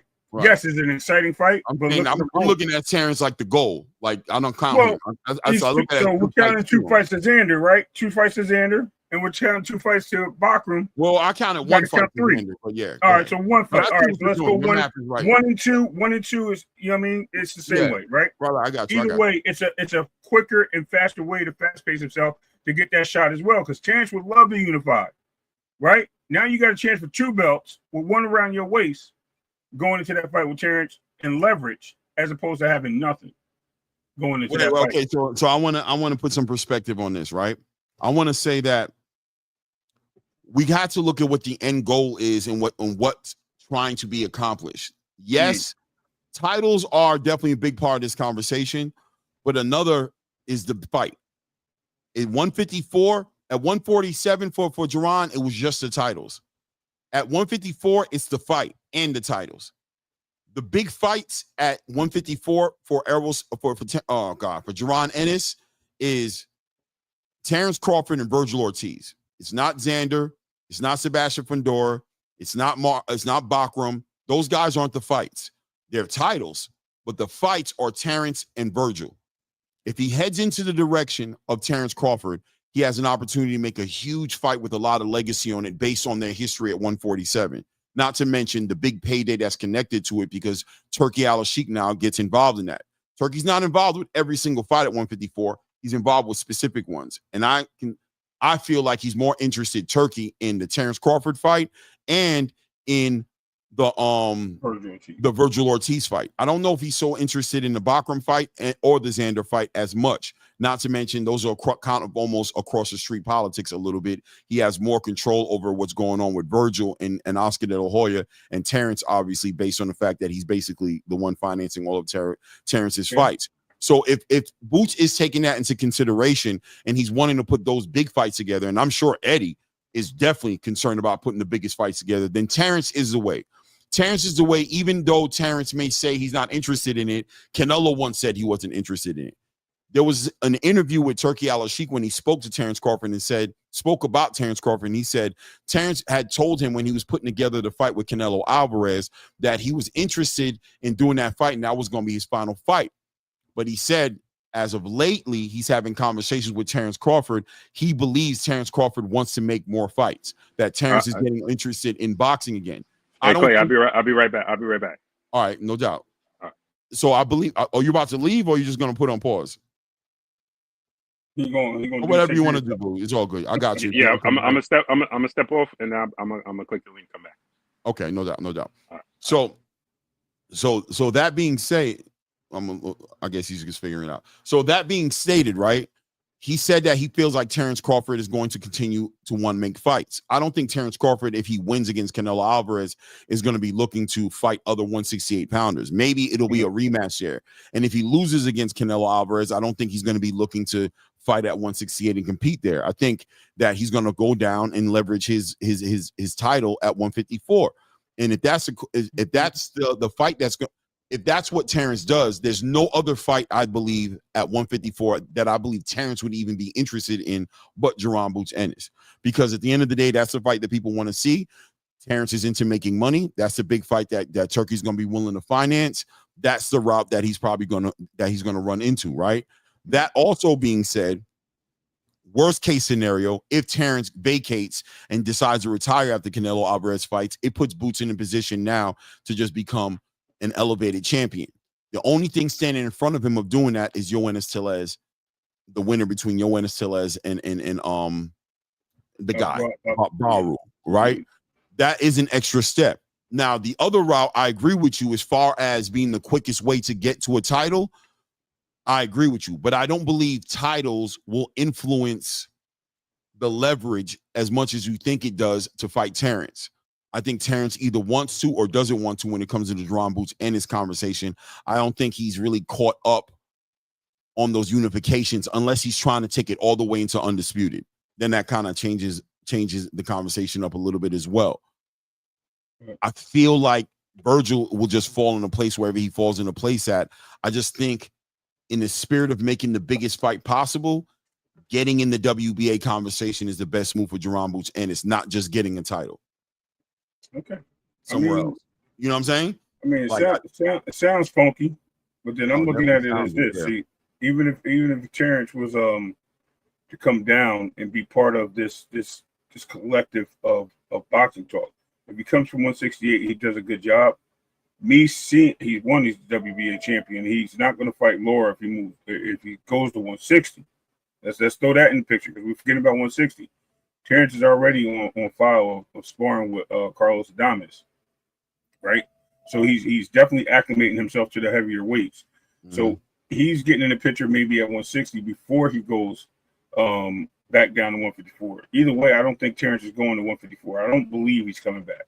I'm not speculating. It's my opinion on this. I am speculating. Yeah, I got you. Yeah, you know what I mean. So I just want to make sure I say it. But where do you think he would go if he was to choose to fight again? And then where would he go if not 154? Well, again, you got people at 154, or 160. He'll go to 160 and he'll take the fight there. But he has no title there. Huh? He has no title at 160. And the champions there aren't draws. Janibek's not a draw. Erislandy Lara's not a draw. There's no draws there. So what fight would he go make at 160 that would interest Turki? Why would he go fight at 160? There's nothing there for him. I don't know. And I don't think he's fighting nobody at 168 but Canelo. He's not fighting. I don't think he stays there. Yeah, it's the reason why he took the Canelo fight only. I think his height and right plays a big part in that division. I think 160 is doable because 160, you know what I mean, the fighters are all pretty much close in height. Yeah, but where's the money at 160? That's for him to make. He'll make the money at 160. He'll be the guy at 160. Again, being a 5-division champion will be more because Terrence, I think, is more about legacy with money involved, if that makes sense, right? And does it sound about right? I think he's more about legacy with money involved. I don't think he's so much. I think in a perfect world, I think legacy is part of it, but I think there's just as much legacy at unifying at 154 and making the biggest fights possible. You got Jermell Charlo down there who can come up. You've got Jaron Boots Ennis now there. You've got unifications that are right there for you to make against Bakrahm or Xander Zayas and there's way more opportunity for money, and legacy is there already, and he's already 1 foot closer. He's already a champion at 154. Why start at scratch at becoming a challenger for a Janibek, who's really a 168 pounder who's fighting at 160, or Erislandy Lara, who nobody gives a damn about because he's old, or who does he fight at 160 that a title it adds a division. It adds a division to his resume, but the money's not there. I just don't see the money. What dance partner does he have to give him the money? Listen, we just talked about it, right? A lot of these fighters at 154 are probably going to be moving up anyway. I don't, what's the name? Troy Isley? No. I'm thinking we talked about Xander being a big fighter, right? Being a bigger fighter. There might be a few fighters down there that may be moving up at 154 because they feel that there is 154 is going to go through a transformation as well in the next year or two. You'll see a lot of these fighters moving up to 160. But we're talking about inside the next 365 days. Boots ain't going nowhere. Virgil ain't going nowhere. So Terrence is going to come all the way back down. I think that'll hurt him if he loses. Just to say he loses and goes back down to 154. But it makes sense though. That's gonna hurt him because now he's got to deal. He's going to wait a year to come back down to get acclimated back to 154. I don't know about that, but I don't know if he waits a whole year. But my thing is, Terrence has made it clear that the money is very important for him, and I just don't see no money for him at 160. I don't see no money there. Well, I think this payday where he's getting with Canelo will take care of the bag and give him more chance to go for legacy. But you know, it is what it is. It is what it is. We'll see what happens. So supposedly that's what's going to happen as far as an announcement should be made within the next few days. As far as the Jaron Boots Ennis situation is concerned, we should find out sooner rather than later. I would say before Monday, we're probably going to hear. Well, it's leaked, man. It was dropped. No, I'm just kidding. I'm just messing with YSM and yeah. I mean, it's leaked on what it's leaked or dropped as far as the intentions, but the negotiations are obviously still there, and it has to make sense. It still has to make sense for Jesus Ramos, and it's not there completely yet. So we got to see what it's going to end up being. But yeah, man, some perspective on what we're really looking at is always good. Is always good to have, and now I think we have way more than we did before. How do you feel about the fights going on this weekend? I was watching the fight today. Actually, that's why I didn't wake up, man. I should have been up. My phone died. I was watching the fight on today over Japan. I fell asleep on it. The fights this weekend is going to be, remind me, because I do know it's Kenneth Sims and Oscar Duarte in that card. Oh yeah. Okay, so the De La Hoya card. Mm-hmm. I like it. I think it's going to be I think that's a good fight, man. I think Kenneth Sims has done a lot. I think he's actually going to show out. He better show out. Mm-hmm. Oscar Duarte, first of all, I think is way too big for that division. 147? I thought he was fighting at 135. They moved him up. 135? No, I think he's a 140. I'm sorry, 140. Excuse me, Clay. My bad. 140. I thought he's still fighting at 140. He finally moved up to 147, Duarte? I feel like that's what Ken Simmons has been fighting, unless he's going to cut weight and come back down to 140. Okay. So then if that's the case, bro, then I'm all for it then. You know what I mean? Like, I think Kenneth Sims definitely the sharper, more skilled fighter. Duarte seems to be like a frozen time machine, a frozen block of ice sitting there that could just hurt you if he falls on you, basically, right? Or gets thrown at you, because ice doesn't really move. But he punches hard enough to hurt you. Kenneth Sims is definitely somebody that can take advantage of somebody like Duarte and basically put a lot of pressure and things like that on him. So I don't know, man. I think it's going to be a good fight. I think it's a good fight. It's a fight in a place that we're not really used to seeing fights at. Wait, hold on. Where's this fight happening? Is it 140 or is it going to be 147? Hold on. Let me just take a look. I was going to say, you want to check? Verify. Yeah, I'm going to check right now, because he fought two fights at one at 145 and a half, the other one at damn near 147, 146 and 3/4. I mean, he's been fighting. Nah, bro. Ken Sims, this is going to be a welterweight fight, I think. I don't know. That's what I think it's going to be. I don't know what it's going to be. I got to check. I don't see anything tell me what it's going to be. Let me see. Oscar Duarte, his last couple of fights have been at 140. So maybe it is going to be a 140 fight. I don't know. Because he fought Miguel Medueno for sure at 140. Right. So will it be a 140 fight? Maybe it'll be a 140 fight. Then he's taking advantage of Kenneth Sims. And then that's when you got to look at if Kenneth Sims is going to be able to acclimate himself going down to 140. And is that a easy victory for Duarte, who's the bigger fighter at 140? He's coming in already over 147 anyway after weigh-in, right? So now he's really going to be the bigger, more replenished fighter because he's used to fighting at that weight. Right. And that's where I will give Duarte. That's why I'm asking these questions. Give Duarte the advantage. Right. So, yeah, it's going to be a tough one, man. I don't know. Yeah, if Duarte is able to close that space and attack that body and take the legs away from this dude, he's probably going to get him out of there. It's going to take Sims it's going to be the fighter versus the boxer. It's going to be the styles make fight. You know what I mean? Type of fight. It's going to be stylistically a fight where it's either going to be Oscar Duarte who's leading, who's pushing the pace, and Ken Sims having a hard time dealing with that. It's going to be Ken Sims who will be able to slow it down and turn it into a boxing match, forcing Oscar Duarte to figure out the mathematical problem in front of him that would be Ken Sims. And I'm going to be honest, I think this is a catch weight fight. I think it's going to be like 142, 144, somewhere around there. Okay. Because I'm looking at BoxRec and there's no pounds listed for the fight. That's what I'm saying. There's no let me see something. Let me go to Wikipedia real quick. You don't mind? Nothing. We go to. Let me check the event. We got Regis Prograis trying to make a return as well on this Yes, card. I was going to tell you about that. I was going to ask you about that against JoJo Joseph Perez Diaz, which is another JoJo Diaz, Joe Poe Diaz for short, right? So Junior at that. No, this is JoJo Diaz, the only one I know of. JoJo Diaz. That's Isn't that JoJo? Diaz. That's JoJo. Yeah, no. It's not JoJo He looks Diaz. just like JoJo. If it ain't JoJo, I don't know who JoJo is then. But yeah, that is JoJo. 5'6". Yeah. Damn. That's JoJo Diaz. Why he dye his hair like that, bro? I mean, yeah. I mean, that's a picture, but it is what it is. Yeah, well, that's gonna be that again. This should be an easy fight for Regis. Regis has been working on his footwork. I don't know if you noticed. We're watching some of his highlights. He be on right now with Shushu, ain't he? He's over there in New York. He might. I know he's been working on his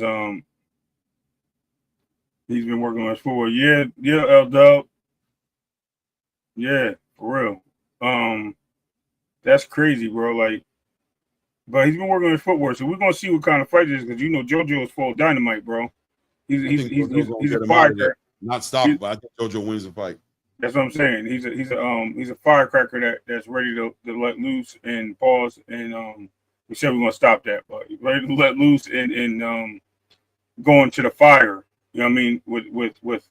With intentions to beat you and fight you. You know what I mean? And I think that plays up Regis's alleyway.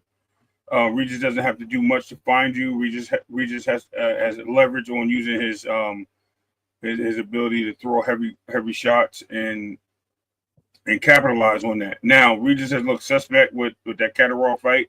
I think this is a big disappointment with a lot of people. I can't see JoJo resurfacing and winning this fight, but I think Regis has a lot to prove, and I think he's going to move up to 147 soon before he closes the door. Probably take on some interesting fights at 147. This might be his last fight at 140. I think he's trying to stay at 140 as long as he can. So don't be surprised. He got them T-Rex arms. And JoJo's going to be right there to get hit by him. For me, with Regis, what I'll be looking for to see is if he hit that ceiling. I think he has. I think he's hit his ceiling. So whenever I hear things like improvements, things to prove, getting better, JoJo, I think, is a fighter he's chosen to fight a certain way.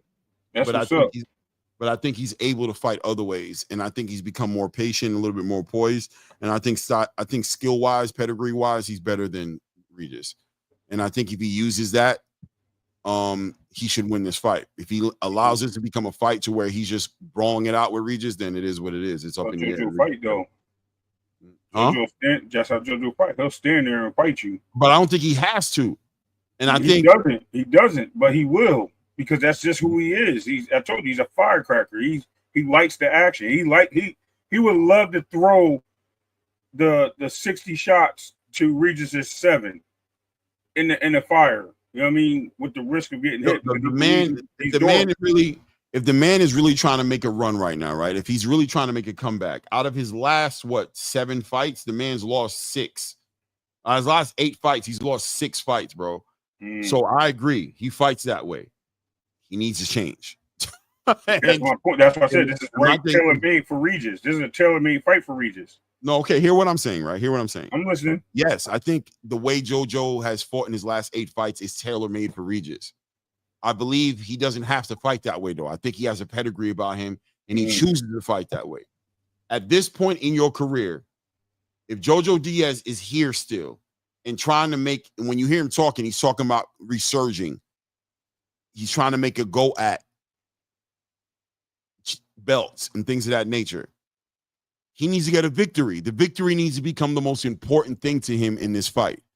It has to become the most important thing. Like, the victory has to be the thing on the wall right now. Like, more than excitement, more than, the things that I've done, I need to win this fight. If he makes winning a priority, then he changes and he slows down and he takes advantage of a Regis Prograis that he knows can't compete with him in a certain space. You know what I'm trying to say? Like, I know And when I'm fighting a Devin Haney, yeah, I'm gonna come forward because I'm not gonna try to box with Devin because that's gonna kill me. Regis, I know his weakness. If his team and him come together and they put together a strategy to beat Regis Prograis, I believe they can beat him.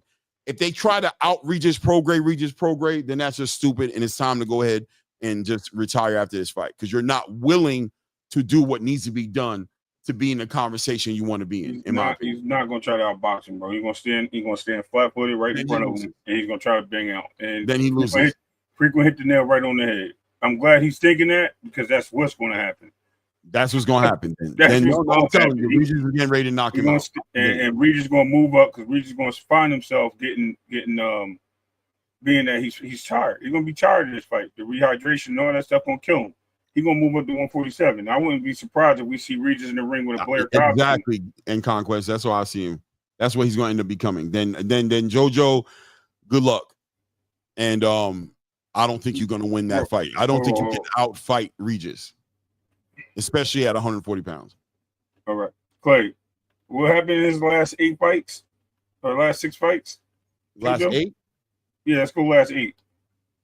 He got a unanimous decision against Valencia. Then he lost a split decision against Abraham Montoya. He got KO'd by Oscar Duarte. He lost a split decision with Jesus Antonio Perez. Then he got a unanimous decision against Jerry Perez. He got a split decision loss against Mercedo, unanimous decision loss against William Zepeda, and unanimous decision loss against Devin Haney. Okay. Right. Yeah, because he fights wrong. Right. Yeah, that's my whole point. No. I got what you're saying. You're making a point, and I'm saying that if this man, because what I want you to recognize is this right here, right? He stopped for a little bit, right? He fought 3 times. 3 years old. Right. And why did he come back? He came back rejuvenated. He found God. He wants to make a run back at the titles. He wants to do all these things. Okay, you've been losing. I feel like it's time to change something. And if you're not willing to change something, then you're not willing to do what needs to be done to become a champion. And therefore, you're selling snake oil as far as your aspirations of becoming a champion. Because you can't possibly think you can become a champion losing. Sometimes money runs out, Clay, and you just need to go back out there and do what you did to make you money. And that's the opportunity for fighting Regis might be the one that came knocking on the door because of the name.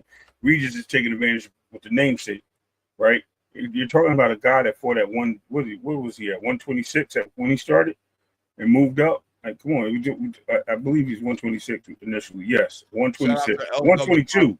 Excuse me, they have him as low as 122 on the spectrum, but I think it's 126 for the most part. And I think he spent a lot of, let's put it this way, he spent a lot of his time at 126, and now he's at 140. And yes, and what age comes, you know what I mean? The growth in divisions, we get that. But he ain't beating Regis, bro. This is Regis' comeback fight as well. Regis, you talk about resurgent, we just heard from L-Dub. He's fighting with Coach K. You know what I mean? Down in Virginia. So he's working, bro. And Coach K is a specialist in what? What does he bring to the table? Slick defense. He focuses on defense. With that being said, what can he teach Regis defensively and counter-wise that will not upset and dominate? Now, again, once you practice all the stuff you want in the world, as you always mention, you know what I mean? It's hard to break old habits. Regis may be there in the ring and may not use that defense. JoJo may pick him apart with the hand speed and things of that nature and be able to move. But we also got to remember, JoJo is 5'6". That's what I'm saying. At 140, that's why I said at 140, it's even worse. Regis is going to knock him out. If you don't tap into that pedigree, into that boxing, if he's not patient and he doesn't work Regis Prograis' weaknesses and walk him into some shots and win rounds, if he thinks he's going to stop Regis, that's why I'm in my mind. It's like, if you're going to fight Regis that way, then you better be ready to stop Regis. I don't think stop Regis. So why fight that way? Why fight in a way to where the only way it manifests into something positive for you is a stoppage? You're a small guy going into a ring with Regis Prograis at 140. You're going to be the small guy. I mean, it is what it is. But it's going to be a great fight for us to watch. That fight, I'm excited. Shout out to El Dub, who just put us on that. Liam Paro just announced that he's moving up to 147. We knew that was happening. I knew that was happening. I was going to say something yesterday because I was about to drop his name yesterday, and I was like, I don't want to say nothing yet. Yeah. I got wind of that. He's trying to, I ain't going to say nothing. I'll let it happen. Let's put it that way. I'll let it happen. El Dub probably know too. But anyway. But yeah. Only one Australian at 140, bro. That's it. You can't have them all hanging out there. No doubt. Shout out to everybody in the building. Please take a moment to hit that like button if you haven't done it. Subscribe to the channel if you haven't subscribed yet. Appreciate all you guys. What do you think about the early morning show, Ray?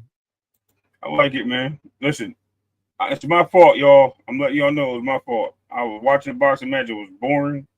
I fell asleep, and my phone died on top of that because I was watching it on my phone in the car, and I never turned it off. So I drained my battery. I didn't realize it.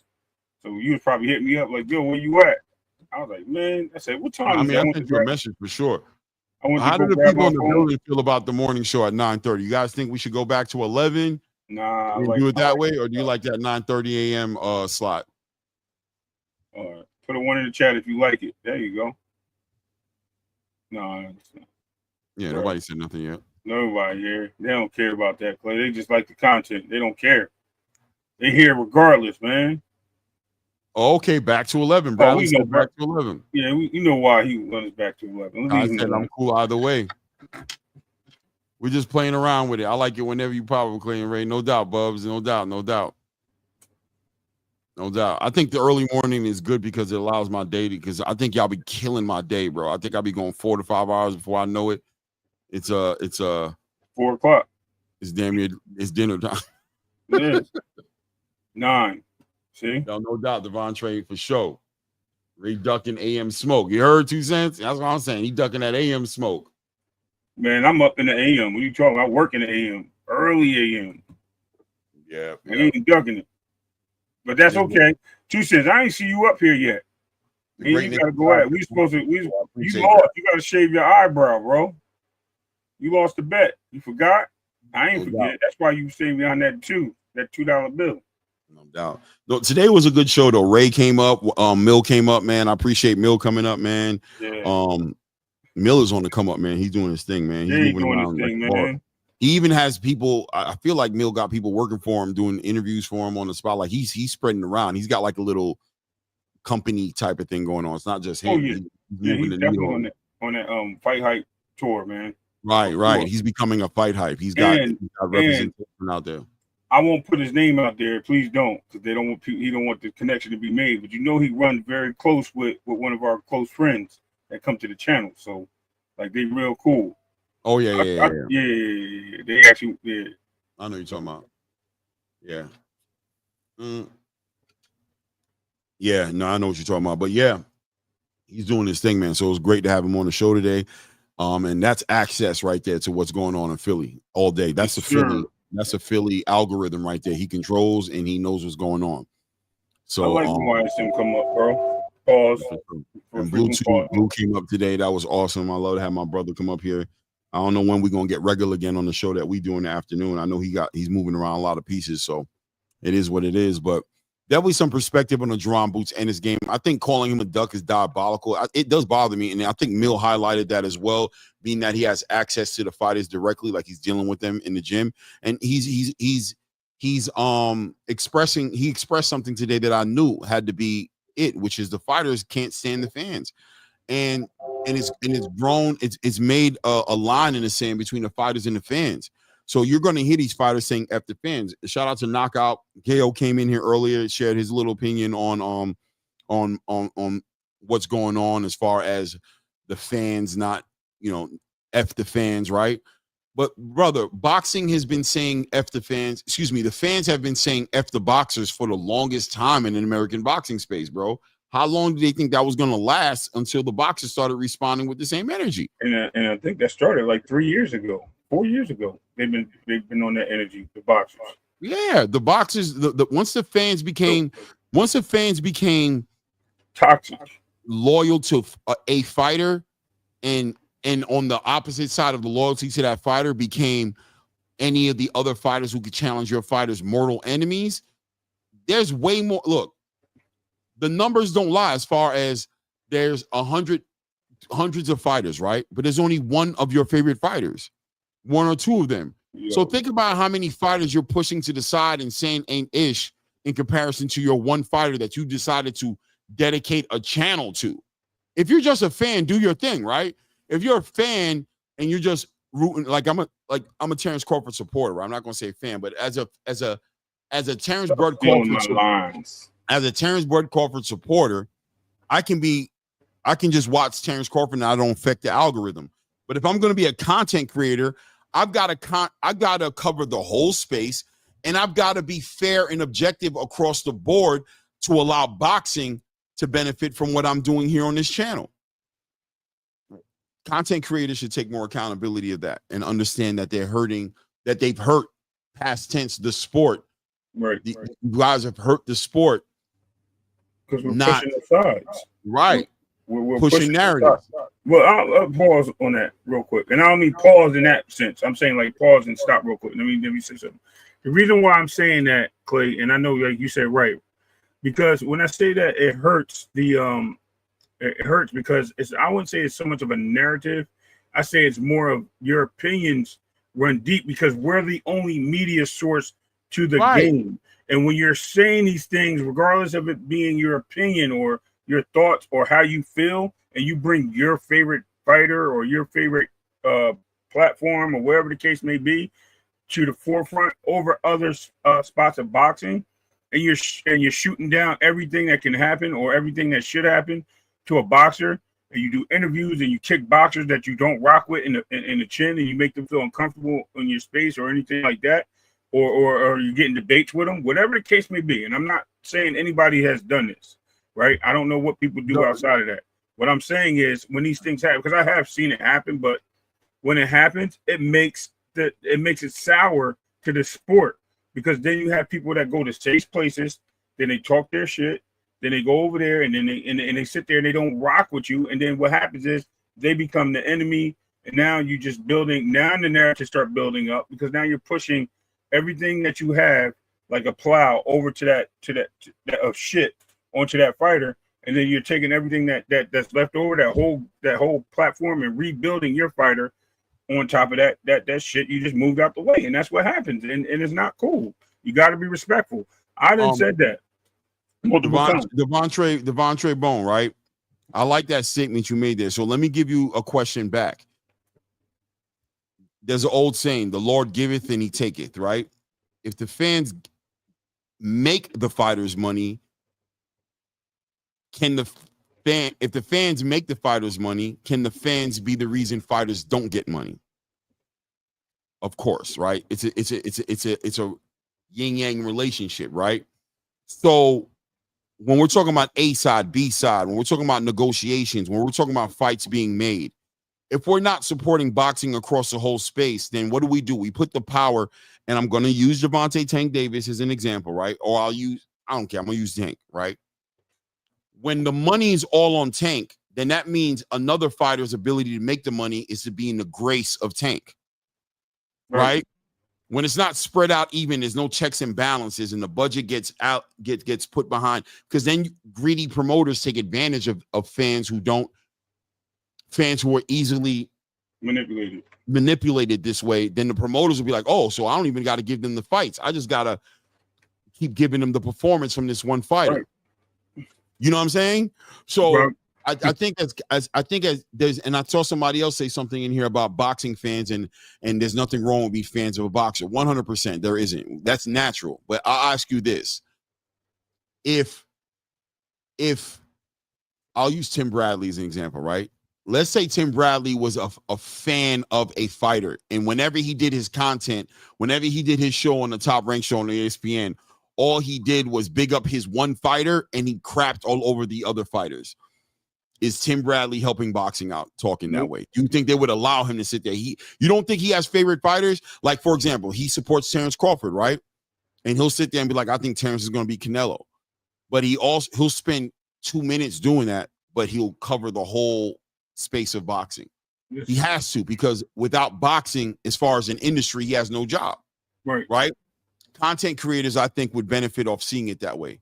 That seeing the example of what just happened right now, what's happening right now, which is your voice is becoming mute. Nobody listens or cares about what you think. If boxing continues to go away from the American space, if you're looking at David Benavidez having to go fight in Riyadh season to go get a payday, if you're looking at all those fights happening on that card on November 22nd, you're thinking to yourself, why the fights ain't happening over here? Why? Because now you're going to be forced to cover UK boxing and other boxing, because those guys are going over there to make the fights because they don't get shit on.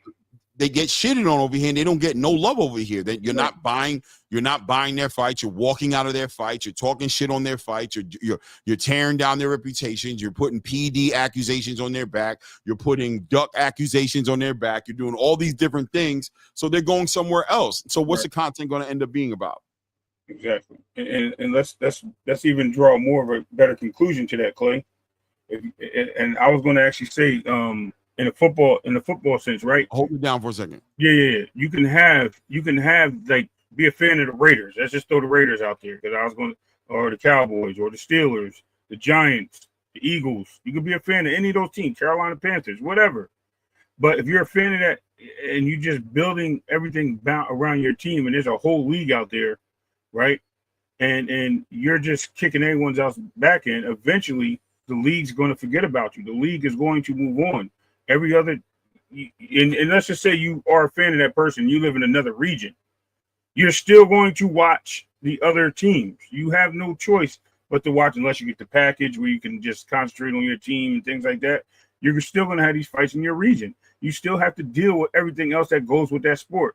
There's no reason why you can't like a team or support a team or be a fan of a team and not be able to enjoy the sport altogether. Because a lot of us do. We watch Monday Night Football and our teams are not playing it. We watch Thursday Night Football, our teams are not playing it. We watch Sunday Night Football and our teams are not playing. And we watch it because we enjoy the sport overall. We don't sit there and say, oh, well, my team's not playing. I ain't buying into this, man. I'm going to bed. No, we sit there and watch it. We go to watch parties. We go to bars. We go everywhere we can to watch these games because they have a build-up to them. And though the money is not like out front like it is with boxing, if we do this, we still watch. We have boxing fans that watch boxing, to the sense of they still going to sit there and watch the other fights happen. But at the point of kicking those fights back in, or having a reason to watch it to say, oh, well, I ain't like the way this guy did this, and hey, your opinion matters, but it doesn't. At the same time, that's me and everyone else. But when it's the fact that you're just cheering on your fighter, you're rocking with your fighter, then it becomes more so of why am I going to just build this fighter up if I'm not building the other fighter up? I want to see the matchup, right? No one did that with Ray Leonard and Hearns. They didn't do that. They built that fight up. Whether you were a fan of Hearns or a fan of Leonard, you built that fight, right? You was like, yo, listen, it's going to be a good fight, blah, blah, blah, blah. We don't have that anymore. We have what they call sides of the street, and they really took that seriously. Like, okay, it went from promotional companies being sides of the street to the boxers being sides of the street. Now the fans are on sides of the streets, and it's becoming diabolical because we're out here really fighting for these fans. I mean, these boxers as fans, and instead of just being supporters and just being like, look, this is the reason why I support this guy. I think he has a good shot here, there, and there, but here's the dangers of him fighting. Floyd Mayweather did the best thing of promoting his opponents. He promoted his opponents. He gave every opponent an accolade. Yeah, this is a good fighter. You know what I mean? It's going to be a good fight. You know what I mean? This guy does this, he does that, blah, blah, blah, blah, blah.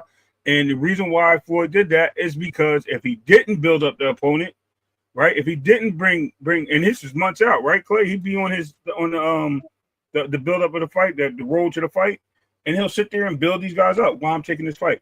I want to tap in and say one thing, right? Like, I hear what you're saying, right? But I want to add this one bit of context to it. I'm talking about the creators. I'm not talking about the fans. Fans are fans. The Muhammad Ali fans are Muhammad Ali fans. I'm saying once you decide to be a creator in this space, I would like it because you could do whatever you want to do. I'm not saying you could do whatever you want to do. But I think the game benefits, if you're going to be a creator in the space, to support and build up the sport, not just be a fan. I think being a fan is kind of in a space where there's no coverage of the sport, and we are considered the media coverage of the sport. Look at where American boxing is today and understand that if it's on us to grow this sport, how are we benefiting growing the sport by tearing down fighters the way that we do? I just wrap your mind around that, right? Like if we're trying to build up the sport, if the sport is in a place that it needs to be built up, as a creator, not a fan. A fan is cool. A fan's going to do what a fan does. I'm sure a Giants fan is going to tear down an Eagle team. They're going to tear down the quarterback, the receivers, because he's a fan. He's going to say, F them, man. He doesn't care. I'm a Jets fan.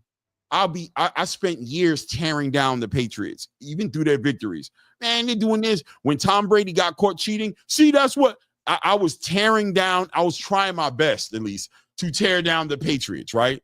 I was a fan. But if I were to cross over and become a commentator for football, and all I did was tear down the Patriots all the time to the point to where it became obvious, how would I be helping the sport? They'd fire me. I would not be a good comment. You know what I'm saying? They'd be like, yo, this dude, what are you doing? All the time you tearing down this. How could you not celebrate this man just won his 5th Super Bowl? Or that, look at the record they're running this year. Look how many passes he threw for and yards he threw, how many yards he threw for in the game. What are you talking about? That was average. I was regular. Oh, he was playing against a whack team though. Or what are you talking about? Build it up, because we want the fans in the stadium.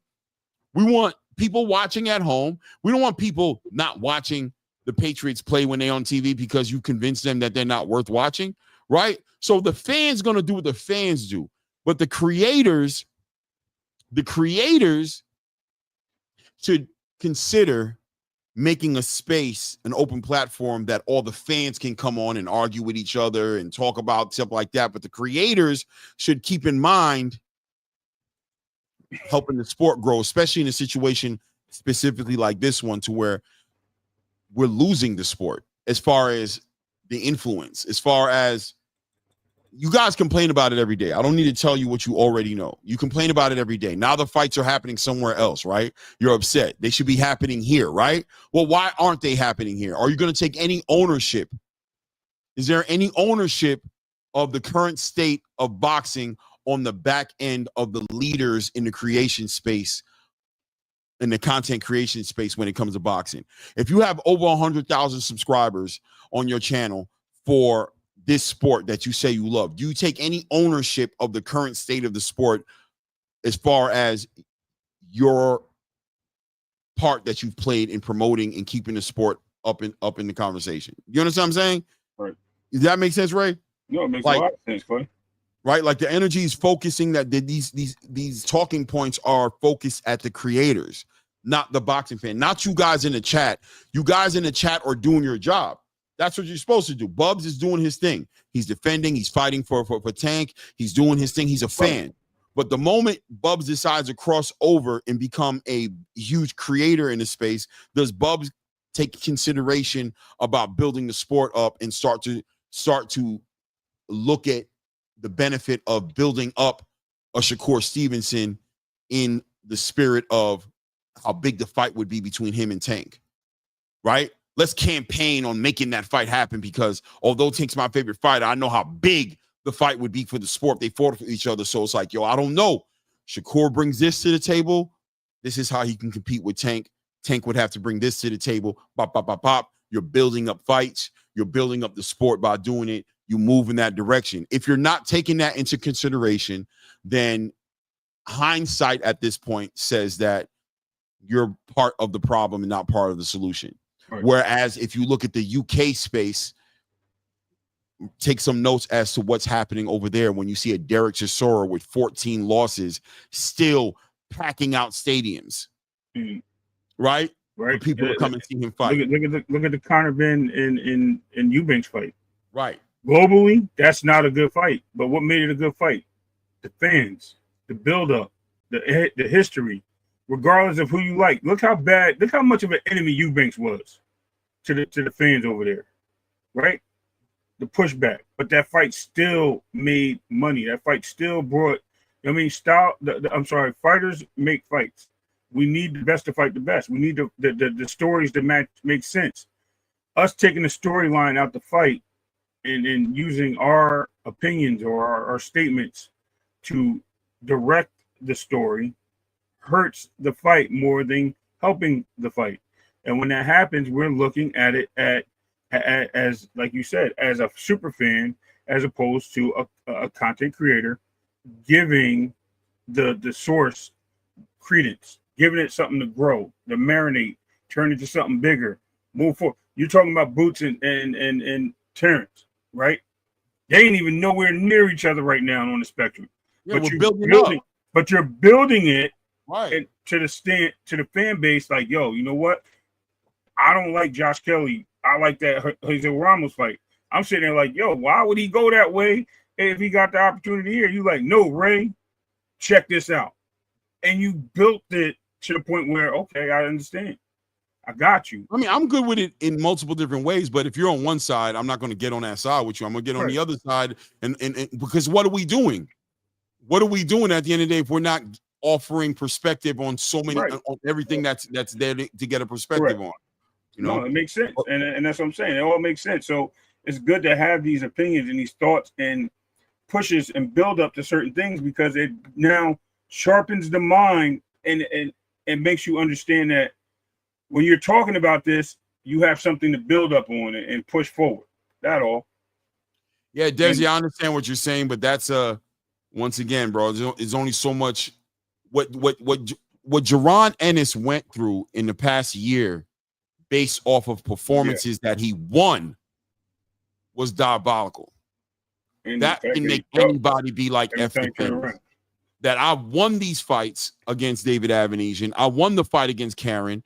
I won my fight against Danny Jonas. And what do you guys say? You guys pick apart my performance and say that I'm not that I'm a prospect fighter. You know what I'm saying? You say crazy things like that to me. How do I not say F you? How do I not disrespect the space? If you're Shakur Stevenson, who's, you know, a 3-division champion, unified in 1 division, a lineal champion, a Ring Magazine champion, and you say, you ask me, what have I done to earn a fight? How do I respond to that? Yo, if it's not F the fans, what do I say? If I'm Terrence Crawford, who's become an undisputed champion in multiple weight division, a 4-weight class champion, and I'm trying to do something great right now. I'm trying to do something that most people understand that most people can't do, and you tear that down and you attack me with with unprecedented PD accusations. How do I not say F the fans? How do I not say that? How do I not? What do I use to drive me when I don't have no fans supporting me? Myself. And I'll say F the fans because I'm going to do this myself. You know what I mean? Because it comes to a point in time where that's a decision that has to be made. And though he took he retracted his statement. And that's what they're doing. They're going to prove y'all wrong, but at the same time, F the fans, right? Right. And no, what I'm saying is he can't see his comment, but yes, he cares, Clay. Of course, he doesn't care to this fact that, no, he's a professional. It comes with the territory. He doesn't care that, you know what I mean? That's his job to entertain, and when the support is over, that's fine.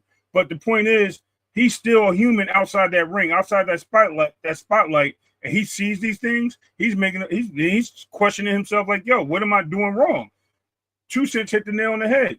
When he was inactive, you guys were sitting there like, yo, Boots need to get active. We need to see how really good he is. You know what I mean? He need to get the big fight, blah, blah, blah, blah, blah. He gets active. It doesn't matter who he's fighting because it's not his fault that people were not fighting him at one point, and it was hard for him to make fights. And then he gets certain fights, and y'all kick his back in. Then he goes out there, and he doesn't feel comfortable fighting at a division, or he's making decisions based on his career. He's ducking. Like, there's always some negative Nancy-type argument for Boots instead of being like, yo, let's see where he goes from here. Let's see what happens. Let's build him up and stay with him and be like, yo, keep that same energy we had when we wanted to see him fight.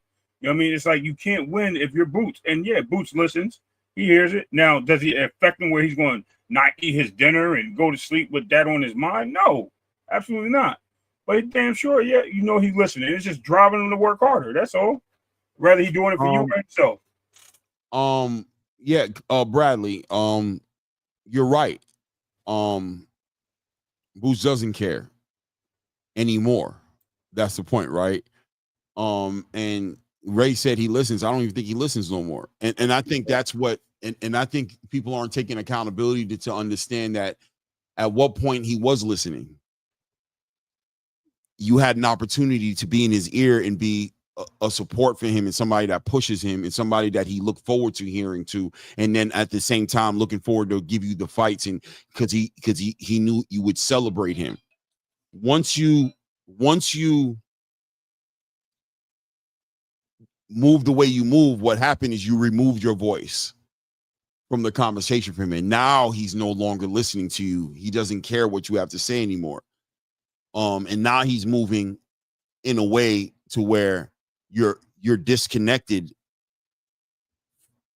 from you have no understanding. It's confusing you because he's clearly not listening to you. You know what I'm saying?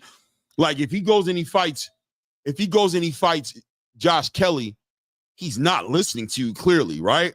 Like clearly he doesn't hear you no more, right? He doesn't. The question is, why isn't he listening to you? Because at one point he was listening to you.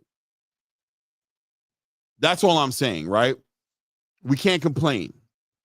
Shout out to KO. He was here earlier and he said, "Oh, the fans, a disconnect. If you're not listening to the fans, blah blah blah blah blah."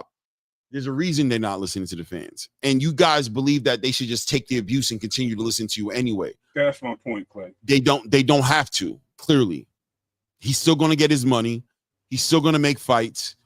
You're still going to watch the fights, even if it's hating, but he doesn't have to listen to you anymore. Floyd Mayweather hit a point to where he stopped listening to you guys. They don't care. Hold on. Let me. I'm not going to address it. I'm not addressing it. I just want to say, yes, LeBron cares because it hurts his status. Regardless of that, what I agree with Clay is, and that's where I was going with it. Clay cut me off. Well, he didn't cut me off. He let me finish. If you listen to my argument, I'm saying they do care. Yes, they do it for the fans, but then they get to a point where it becomes cerebral where I don't care anymore.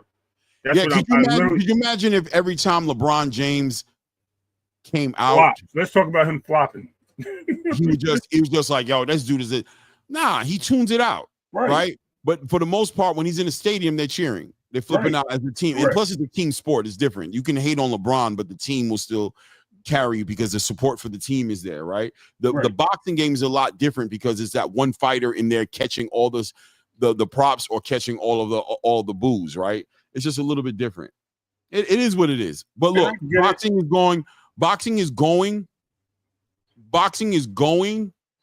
where it's going right now. The question is, what do you acknowledge your role that you've been playing in its direction of where it's been going? It doesn't matter. Either way, they've learned to make money off the haters just like they do off the support. So now Jaron does this. Phew. He takes his phone. He goes, shut it off. He puts it to the side. He no longer hears you, and he just does his business as he sees fit, as it's going to benefit him. But you're sitting there screaming at somebody who can't even hear you anymore. It's over with. It is what it is. Shout out to my guy Echo in the building. Echo, how you doing, man? I'm good. How are you two? We're doing good. We're just talking boxing talk. We spent earlier today. We had YSM up here. We had Blue up here. We were talking about this Jaron Boots situation. Okay. And talking about the moves that he's trying to get done as far as Josh Kelly, as far as maybe even it looks like what's happening is there may be negotiations happening with Jesus Ramos right now, and that he may be making a run into the direction of trying to run at the WBA title right now. He's trying to run at potentially getting in the way of Terrence Crawford. So that's what we're hearing about. And people are upset. They're saying, "Oh, he's moving the way he's moving. He's not listening to us." And we're just kind of speaking on, how these fighters get to a place where they start to go deaf when it comes to the fans. So bad having my hat on with all us being bald up here. I figured I'd join in. Well, I'm not exactly bald, but you know, I've not got as much hair as I used to have. You shave your beard. Stop it, Echo. Let me find out you sitting out here trying to. You bald, brother. You bald. No, I'm not. I've got hair. No, not right now. You don't. I do. Look. Where? You better stop. Echo, where you got hair? You gonna make me do this to you? You talking about that peach fuzz? You talking about that peach fuzz? You know it's time for you to shave. You just ain't shaved. I could shave it, and I would be like you guys. So, but I don't care. But I don't really care about that, to be honest. Yeah. How you doing, man? You got a tan on. You been outside? Yeah, it's been sunny. It's been sunny. Where I am. Yeah, I'm gonna go away soon anyway. So yeah. Yeah. Shout out to 2 Cents. I love what he said, right? He says, good way to lose your voice is abuse your voice. That's all I'm saying. Use your voice for something positive. You use it for something negative. Listen, yeah, I agree with that. Right? I'm the kind of person who wants to be around positive stuff. As soon as you start talking too much negative, guess what you're going to lose? My ears. Because eventually I'm going to tune you out and stop and start crossing the street when I see you walking down the street, or start walking out the room when I see you walking into the room. It's just going to happen naturally because I'm attracted to positivity, and the negativity is going to push me in another direction. The thing is that drains your energy anyway. I don't give anybody my energy if it's not productive. You know, there's a difference, you know, between being, you know, responsible, because the word responsible means able to respond, not react. That's why if somebody mentioned something now on here, if I was talking, and they insulted me, I wouldn't react. Right. I noticed that about you too, by the way. I would respond. There's a difference. Yeah. No doubt, man. And I think when you were talking about the way that translates for these fighters is if you see them not listening to you, it's because it's more negative than positive, right? Like they're making a decision on, I'm going to tune you out because it's not benefiting me. So if we want them to hear us, give them something that benefits them more, that makes them want to hear us. But if you don't care, continue to talk negative, and they're going to continue to tune it out. But I'm going to tell you, 90,000 plus people inside of Wembley, them fighters are listening to those fans. You know what I mean? They're listening to those guys. They're listening to those fans. They're loving that. You know what I mean? They're listening. So when they fight, when the Derek Chisora steps in the building, he's not thinking about, I got to win. He's thinking of, I want to win. I got to try to win. But he knows he's still going to get his support because his fans are loyal like that and they support him like that. It is what it is. The thing is, though, with all the media and everything, especially with some of the boxing shows or whatever, you know, the podcasts or whatever, there's a lot of negativity about everything. You know, like you just mentioned about Boots. He can't seem to do anything right, even though he wins his fights, like you said. But what people are not doing, they're not looking at the good points. It's like I was on I watched a video not long ago.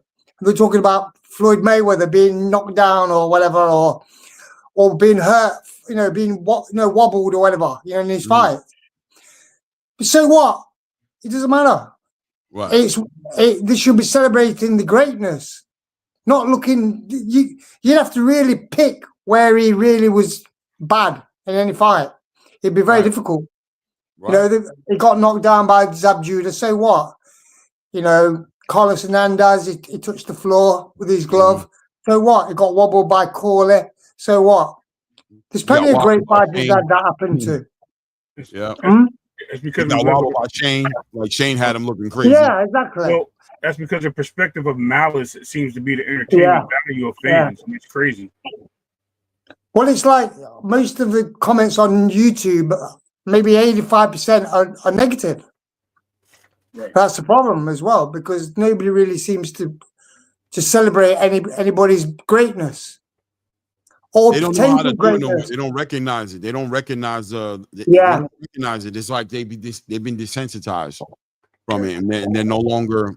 And maybe that is what it is. Also, maybe it's overexposure. Maybe it's too much face screen time. I don't know. You know what I'm saying? And greatness isn't the same way it used to be back in the day. I guess you see it so it can be artificial, it can be real.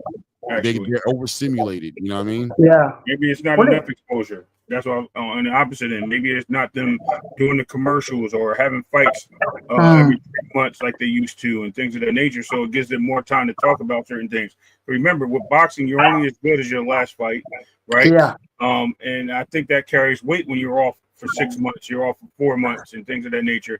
That also could be the Achilles heel in this whole conversation, to be honest. Yeah. Guys, I mean, also, you know, when you get somebody that, you know, has a bad fight or whatever, it's like Haney. Nobody was criticizing Bill until he had that fight with Ryan and the one he had with Pedraza. Nobody was criticizing him. Well, they for were. anything. They were, because he was looking for the fight with Gervonta Davis, and that's big. That became. No, what I'm about criticizing his performance. His performance. Yeah, nobody was criticizing. Nobody was criticizing Bill for any of that. No, you're right. Oh, you're talking about, okay, I got what you're saying. You're talking about like him coaching in the ring and making. Yeah, exactly. Right. Okay. Same, yes. Same as Tio when he was beating Comey, you know, and he beat Loma. Nobody talked about it. Nobody was criticizing him. Then he had that bad fight with Samuel Martin. You know, it wasn't a great fight. Then the Ortiz fight, which he didn't perform as best he could. But before that, nobody was giving his dad any problems, saying, oh, he's a bad trainer or whatever, you know. So we've got to celebrate people for what they do. And it's like I said to somebody the other day, you can win somebody's heart one day and lose it the next by what you do, what you say. And that's what Tio's doing. At one time, he was celebrated to be the greatest, you know, up-and-coming fighter. And now he's just, you know, whatever he's saying now, he's just ruining everything, you know. But people remember the last thing you say and the last thing you do. But what it is, people don't always remember what you say or do a lot of times, but they remember how you make them feel. If you make somebody feel a certain way, especially with the racist remarks, people are going to take that badly, you know what I mean? They're not going to like that, you know. So a lot of people should be thinking more and not speaking. That's what I really believe. No, that's a fact. But look, it's about that time for me, guys. We're heading on the 4-hour mark, and I got an appointment I gotta get to. I appreciate you guys. Boxing conversation was great today, man. Shout out to everybody who came up on the panel. YSM Blue came up here, man. It was awesome. We talked about some good stuff. Shout out to everybody in the chat, man. Thank you for the contributions. We had some call in the chat today. Robert Chandler, Adel Troy, walaikum salam, Adel. And shout out to everybody in the building, man, for contributing, and G Tatted in the building. Salute to you, family. Bradley 68, all you guys, thanks for being here. Thanks for contributing to the to the content. And until the next one, you guys know. I don't know if Ray, if you want to say, or Echo, if you want to say anything before you bounce. No, I just saw you on, and I just thought I'd pop on and just say something, you know, because I heard you talking about, you know, the negativity and stuff. I think people just need to, you know, look at things a bit more objectively. You know what I mean? I pray. And use logic and use logic. Yeah, in the spirit of saving this sport and making it where it can be. Consider that. That's all I can say, right? But I can't, you know, if that's the way that you're going to carry it, hey, obviously I have no influence on it, but in my 2 cents, whatever it's worth, it benefits a lot more if we celebrate it. And just to say on the back end, I'm gonna check out. But with this, we're all narrators. We're all telling the story. We're all just saying it from our perspectives, which is okay. The issue is if you're not building that story to change the climax, to build a plot on where you're going with your story, and you just go right into the finale, then a lot of times you're missing the whole objective of what you're trying to do for the book or the story itself. And when you do that, you're tearing your own self down as far as your subject matter of the book or the story, to say the least. So what I'm saying is, make sure that you're paying attention. You're building everything up before you start targeting the source of your target, and then bring it in to a whole way of reality so people can understand it. You have fans that may like this person and they won't talk to you or rock with you because you're not even bringing anything significant to the table for them. They feel like you're hating or whatever, and they stay away from you. As Echo said, the negativity. You can have that opinion, but just make sure your fan base friendly. I would say. So with that, I'm good. No doubt, man. That's the thing. Yeah, Okay. yeah. I can hear you, Echo. No, I said hear you. an opinion is an opinion, but it's not fact. Right. What Right. you believe and what you know are two different things. Right. Anyway, I'll let you guys go. You have a good day, and thanks for letting me come on just for a little bit. Anyway, No problem. Thanks, Always, Echo. always, man. Thank you, man. all right. Salute to everybody Take in the care, building. everybody. Like, sub, hit your notifications. Until the next one. We At out. ATP Combat Media. We out, bro. We out. At this point, we out.